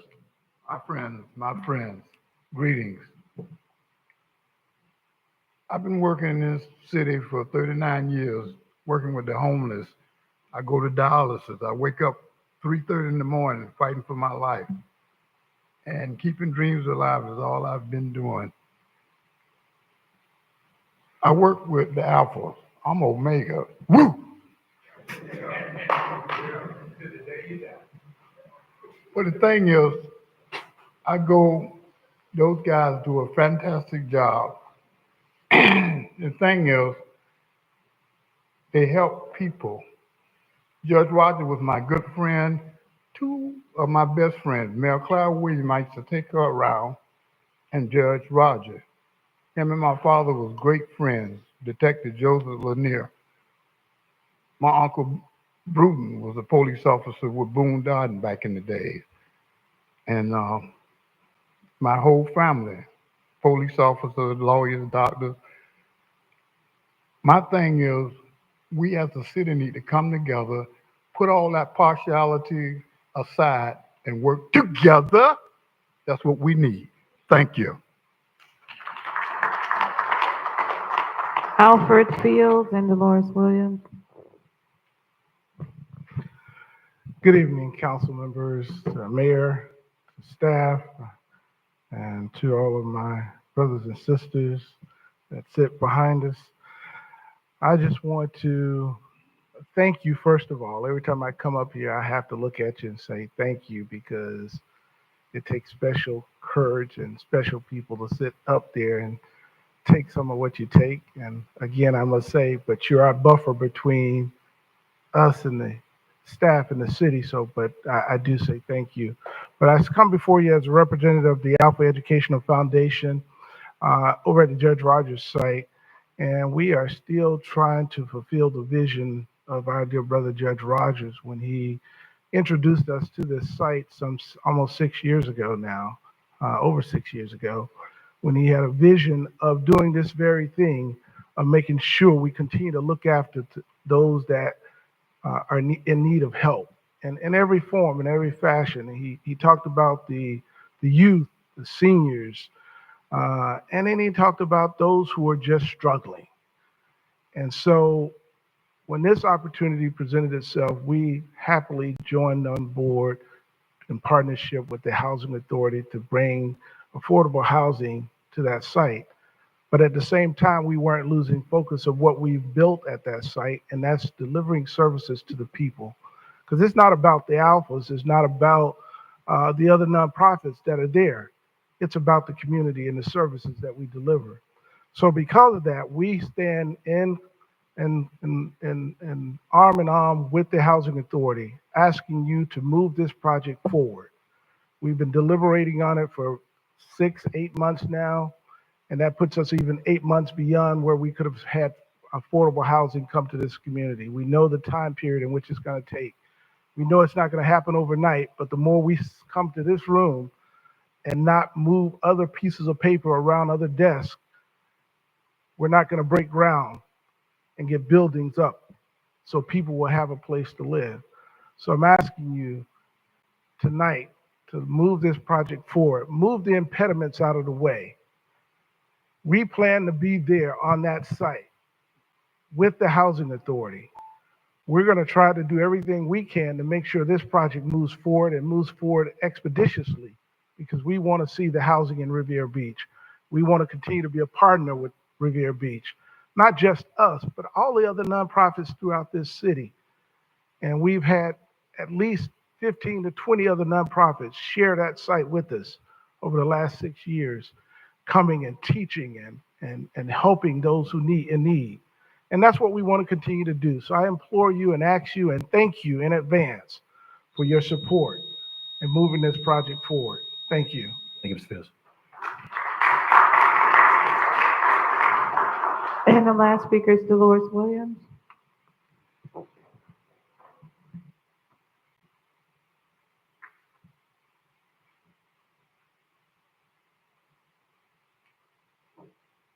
To the council and chairman, everyone. I'd just like to say, I hope y'all pass this for the center over there. And first of all, why would you let the Judge Rogers Center go down like they're not keeping up, having it painted and fixed up, and you worry about these people got to spend all this money to try to fix it up. And Mr. Glenn, my prayers are with you. What did I tell you? Coming to a lion's den and a rattlesnake pit. And you say you want to do something. Why y'all always, the main thing you need to do, you want to vote against it and carry it on and on and on? What time is it? Is it 10:30? A quarter to 11? No matter, it just vexed my spirit to see how y'all do these people here. And for some people, Mr. Glenn, don't you feel bad? You didn't come in no back door. You went by the right door. You came in the open door. You know what you're saying. You have a degree. They don't have no degree. They going by other people that's been up there trying to tell them people to get up there and be a shameful display. Lewis, germane to the topic, my dear. Okay, but they just need you better get that gavel. You need to stop them. That's ridiculous. Gavel ain't gonna do nothing. If we could just have respect for the board. What they say, you stupid and dumb. What's wrong with y'all? That's fine. I don't think you're dumb and stupid. Housing Authority, Mr. Lewis. Because this ridiculous. Talking about always want the city to move. We wanted to go progress, but we got all these people in here. Y'all crazy up there. Okay. Who more crazy coming back like a silly fool? You need to stop that stuff. You be encouraged, Mr. Glenn. Be of good courage, for the Lord shall strengthen our heart if you wait upon it. And when you step down, the ones that want you, they do that to make you step down, because you're going to see more enemies, and they're not going to go nowhere, because they're full of evilness and wickedness. They hard you talk to people like that, talking about you somebody. They need to stop that mess getting up here and shaming people. I don't like to hurt people's feelings. I come to you first and talk to you. Then I ask you to tell me how does that go. But some of the stuff needs to stop. They don't come and bust people's side of the head and try to tip them. I got to sit down. Thank you for your comments. Mr. Chair, that's the end of public comments on this item. Thank you. There was a Members, just look at the exhaustion of all of the board members right now. I just want to make sure, because I'm going to bring up something later to administration about this work and this time, and more, not for us, but definitely for the staff. So I just look down and everybody seems like they're just pretty defeated. So thank you, Councilman. Mr. Chair. Sorry, Ms. Goodell. I just want to, I understand certainly the direction that the pending motion on the table is, but I do want to point out something to get clarification on that motion. The draft agreement that the Housing Authority has provided that Councilman McCoy was reading from in paragraph 12, it skips from paragraph 12 to 12.6. The information that was in paragraph 12.1 to 12.5 include the requirement for a payment performance bond at the time of construction. There is no payment and performance bond in the draft that is being entertained in your motion. So if it is your desire for a payment and performance bond, I agree wholeheartedly with that. My recommendation would be to require it up front so that you are protected from any encumbrances thereafter. But right now, the draft that you're proposing does not have a payment and performance bond in it, period. Mr. Chair? Was that requested by, was that a part of the motion, though, to request a performance bond by Dr. Spiritus? Mr. Chair, Dr. Spiritus? yes, I referred to a payment and a performance bond being required and before the property can be encumbered. Correct. And a construction loan put in place, a performance bond and a payment bond naming the city as an additional insured Yes. must be included in that agreement. And that was part of As his, council said. and that was part of his motion. Is that agreeable, Council? I just wanted to be clear Ms. that Goodell? there's nothing in it currently, but Correct, we but can I believe certainly. during his motion, he did request that, so Okay, we were very can- clear We about can that. certainly put that in that. The other thing that I would be remiss in not pointing out to you that your current Chapter 30 does require that the property be platted before it can be subdivided. And that requirement also includes under Chapter 30, Section 30-31, that prior to the final approval of any proposed subdivision or land development under the terms of this chapter, the area to be subdivided or developed must have the appropriate zoning required for the intended use. So that means under your own code, by your own ordinances, it will need to be platted before it can be subdivided and conveyed separately. It will also have to have its land use changed and its zoning changed before it can be conveyed separately. That's by ordinance. Okay, so to that point, Ms. Godot, then the property cannot be conveyed until it's platted. Okay? And that process would have to be, could be incurred by the city, but our ordinance also says that we cannot incur any additional costs when conveying property. That's under your current resolutions for surplusing, Okay. which also require a Correct. reversionary interest. Okay. Board, how can we address that? Well, Ms. Godot, Councilman McCoy, go ahead. thank you, Mr. Chair. Ms. Godot, I guess I thought I referred to that earlier. Is that the 30-3? What was the code section? The subdivision requirement to be platted is actually in section 30-6. And then the requirement to have the property appropriately zoned is 30-31.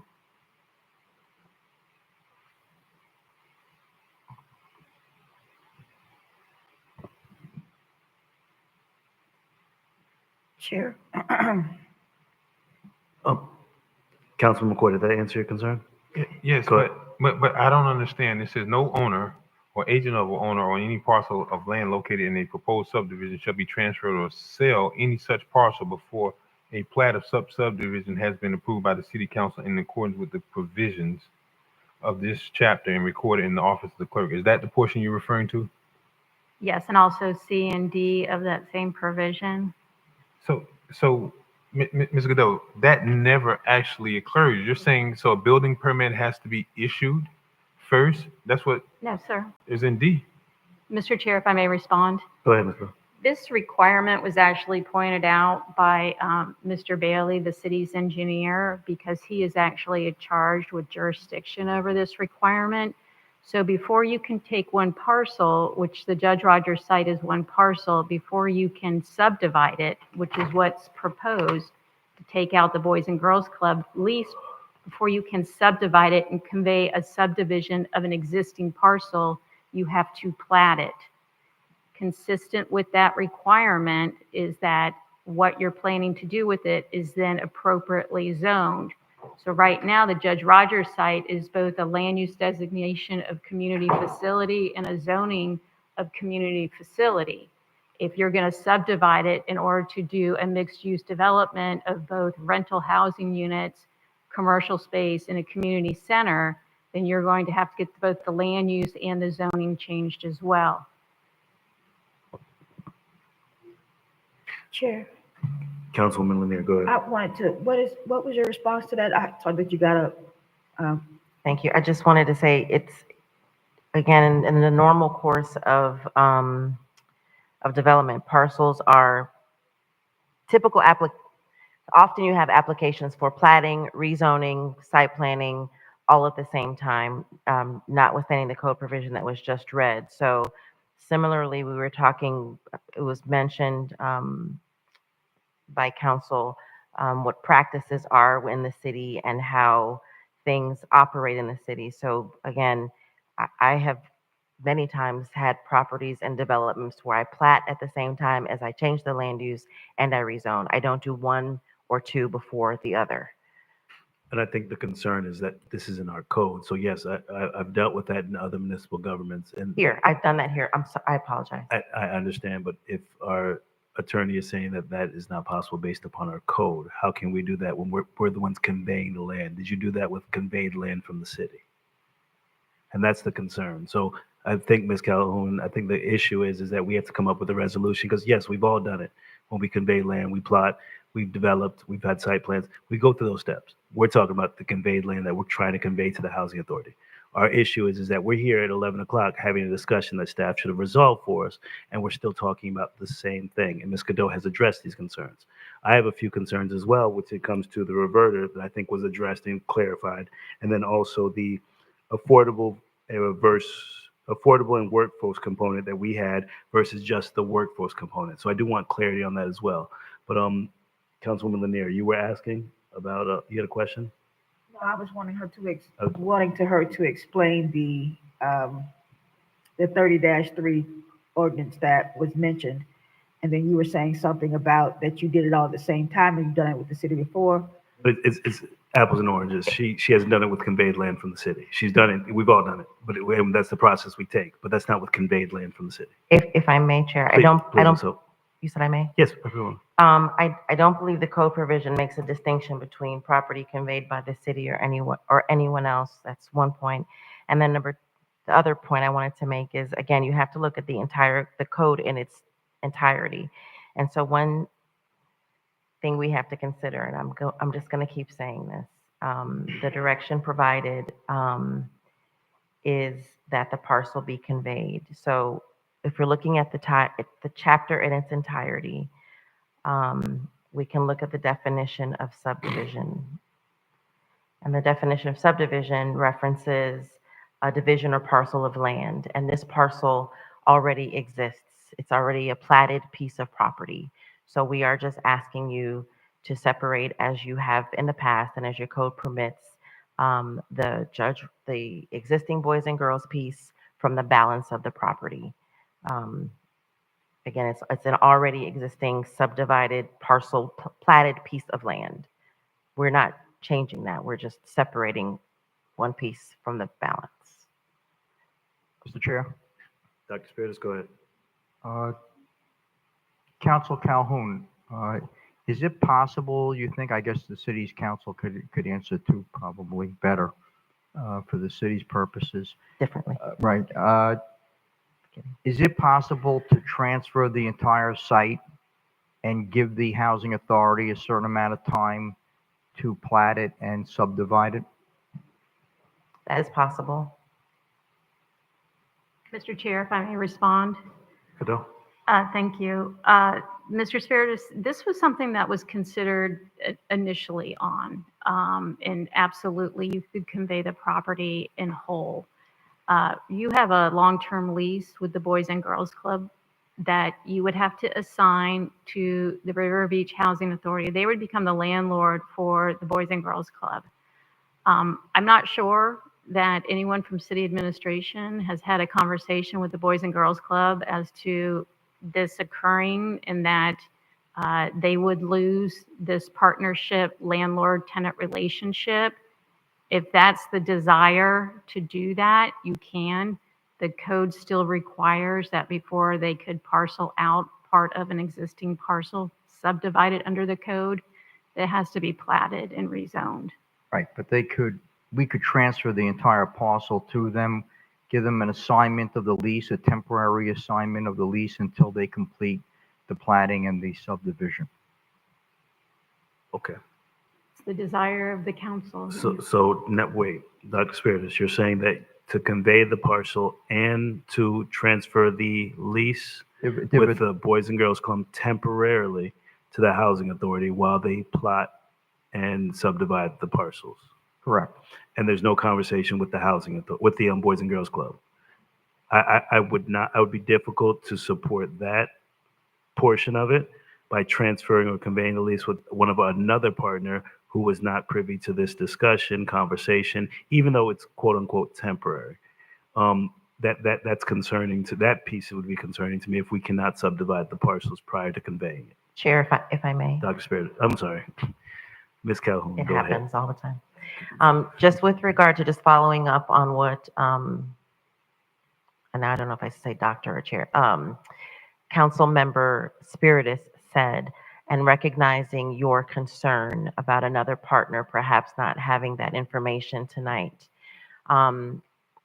It was accurately stated that that conversation was had at some point between the parties, and the decision was made that the city wanted to retain landlordship over the Boys and Girls Club. However, I think that there is an opportunity if the board is willing. We have options. We can move forward with the agreement, and the city council has the ability to adopt an agreement which has language in it that provides for the opportunity for us to move forward under the existing agreement, or we can, as was just suggested, temporarily take assignment of the lease.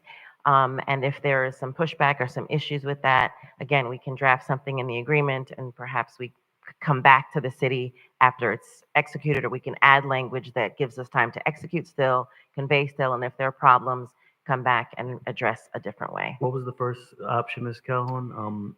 So the first option has been discussed, quite honestly, by Christy and I, and we don't agree at all on how it can be done. But I have proffered that the city commission, as the governing and policy makers of the city, has the ability to agree and approve to, notwithstanding the language that was just provided, provide in the agreement the opportunity to subdivide the property now, convey and subdivide now, and that language can be drafted in the agreement.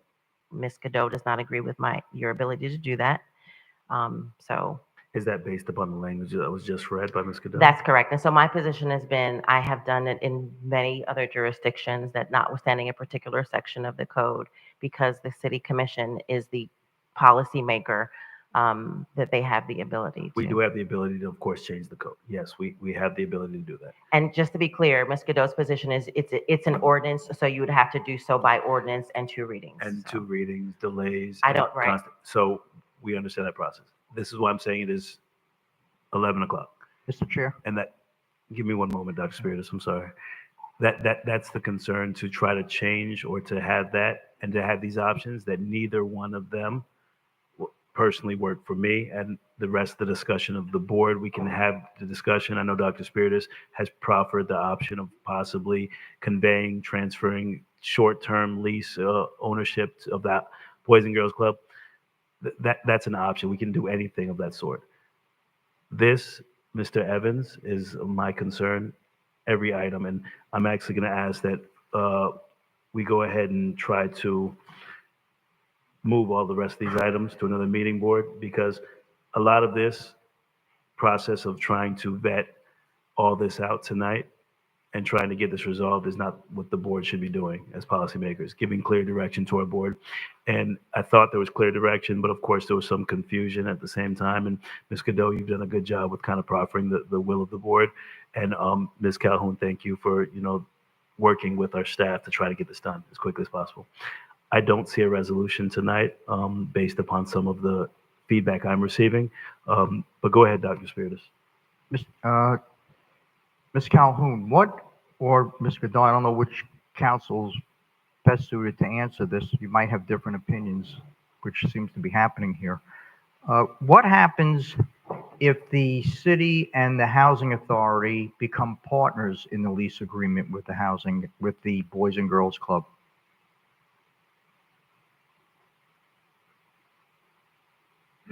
Mr. Chair, if I may. Who's that? Ms. Cadeau, go ahead. Thank you. Well, we would have to amend the lease with the Boys and Girls Club to make it clear that now both the Housing Authority and the city are, I guess, essentially their landlord. If you're talking about some type of joint ownership of the property where we're both the landlords, sure, that's possible, but that's, I think one of the things we were trying to do is create at least only 2 development agreements and not additional drafts of other existing agreements like the Boys and Girls Club lease, so that we're really only dealing with 2 development agreements, and that would clearly just address, the proposed development.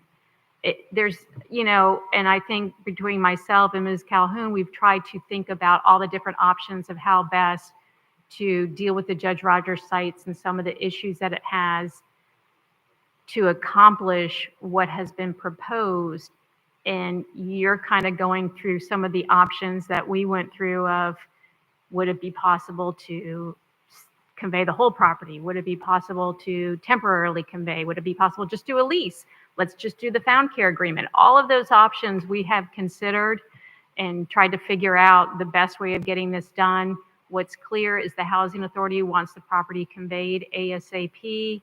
What I'm trying to do is respect the direction I got from the council and make sure that that direction is protected, consistent with your surplus regulations and your code.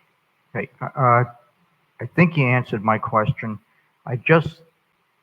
We do have the authority to sign the lease on the Boys and Girls Club Correct. in the lease agreement, so the I'm city sorry, does Mr. have Chair. that authority to assign the lease. So we could actually do that without the Boys and Girls Club on a temporary basis. We don't want to do anything that's going to change their lives on a long-term basis. But I don't see how any of this impacts anything that we're discussing tonight. I don't understand why we can't transfer this, and it's just subject to the housing authority subdividing and platting the property. I mean, I don't understand why we're making this more difficult than what it is. They're going to have to meet the code regardless. And they are going to have to meet the code, but I think the statement from our legal was that they'd have to also convey the lease agreement with the Boys and Girls Club as well. So if that's not an issue for the board, Chair Lawson, may I just yes, very please, quickly? Ms. Calhoun. So I was just consulting with my client. They don't believe that an assignment of the lease temporarily or whatever, an assignment of the lease would be an issue. So since we are adding to the agreement, again, we're adding the payment and performance bond language, adding the city as an additional insured.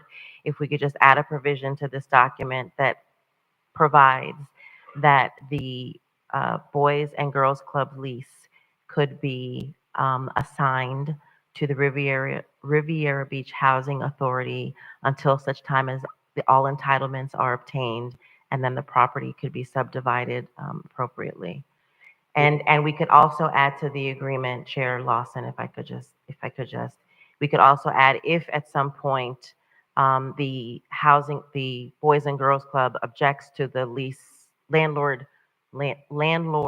tenant relationship, then we would either come back to the council for consideration, or we don't have it yet, so I couldn't say a reverter, but we would come back to the board for further consideration.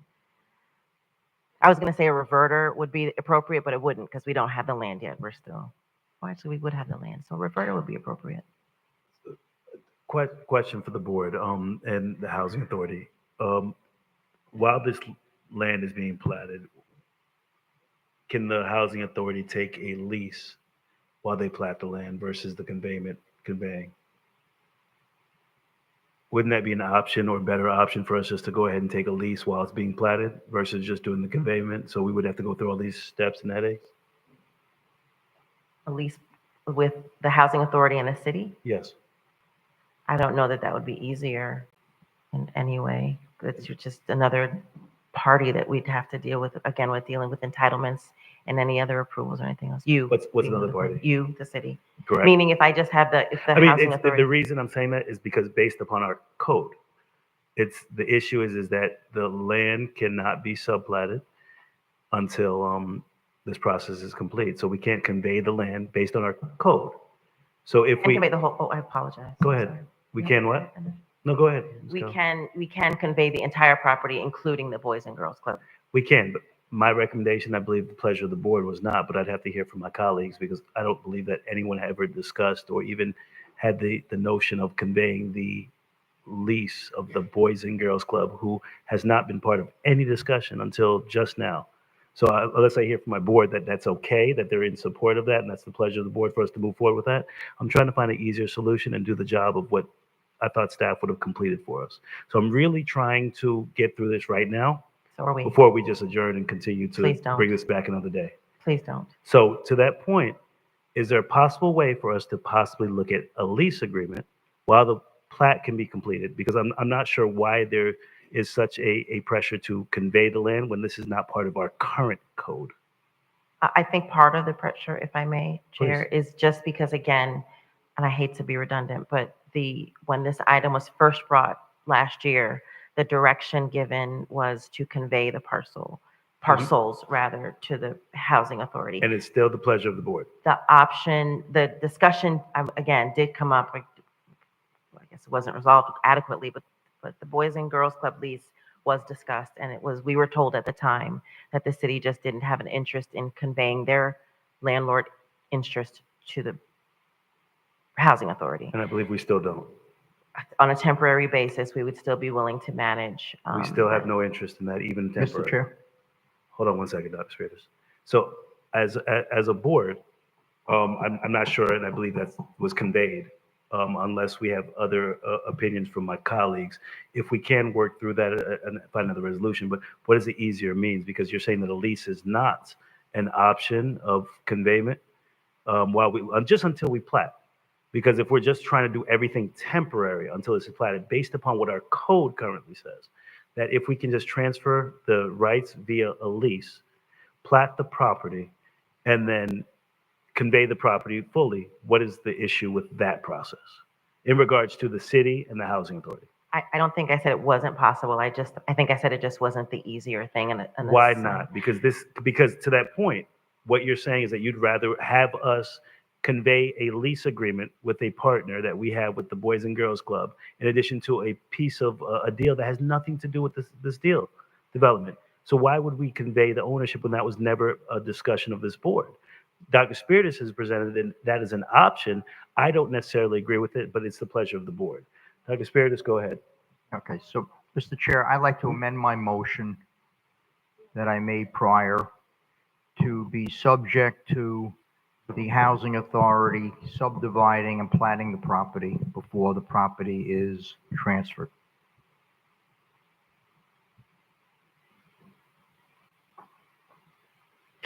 Amendment to the motion is made.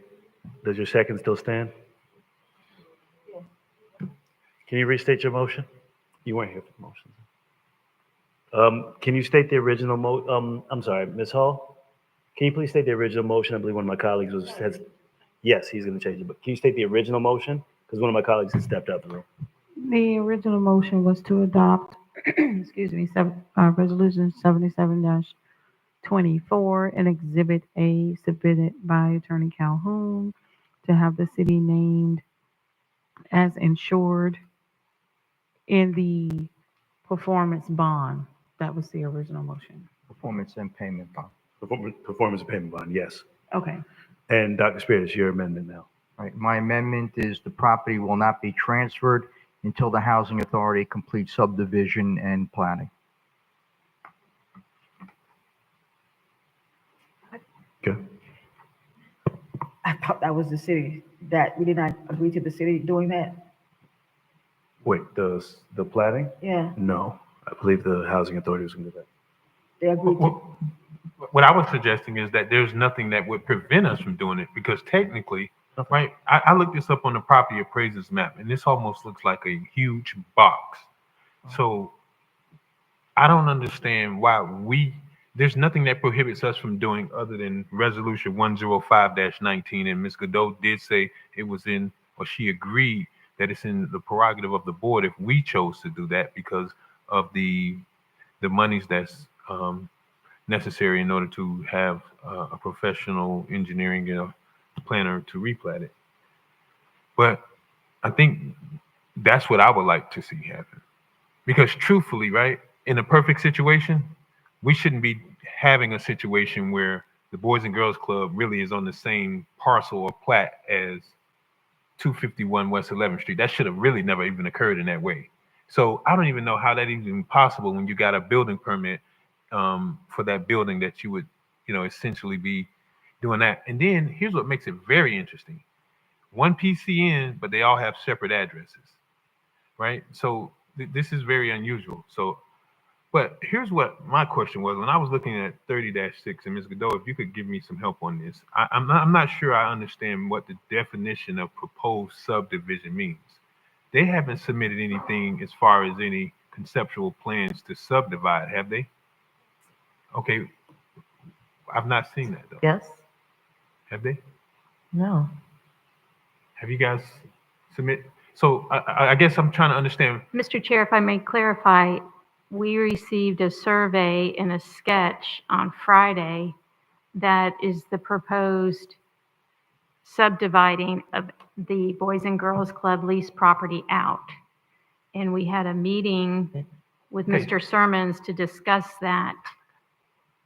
So if that's the nature of the subdivision, then that's why I'm suggesting that that's the city's responsibility. If we make that the city's responsibility, then that I don't think 30-6 subsection B is even applicable. Because truthfully, right, if you look at this on the property appraiser's website, and I wish I could show it, it looks just like that screen. It's a huge box. I can put presentation if it would make your Yes, life please. easier. The outline of the entire.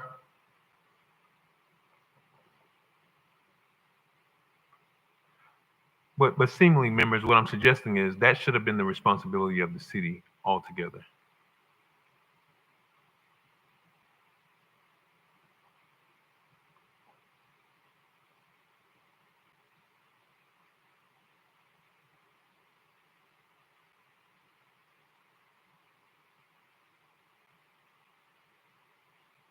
Mr. Chair, this may be the easiest thing to see. This is an overview with some comments that I believe were done by the city's engineer or outside engineer. The site that Councilman McCoy is referring to is the center site there with the Boys and Girls Club facility in the northeast corner on the screen. On the upper right-hand corner, that's their building.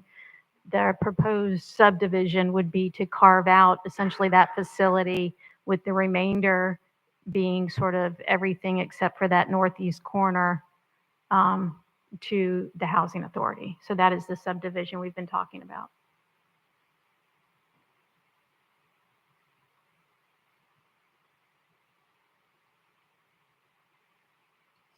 If I may, Chair. Ms. Calhoun, go ahead. So the parcel was just referred to already as a subdivision. So it is already existing as a subdivision.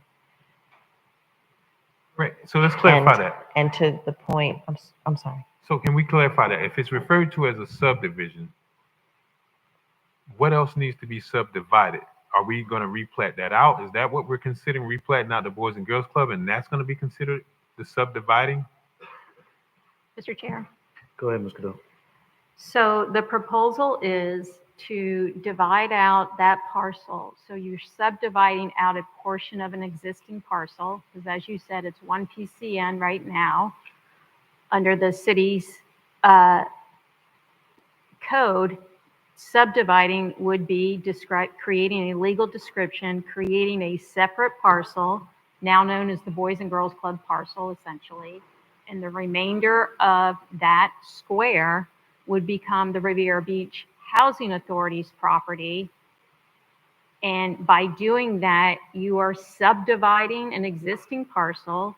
And before that can occur under your code, it has to be properly platted. So you would show all the requirements of a plat, how the housing authority has access to their property, how the Boys and Girls Club maintain access to their property, everything you require on a normal plat.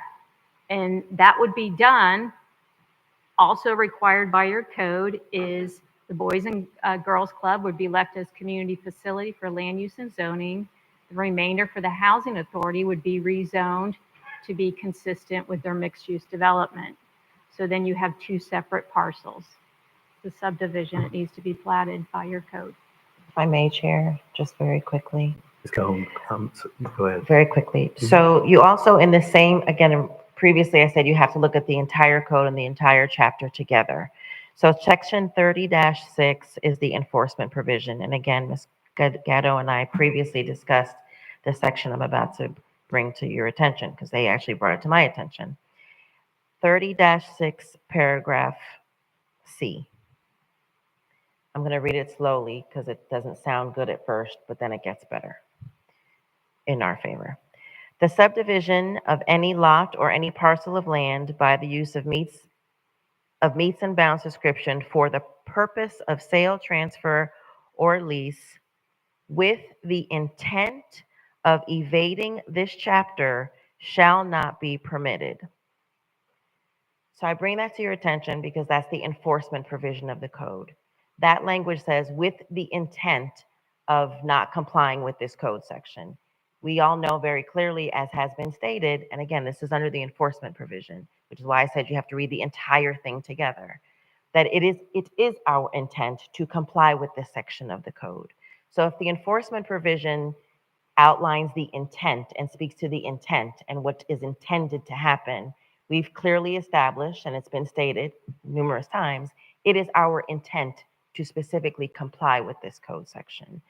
So that is part of the reason our position is we can do what we've proposed, convey now, go through the entitlements, subdivide first, subdivide, and go through the entitlements. You have the enforcement language in here, which specifically speaks to that. Mr. Chair, Ms. Cadeau, please. Cross-examine. this requirement was brought to my attention by your city engineer, who in his 12 years has never seen property subdivided, whether it's a noun or a verb, without the requirement that you plat first. And the reason for the provision that was just read is so that everybody knows, even if you do a meets and bounds legal description to segment out or subdivide a piece of property, it doesn't comply with the code.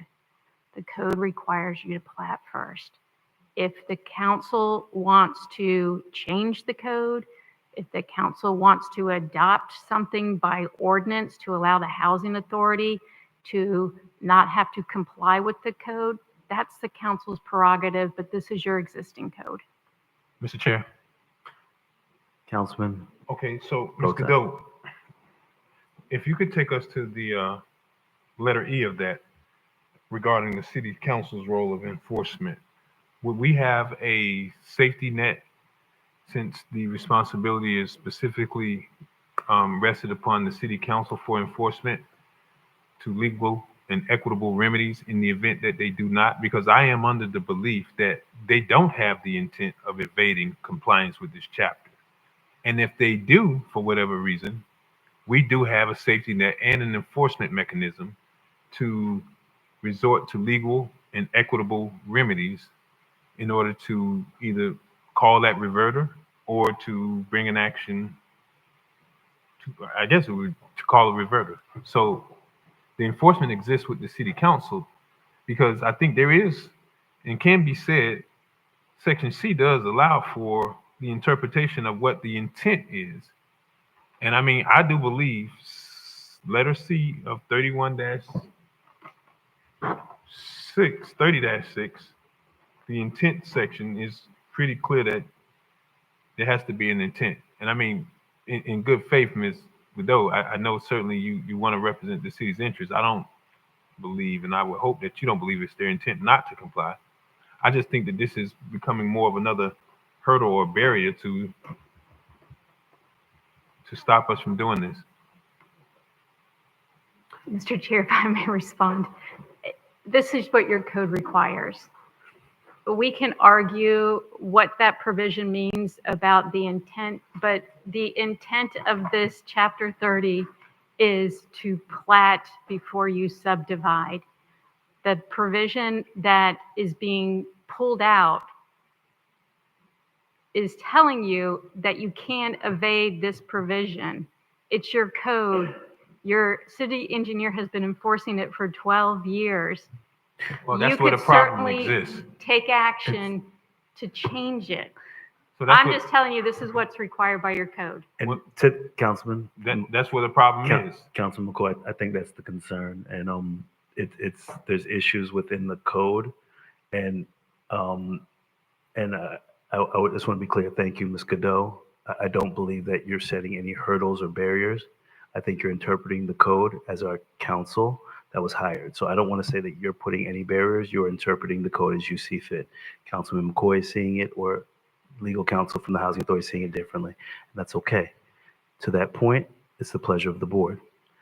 My concern is to take this property with these reverters, as Councilman, as Pro Temp has stated, with any encumbrances added to the property, because if the intent is not completed and the property does have encumbrances on them after it's been conveyed, is my concern to revert back to the city.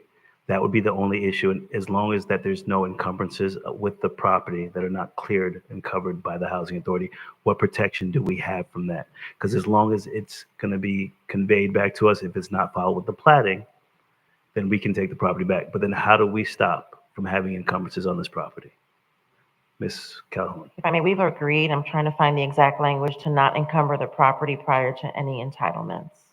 Okay.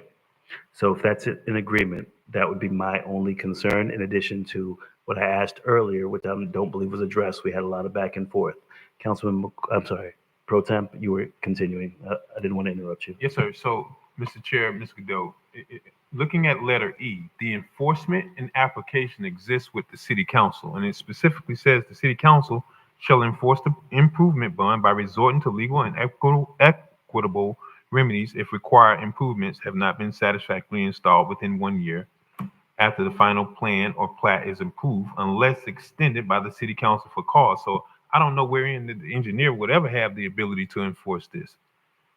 If there is any latitude or interpretation of whether or not there's an intent, that exists with the city council. Is that not your understanding? Because there is clear delineation that the city council shall be charged with the enforcement of this provision. And if we're in charge with the enforcement of provision in letter E, I would think that the application of what the intent is, I mean, we have to literally resolve what the intent is if we're going to enforce it. If it was inadvertent, I don't think any council would say the intent is to evade. We would, or the council would provide for whatever necessary time they believe is necessary to satisfy the plat and final plan. Mr. Chair? Hold on. Did you want a response, Councilman? Well, Ms. Godot, I guess I was asking, you're saying the city engineer is being enforcing this, but isn't this letter E calls upon the city council for the enforcement? If that's what you want a response to, Mr. Chair, may I respond? Please. The city council is in charge with enforcing the entire code of ordinances. So in some respects, that's just represents, of course, your power. As I said before, if you want to change your code, if you want to do something different for the housing authority, that's your purview. Okay. I'm just representing what Your has been understanding. enforced in the code. Okay. Mr. Chair? Go ahead, Dr. Spitters. So I'm not sure, when you build a high-rise condominium, are you saying that the plat plan and the subdivision, well, the plat plan has to be done before the building is built? Mr. Chair, Good up. well, God bless. even as Ms. Calhoun said, typically when you come in for developments for your entitlements, you do it all at once. So you come in with your, your plat, you come in with your land use, your zoning, your site plan, you do it all at once. Makes sense.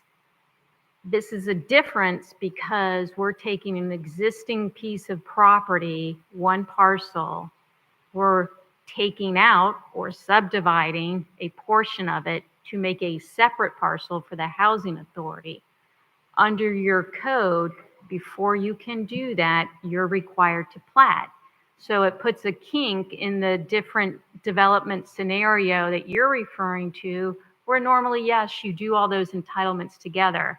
This sort of makes it a priority before you can take an existing parcel and cut it up to use for different purposes.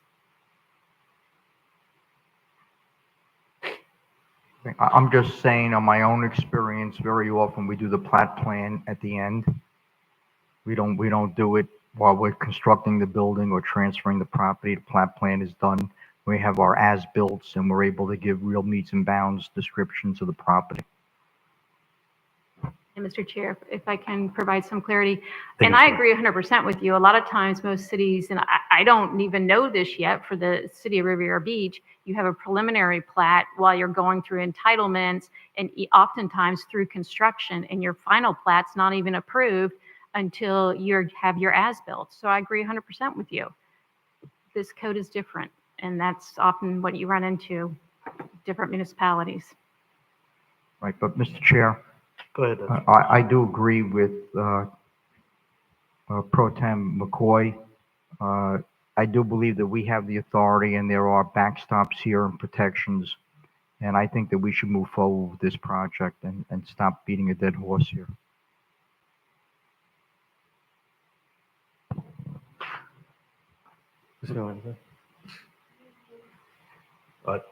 Chair, Mayor? somebody make a motion or do something. I mean, I have a motion on, and a second, we're waiting for a vote. I believe Councilwoman Lanier wanted clarity on that second. You had amended your second, Dr. Spiritus. And then Councilwoman Lanier, did you accept the amendment? And did you want him to restate? I thought that we had the discussion that it would be something that the city would do in terms of the platting. I don't want to, I'm not going to start. Yeah, I'm correct in terms of the city doing that part. I made the second so we can take the vote. Sorry, if I could, Chair, could I just apologize? I just want to be sure that I understood what the motion, second motion that You was have made. the clerk to read it. Mr. Chair, Dr. Spiritus? Councilwoman Lanier, are you suggesting that we should amend the motion to include that the city will proceed at their cost, the planning and subdivision? I thought that's what we discussed, yes. Okay, so I'd like to add that to my amendment, Mr. Chair. So, Madam Clerk, if you could just state the motion amendment for the record. Mr. Chair, Dr. Spiritus? Ms. Calhoun, you have a concern with that? Yeah, so whoever processes it, the housing authority is prepared. We were already prepared to pay for the subdivision process as a part of our entitlement. So we would not want to put that burden on our development partner, the city. We can Okay. process it, we can, at the board's direction. Okay, then we'll take it out. Thank you. Mr. Chair. Ms. Van Anderson? So I just want to go on record that I do support the housing authority in terms of trying to get this affordable housing projects going on. But I'm extremely concerned about going against what our legal is telling us. And so I can't, I'm not going to be able to support that amendment.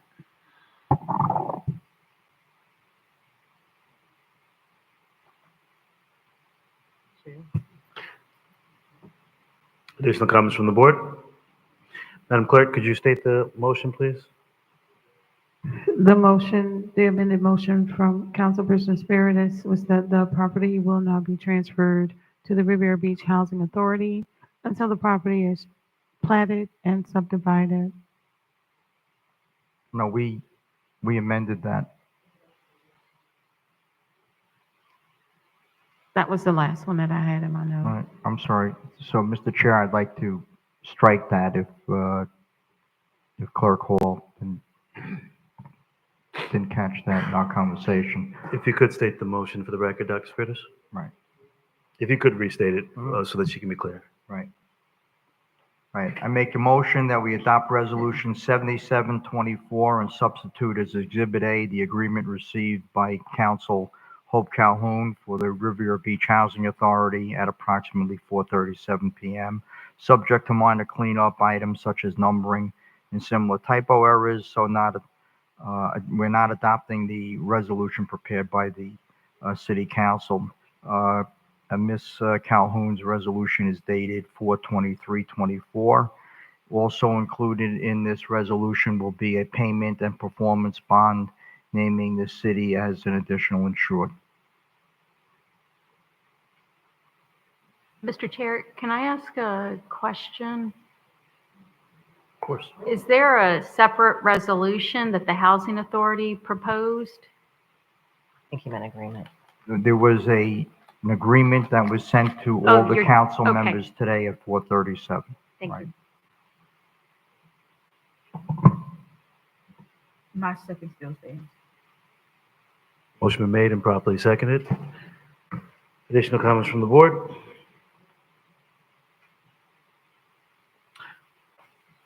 Madam Clerk? Councilperson Miller Anderson, Councilperson Lanier, Yes. Councilperson Spiritus, Yes. Chair Pro Tem McCoy, Yes. Chair Lawson. Yes.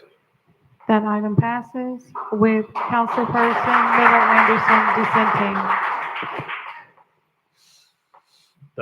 Councilman McCoy, go ahead. So essentially, Mr. Councilman Spiritus's motion just basically substituted out everything, the whole entire exhibit. So that was the final passage. There's no amendment. Correct. So that passes. That's everything. We have Okay. Resolution 11B now. All right. Resolution 11B? It's still the Housing Authority, and then the rest we can table. Item This is also 11B. the Housing Authority. Resolution 78-24, a resolution of the City Council of the City of Riviera Beach, Palm Beach County, Florida, approving the binding development agreement, Exhibit A, with the Riviera Beach Housing Authority for the development of affordable housing on certain city-owned real property, generally located at 1521 West 12th Street, 571 West 4th Street, 671 West 5th Street, West 10th Street, West 10th Street, West 29th Street, West 26th Court, West 26th Court, West 7th Street, and 160 West 13th Street. As such property is further described herein, providing for repeal of conflicting resolutions and providing for an effective date. Mr. Chair, we have public comments on this item. The acceptance of the public comment cards on this item is now closed. So moved. Second. Motion been made and properly seconded. Mr. Evans? Mr. Chair, members of the board, I'll turn the presentation over to Ms. Maxfield. Good evening, Mayor, Chair, councilpersons. This is the resolution that mirrors the first that we've heard that has to do with the 10 scattered lots.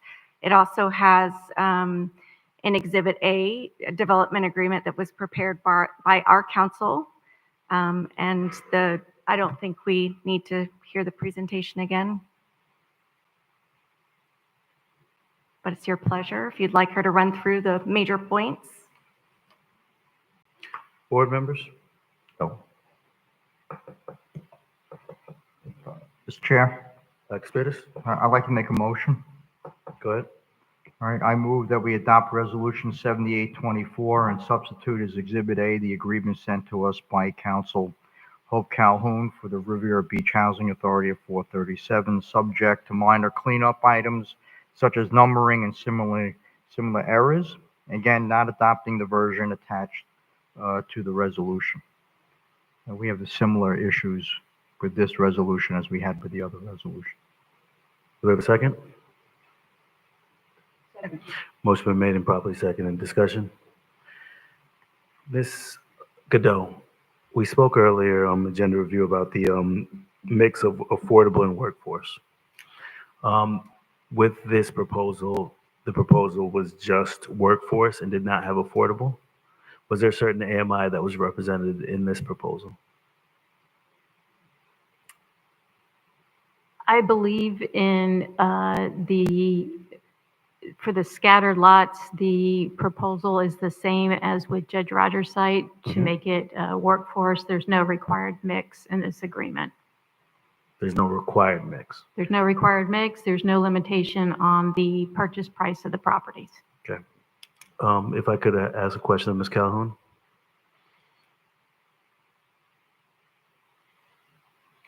Ms. Calhoun, the concern that I had with conveying the lots and not making them affordable, also the concerns of having it deed restricted and the timing for the deed restriction of it being 15 years.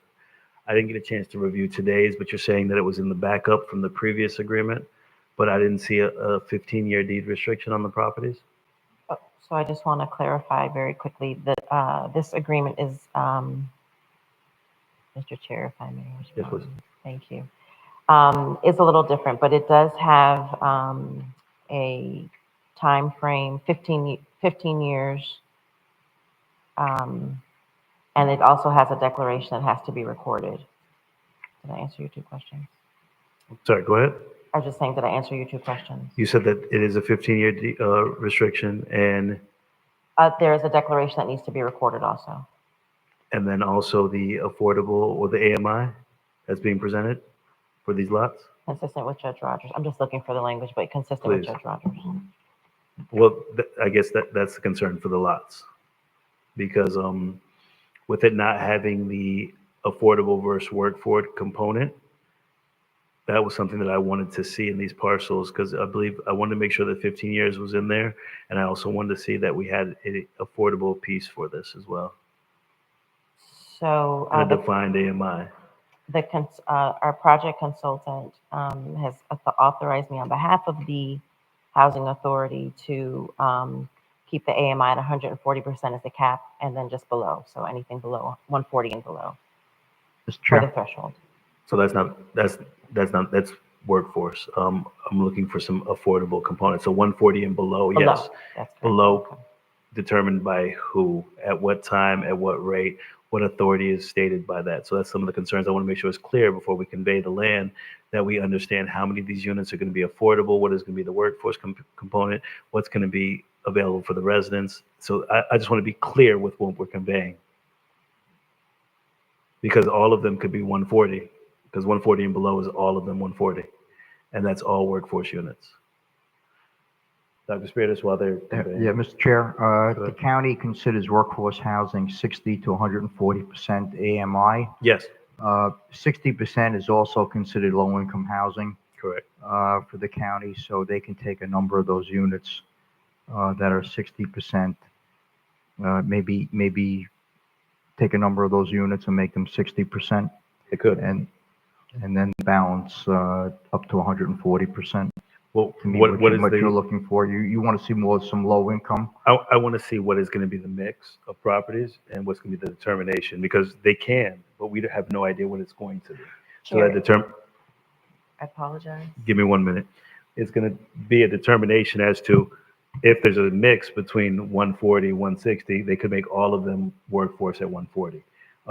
As a board, I'm sure that we'd want to see a mix of workforce and affordable down to the 60, similar to what we did with Berkeley Landing. When we conveyed that, we had a certain mix of 60, 80, 100, and 120, and some went down to 30. So Right. that's just understanding the mix that we're going to have before we convey these lots. Right, so you might want to take a percentage, say like 20% of the lots have to Yes. be 60%. That's what I'd like to see, is just to know that a certain percentage has to be the low, at least 20 or 30% of them needs to be at least 60%. Sure. Was that Mayor? Go ahead. Yes. Could we also make sure Riviera Beach residents get some of these homes that's in first-time home buyers? Mr. Chair? Definitely. Go ahead, Dr. Mr. Chair, I don't believe that we're allowed to say that it's only for residents of the city of Riviera Beach. If there's going to be any workforce housing funds being put into this project, I believe it has to be open to anyone in the public. Well, if we can't do that, then I would not want to convey our lots, because then we can make sure that we convey them to Riviera Beach residents. So if the housing authority can't do it, then we'll do it. Chair, may I? You can't do May it I, if you Chair? put, that's a county, state, and federal law. I think what we can do, of course, is make sure that the people, the residents in Riviera Beach, know about it first and are prepared and able to meet all the requirements to get one of the houses. That we can do. That we can do. Mayor? that we can do. Legally, that we can do. Here's the problem. And it's just being very clear. My concern, and I echo the same sentiments as the mayor. I don't want just kind of, the smoke and mirrors. I don't want the dog and pony to say, yeah, we're going to do it. We'll tell them that they have the opportunity, and then the residents don't get first crack on it. That was the same concern and issue that we've heard with Berkeley when it came to making sure that residents got first crack at that property, because we weren't able to actually do that because of, as Dr. Spear said, state and county law. But we can also make it very restrictive and market to them. We can be in control and oversight, and I believe the Housing Authority will do that. But we want to make sure that that message is clearly stated, similar to the message of we can't demand local participation, but we made sure we got 50% on our last 2 projects. So there's certain things that we want to definitely see, and we need to figure out what's the best way for us to do that. Ms. Calhoun, go ahead. If I may, Chair, just 2 things. I apologize. Go ahead, Ms. Calhoun. 2 things. We can add a provision to the agreement that requires us to do specific outreach intentionally to Riviera Beach residents first and foremost. So we can add that provision to the agreement. Priority to Riviera Beach residents. I have done that in other agreements also, so I know that we can do that. And then secondly, with regard to the breakdown of mix of income, we can add to the agreement, we'll have 2 units at 60%, 2 units at 80%, and 6 units between 80 and 140%. So that provides a mix. I can support that. Additional comments from the board?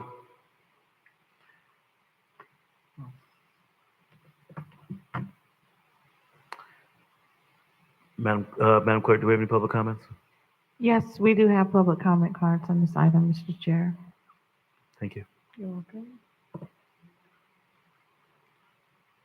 You ready? Please. First would be Erica Davis.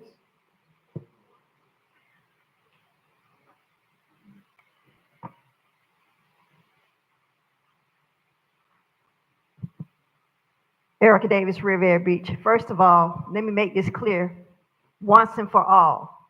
When I get up here and speak, it's my prerogative what I feel, what I say. And when I do my research, I come up here talking about what I know I'm talking about. So I don't need to hear anything from anyone in the audience. You come say what you want to say, I'm going to say what I have to say, whether you want to hear it or not, because of your friends and family network that you like to deal with. Ms. Davis, Now, please second address of the all, okay, board. I'm here. And please address You the item. You are dealing with an air ball, Bitcoin, in the air situation here. Once again, and it's going to come back to bite you.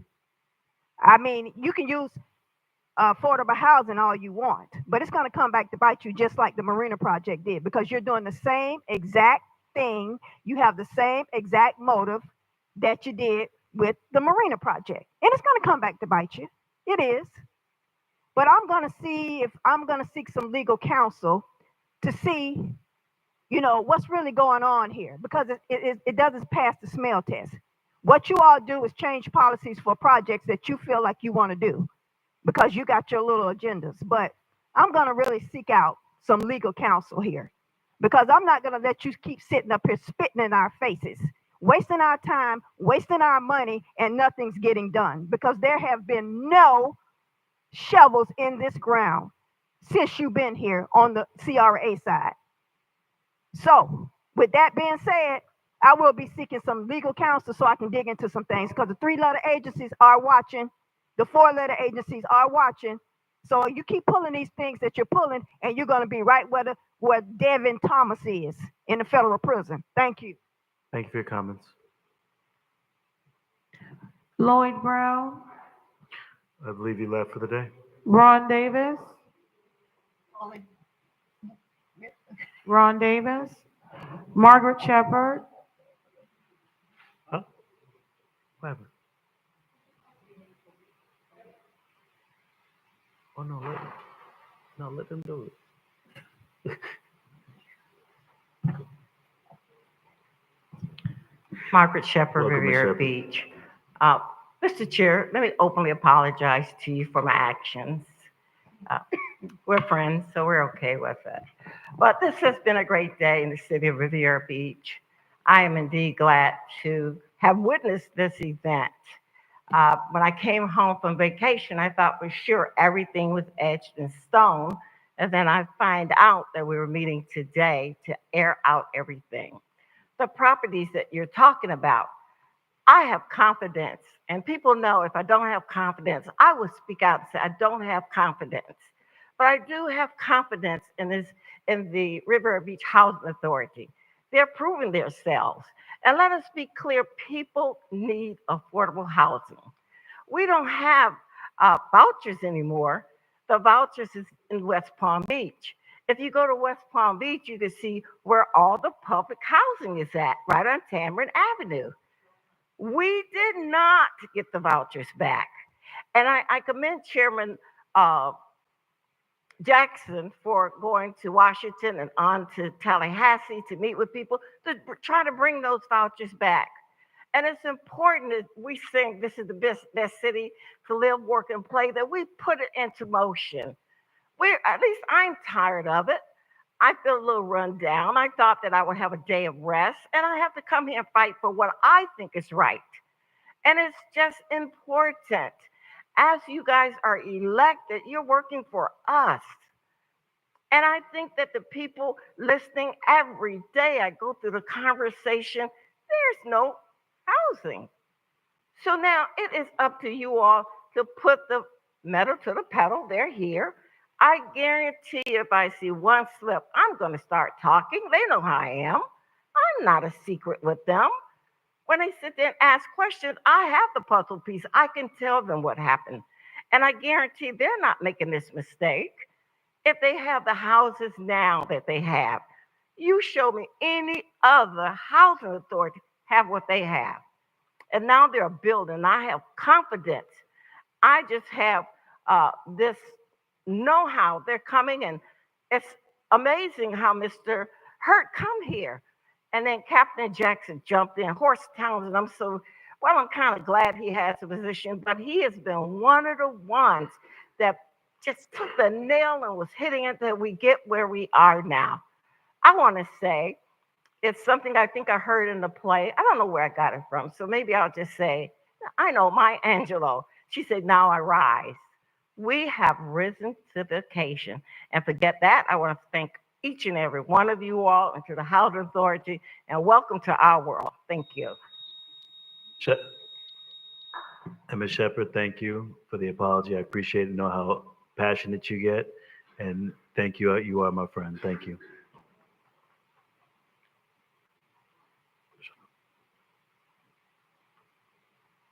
Ms. Hall? Oh, that's the end of public comment. Thank Sorry. you. Additional comments from the board? Amendment was made and properly seconded. Madam Clerk? Councilperson Lanier? Councilperson Lanier? Yes. Councilperson Spiritus? Yes. Councilperson Miller Anderson? No. Chair Pro Tem McCoy? Yes. Chair Lawson? Yes. The item passes with Thank- Councilperson Miller Anderson dissenting. Thank you. Board members, is it the pleasure of the board to, we have no ordinances remaining, just resolutions. Is it the pleasure of the board to move these to the next meeting?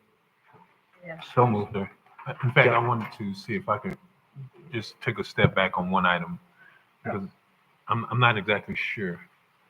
Take a step back? Yeah, the first housing authority item that we just took up. 11A, yes, sir. Is that what the number is? Yes, sir. Yeah, so in reading this or trying to understand this, we left off with the understanding that the housing authority is going to be responsible for the replat. Yes, sir. So what does that look like? Are they going to be submitting the application? Are they going to be paying the funds? Because if they're going to be submitting the application, we need to be clear on how that's to work. Because if they're going to be doing the replat, it's not really been clarified as to what that means. Are they going to, I guess, convey the funds necessary to the city for us to do it? Or are they going to act as the agent on behalf of the city in this? And I was hoping that we can get some direction, because I know I was just looking in our code and I brought it up to the attorney that in those situations, there are a couple of things that need to be clarified.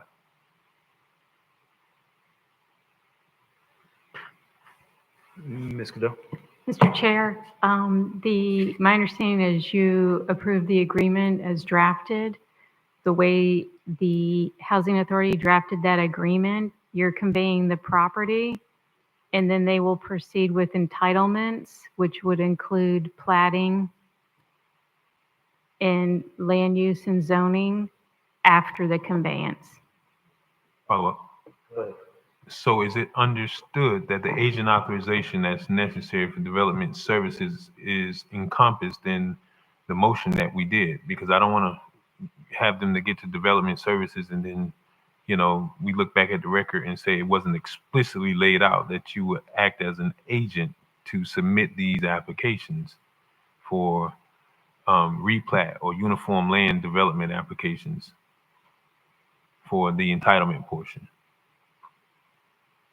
Mr. Chair, I'm not clear who, they're going to own the property within 10 days. Okay, so then There's no agent necessary. The property will be theirs. So then they just proceed with the entitlements. okay, gotcha. So you're conveying it before they replat. Okay, gotcha. Okay, I'm glad I asked that question. Chair, if I may, we just want to say thank you on behalf of the Housing Authority. I know it was Thank you. hard and long, but we look forward to being partners with the city. Thank you. We appreciate that. Thank you, Ms. Cohen. Chair, Go ahead. I know that you want to adjourn the meeting, but I would like to add or ask that the last item, which is a discussion and deliberation regarding Fire Station 88, to be placed first on the agenda at our next meeting so that it can get the attention that it needs early in the meeting. I did want to address that before we do go as well. Mr. Evans, if you can, just have one-on-ones with the board between now and the next meeting to just get clear direction and then come back with a recommendation from staff so that we can proceed. For the same 88 item, the money that's received. Huh? Yeah, but we don't have a recommendation from staff. He wants to hear from the board. So I've given mine. Go ahead, Councilman. Mr. Chair, if I may? Yes. Really quickly, the item that is 11C, or 11E, our contract is set to expire with our security provider on the 7th of May. So if the board would be inclined to support a 60-day extension for the provision of security services, obviously we're going to look to bring this back before you all, but we just wanted to make sure that there was no lapse in services from the. Can we have a motion from the board to? Sir, no, sir. In fact, that's what I was actually on standby to discuss my concerns with this item.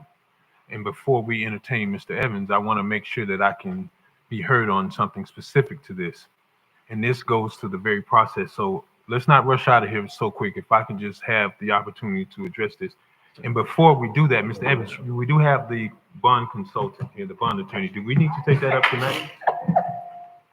Mr. Chair, if I may, it certainly would be staff's, desire to see the items taken up tonight, but if it's the board's pleasure not to, we would have to just reschedule it. Okay. Members, because this is contingent, this is as a result of the referendums that passed at the March 19th meeting, so that we can be able to now, I guess if we're meeting in a week to take up the fire station and police station items, I think we kind of need to have these, moving right along. And I don't think we need to delay this unnecessarily. I don't have a problem with voting on it tonight. Okay. Neither do I.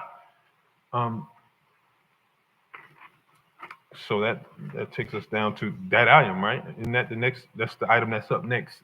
Do we know how long that we expected this to take? Mr. Chair. To you, councilperson. This should only take, a couple minutes, realistically. Okay, Madam Clerk, can we do item 11C, please? We already had to pay to the gentleman to stay here all night. We might as well not bring him back again.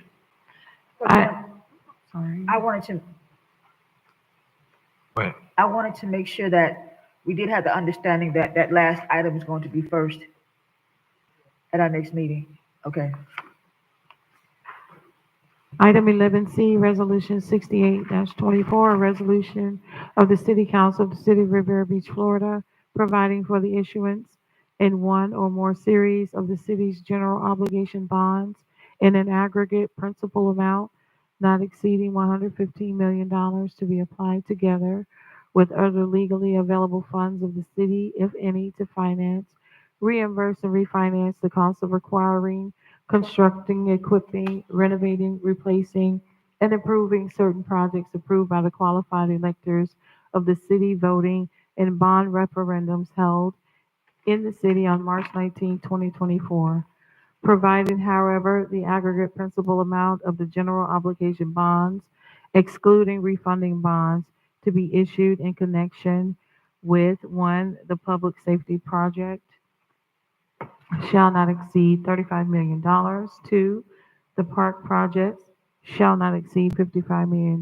And three, the fire station project shall not exceed $25 million, providing for the creation of certain funds and accounts, making certain covenants in connection with the general obligation bonds, authorizing city officials to do all things deemed necessary in connection with the issuance, sale, and delivery of the general obligation bonds, providing for severability, and providing an effective date.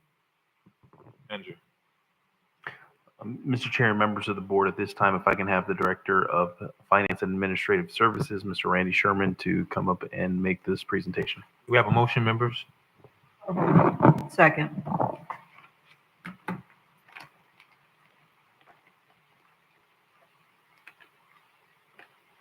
Still good evening. Randy Sherman, Director of Finance Administrative Services. Resolution 6824 relates to the 3 bond referendums that passed on March 19th. Attorney Steve Bullock is here. He represents us in a bond counsel capacity, and he will be making the presentation, answering any of your questions. Thank you, Mr. Sherman. Members, any specific questions of Mr. Bullock regarding the general bond obligations? I'm sorry, general obligation bonds and the issuance of this these bonds? No. Chair. Mr. Spiritus? Okay, I have a question concerning the amount of the bonds. It's $115 million, I believe. Do we have the ability to if we go through with this, do we have to execute the entire bond? Can we take part of those funds out of the bond, out of the package? First, let me say good evening, Chair Pro Tem, Mayor Felder, honorable council members. It's been a pleasure to be here to watch all of the things that have happened at this meeting. Sorry it's so late in the hour, but to specifically answer your question, absolutely, you are not required to issue the full 115 million. What happens with these general obligation bond referendums is that you develop a list of projects that you're interested in financing using general obligation bonds, and you try to get authorization, or you seek authorization from the electorate for whatever the total amount is. Then subsequently, you determine of that amount whether you're going to issue all of it or whether you're going to issue some portion of it. And it can be all at one time, or it can be in various series of bonds. So for instance, if you have projects that you want to get started right away, and say those total 20 million, you can issue $20 million of bonds, and then a year from now, come back and issue another 20 million up to your maximum amount. The 115 million is a not to exceed amount. You can issue anything less than that in any number of series that you want to issue the bonds in. So they don't have to be issued at once. They don't all have to be issued in the maximum amount. That's your total authorization. Mr. Chair, can I follow up? Councilman Spiritus?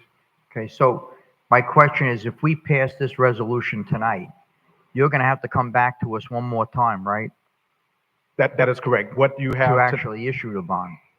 That is correct. So what's before you tonight is what's called a master resolution. So that resolution has all of your general terms and provisions that would apply to the bonds that you issue. This is like the framework for issuing your bonds. Whenever you're going to issue a specific series of bonds, that resolution, there'll be a separate resolution that'll come back to you. That's called a series resolution. That will have the specific details for those bonds that you're issuing, and it will include whatever projects you're financing with that series of bonds. Right. So you will always, anytime you issue bonds, this master resolution, just so you know, gives you the ability to now take your bond issuance to what we call validation. One of the things that's being recommended is that you have your ability to issue bonds validated by the circuit court here in Palm Beach County. And in order to do that, we have to have a master resolution providing the framework under which your bonds are going to be issued in the future. Once you receive that validation, assuming there are no contests, and the circuit court judge validates your issuance, then you are forever protected procedurally from anyone saying you don't have the authority to issue the bonds.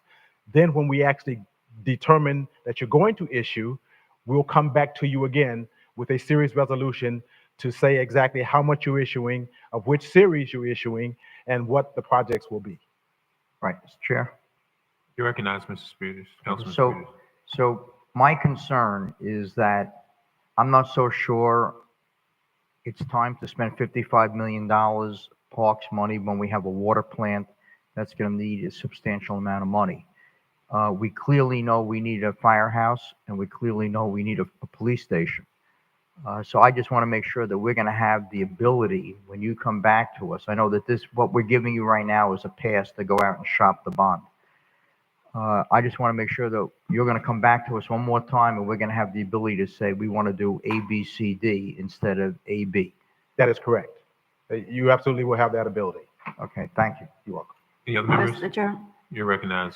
So, but if it's with the parks, it still has to be something related to parks, correct? That is correct. Okay. So your referendum, the referendum resolution that you adopted, when you said we're going to authorize the question to be put on the ballot for the electorate to determine whether they're willing to authorize you to issue these bonds, there were a list of projects that was attached to that resolution. So you can issue bonds for either all or a portion of those projects, and you'll determine that in a subsequent resolution. Mr. Chair. Recognize Councilman Spears. So all I was trying to get at is that when we bond, whether it's 55 million or 115 million, that has to go into our budget to pay that bond off over some certain number of years. So what I'm suggesting is that I may want to take some of those funds and not use them for that purpose and come out with a new bond for a different purpose. Well, without impacting the people's taxes. In other words, if we did $55 million for the parks, and then we did $115 million, let's say, which we would hope that would be the number for a water plant, if we don't do the 55 million, the budget will be less and the taxes will be less. Well, don't get those two confused. Well, they would be actually equal. They would be actually equal. If it was the same amount of money, they would be a wash. Well, it's actually two separate issues that you're talking about. Right. When you're talking about your water plant, that's a revenue bond that has no bearing at all on these bonds that you're authorizing tonight. No, but I had a mayor who used to tell me, if it looks like a duck and sounds like a duck, it's a duck. If the people have to take the money out of their pocket and pay it, they don't care whether you call it a fee or whether you call it a tax. All they know is they're paying for service. Correct. And I just want to be clear that one is going to be ad valorem taxes that you're going to be using to pay. The other one will be the water and sewer revenues. It's going to be fees from the utility. Correct. Any other members? Any public comments, Madam Clerk? We had one public comment card, but I believe he left. Mike Mahoney. Okay. Anything else? Madam Clerk, roll call. Councilperson Spiritus.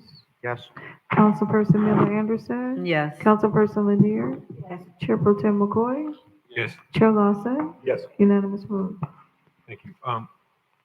So Mr. Evans, I wanted to just, we're skipping art in public places. I think there's been a consensus to bring back the discussion, deliberation, and donation by Coughlin Lynn as first on our next city council agenda. Can we bring that up next week since we're going to have that? Mr. Chair, if I may. We're here next week. Police and fire. The meeting next week is going to contain 6 proposals, and each proposal is with question and answer going to be about 30 minutes, and then an opportunity for you all to deliberate. So it's going to be a pretty lengthy process. And Okay. All right. No problem. So members, if you can just indulge me, I want to ask this question, and I did specifically ask this starting last week, maybe 12 hours after the agenda was released regarding the security services. We received 18 responses. 16 of those 18 responses were deemed non-responsive, and this is item 11E. And of the 16, the other 2 remaining were Centurion Security Group and Giddens Security. I particularly didn't like to have 16 out of 18 of our security submittals returned. I asked for an explanation as to why, and I only got the actual responses. But I find it very difficult and hard to believe that 16 out of 18 firms got it wrong. And this was different than we've done in the past. Members, if you can recall, 2019, our very first protest was involving armed and unarmed security services. And it seems to me that 16 firms got it wrong. This is going to be a problem. My recommendation is that we ask staff to cancel all of these bids and then go back out and do a RFP as opposed to a ITB. That is my recommendation because, the amount, and without going into details, but I just don't like the process. We haven't been provided with any formal explanation as to why 16 firms got eliminated. And if 16 firms get eliminated, I'm inclined to believe that we need to go back out and change our process. And I would much rather a process where we not look for the lowest bid, but that we look for the better security company, because I don't want armed security officers walking around here earning $12 an hour when they're the first line of defense at City Hall, especially considering that the police station is way on the west side of the railroad track. So I don't want the lowest bid. I want the best company. And that was what I wanted to talk to the members about today. So, if the board is inclined, I would like to ask staff by way of a motion to cancel all of the responses to ITB number 1124-24-2 and issue an RFP instead. Second. Any discussion? Yeah. that was I'm sorry, Mr. Chair. Councilwoman Lanier. I would like to get some more information about why. I think that we talked about this issue in regards to another item. And when we're talking about fatal criteria, we were talking about a checklist of things that people or companies needed to be able to meet in order to qualify for even consideration. So I certainly would like to know, out of all those 16, what of those items that they did not meet and were they considered to be fatal criteria. I have no idea of that. I don't know, if they did, if they didn't. I don't know if there was anything considered to be fatal criteria. I don't know if there's a lot I don't know. So I really want to get some information about that first. Fair. And I'm at the same point. But what I'm saying to you is when the agendas got released on Thursday night, I started reading Thursday night. And Friday morning, I sent the email. And as of today, the only thing I received back was the 18 responses, but not an explanation as to why 16 out of the 18 were deemed non-responsive. And if it's not the position of the board to go through it tonight, we can bring it back on the third Wednesday of the month and then allow the manager the extension. But I want to know the same exact reasons. Mr. Chair. You recognize, Councilperson. Yes, I did ask that question, and the response that I was given was that it had something to do related to their insurance. So I would love to have this deeper conversation in another meeting and extend the current contract that we have so that we can get more information on that later at a later date. Okay, that's fair enough. Mr. Chair? You recognize, Mr. Chair. I'm looking for, and I'm in complete agreement. That was actually my notes that I had here. I'm looking for higher quality, higher performance. I would love to have preference for local businesses in regards to the RFP process, solicitation process. I don't want it just to be lowest bid, especially with the security. So I'm in complete agreement with you on this. I do think we need to extend the contract that we currently have for at least 30 days to give us enough time to bring back another process of how we're going to proceed. But I want to have a deeper conversation with Mr. Evans' staff in reference to the procurement process and how we're looking at all procurement. So I would be in agreement with you to go out for an RFP versus how it was solicited, how this was procured. But I think tonight is going to be difficult. I would support the idea of just throwing this out, going back out, but I want to have a deeper conversation about it. But we do need to offer an extension because this contract expires on May 7th, I believe. So we do need a security contract at least until our next meeting, which is not slated till the 15th. Thank you. And I would like that too. Mr. Evans, can we facilitate that? Mr. Chair, if I may. You recognize. We can certainly facilitate that, but at minimum, it would be staff's recommendation that we have a 30 to 45 day extension on the existing contract.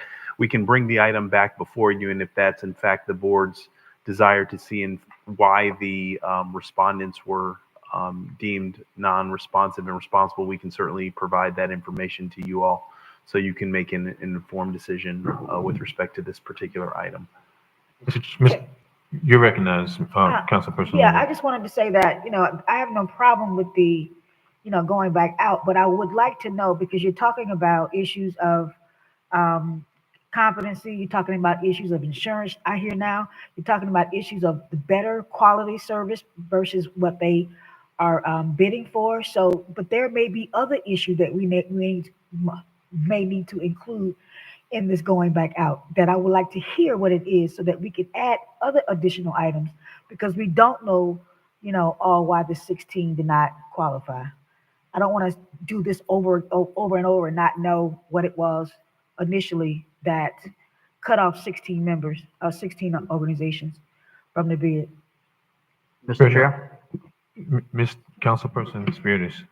Okay, so, Mr. Chair, can staff prepare an RFP prior to the next meeting so we have an option when we get to the next meeting, whether we want to go with the existing bid process or whether we want to go out for an RFP? Mr. Chair, if I may. You recognize. It would be staff's recommendation for us to postpone making that selection merely from the fact that you do have a situation where two firms are considered responsive and responsible, and they have in fact checked all the proverbial boxes. And so to allow for due process for them to have you as the board opportunity to convene with all the facts and all the information. And then if the board says we want to go back out for a public solicitation, then staff can facilitate the staff related items. But I don't think it would be advisable for the board to bypass this process until you've had all the information to have a more robust conversation. But we will, either way, I think we've got enough clarity from the board that if in fact that's the direction that the board does not want to entertain the proposal, that we have another solicitation tool that can be utilized with regards to that we will be ready for. I think that's fair. Mr. Evans, I would ask, if we're going to do that, then I want to know specifically from the procurement perspective, why are we constantly interchanging? I know we did this with audit services. We started off with a request for solicitation, then we went to a request for proposal. Last time we had a request for proposal on security. Now we're at an ITB, but I think at least here today, what I've heard from every member is that what they're looking for wouldn't necessarily be captured in an ITB, in an invitation to bid. Just give me the lowest price. We want to know that we got the best firm. And I think you can only accomplish that by looking at the firms overall. I mean, because think about it. Members, have we ever seen a situation where we've gotten 18 responses to anything? Maybe job applications, but certainly there has to be something that, is there a better way to do it? Is there a reason staff is leaning towards ITB? I would like to see if that can be also brought back to us as well, Mr. Evans. Sure. You recognize. We can certainly do that. In addition to, not having any information in front of me concerning the company that is being recommended, we don't understand what their bandwidth and their capabilities. They may be, in fact, the most professional group, but again, that's something that you all can have that discussion and look at the documents and see how comfortable you feel with the number one or number two. See, but Mr. Evans, the ITB doesn't allow us to go that far. The ITB just basically says, we want your credentials and give me a price. So we don't really have anything about their ability or bandwidth in the fashion that you say. So that's why I was confused. It's like, hey, I started a security company 2 weeks ago. Let me go in and put in for this $1.9 million contract, when I got to now go and grab 6 people standing off of the side of the street and give them a gun and say, secure this, man this post. It's like, I want to get the best person. And certainly I want to make sure that, primarily for me, and I heard this said tonight, that we don't pick someone because they're giving us, the best price, that we look at everything comprehensively. Anything else on this item, members? Okay, so I guess we're down to discussion by city. I need a motion to extend the existing contract for our service provider for security. So move. Time frame? 45 days. 45. Thank you. So is there a dollar amount attached? Mr. Chair, if I may, whatever our monthly rate is that we currently expend, so not to exceed what the contract provides for. Extension of the existing contract for a term of 45 days. Okay. It's been properly moved in second. Any other discussion, members? 45 days. Madam Clerk, roll call. Councilperson Miller Anderson. Councilperson Spiritus. Yes. Councilperson Lanier. Chair Pro Tem McCoy. Yes. Chair Wilson. Yes. Unanimous vote. Okay. Discussion, deliberation, Mr. Manager. Discussion. Mr. Chair, good morning. We have, in a couple hours, we have National Day of Prayer, hosted by the Mayor's Office. We will be underneath the covered area at City Hall, I believe at 9 o'clock, Mr. Mayor, if I'm not mistaken. But yeah, and we have the National Clergy Alliance there. So today is National Day of Prayer. So we'll be out there and just fellowshipping. So come out and join us, or if you want to meet us there right now, we'll just hang out for a couple more hours. Okay. That's it. Matt, is that it, Mr. Evans? Madam Attorney? Yes, Mr. Chair, I have an announcement of a closed executive session. Pursuant to Florida Statute 286.0118D, public meetings and records, and in a desire to obtain advice concerning litigation, I'm requesting a time that the council is available for a closed executive session in the matter of Lozman versus City of Riviera Beach, case number 502023 CA 10506 XXXXMB. Outside counsel and along with myself are requesting this closed door session to discuss current litigation. And if you could please advise me if you're available on Thursday, May 16th at 6 p.m. Members? No, I'll be out of town. Sorry. Okay. You have another date? I do not. I would have to come back I don't know who else is available. I haven't heard Dr. Spiritus. I'm available. Mrs. Miller Anderson. Okay. Then we would have one person present who was available. And I wouldn't be able to get any consensus on that. Okay, so we need to shop for another date at the next city council meeting. We'll do that. Thank you. Anything else, Madam Attorney? That's all. Thank you. Members, in any order. Mr. Mayor, did you have something, Councilperson Lanier? Just quickly, next Wednesday at 4 o'clock, we have the community policing, community engagement meeting at the Brook Center. And then on that Thursday at 6 p.m., we have the second meeting of the Education Advisory Committee for the City of Riviera Beach, Brook Center. Anyone else?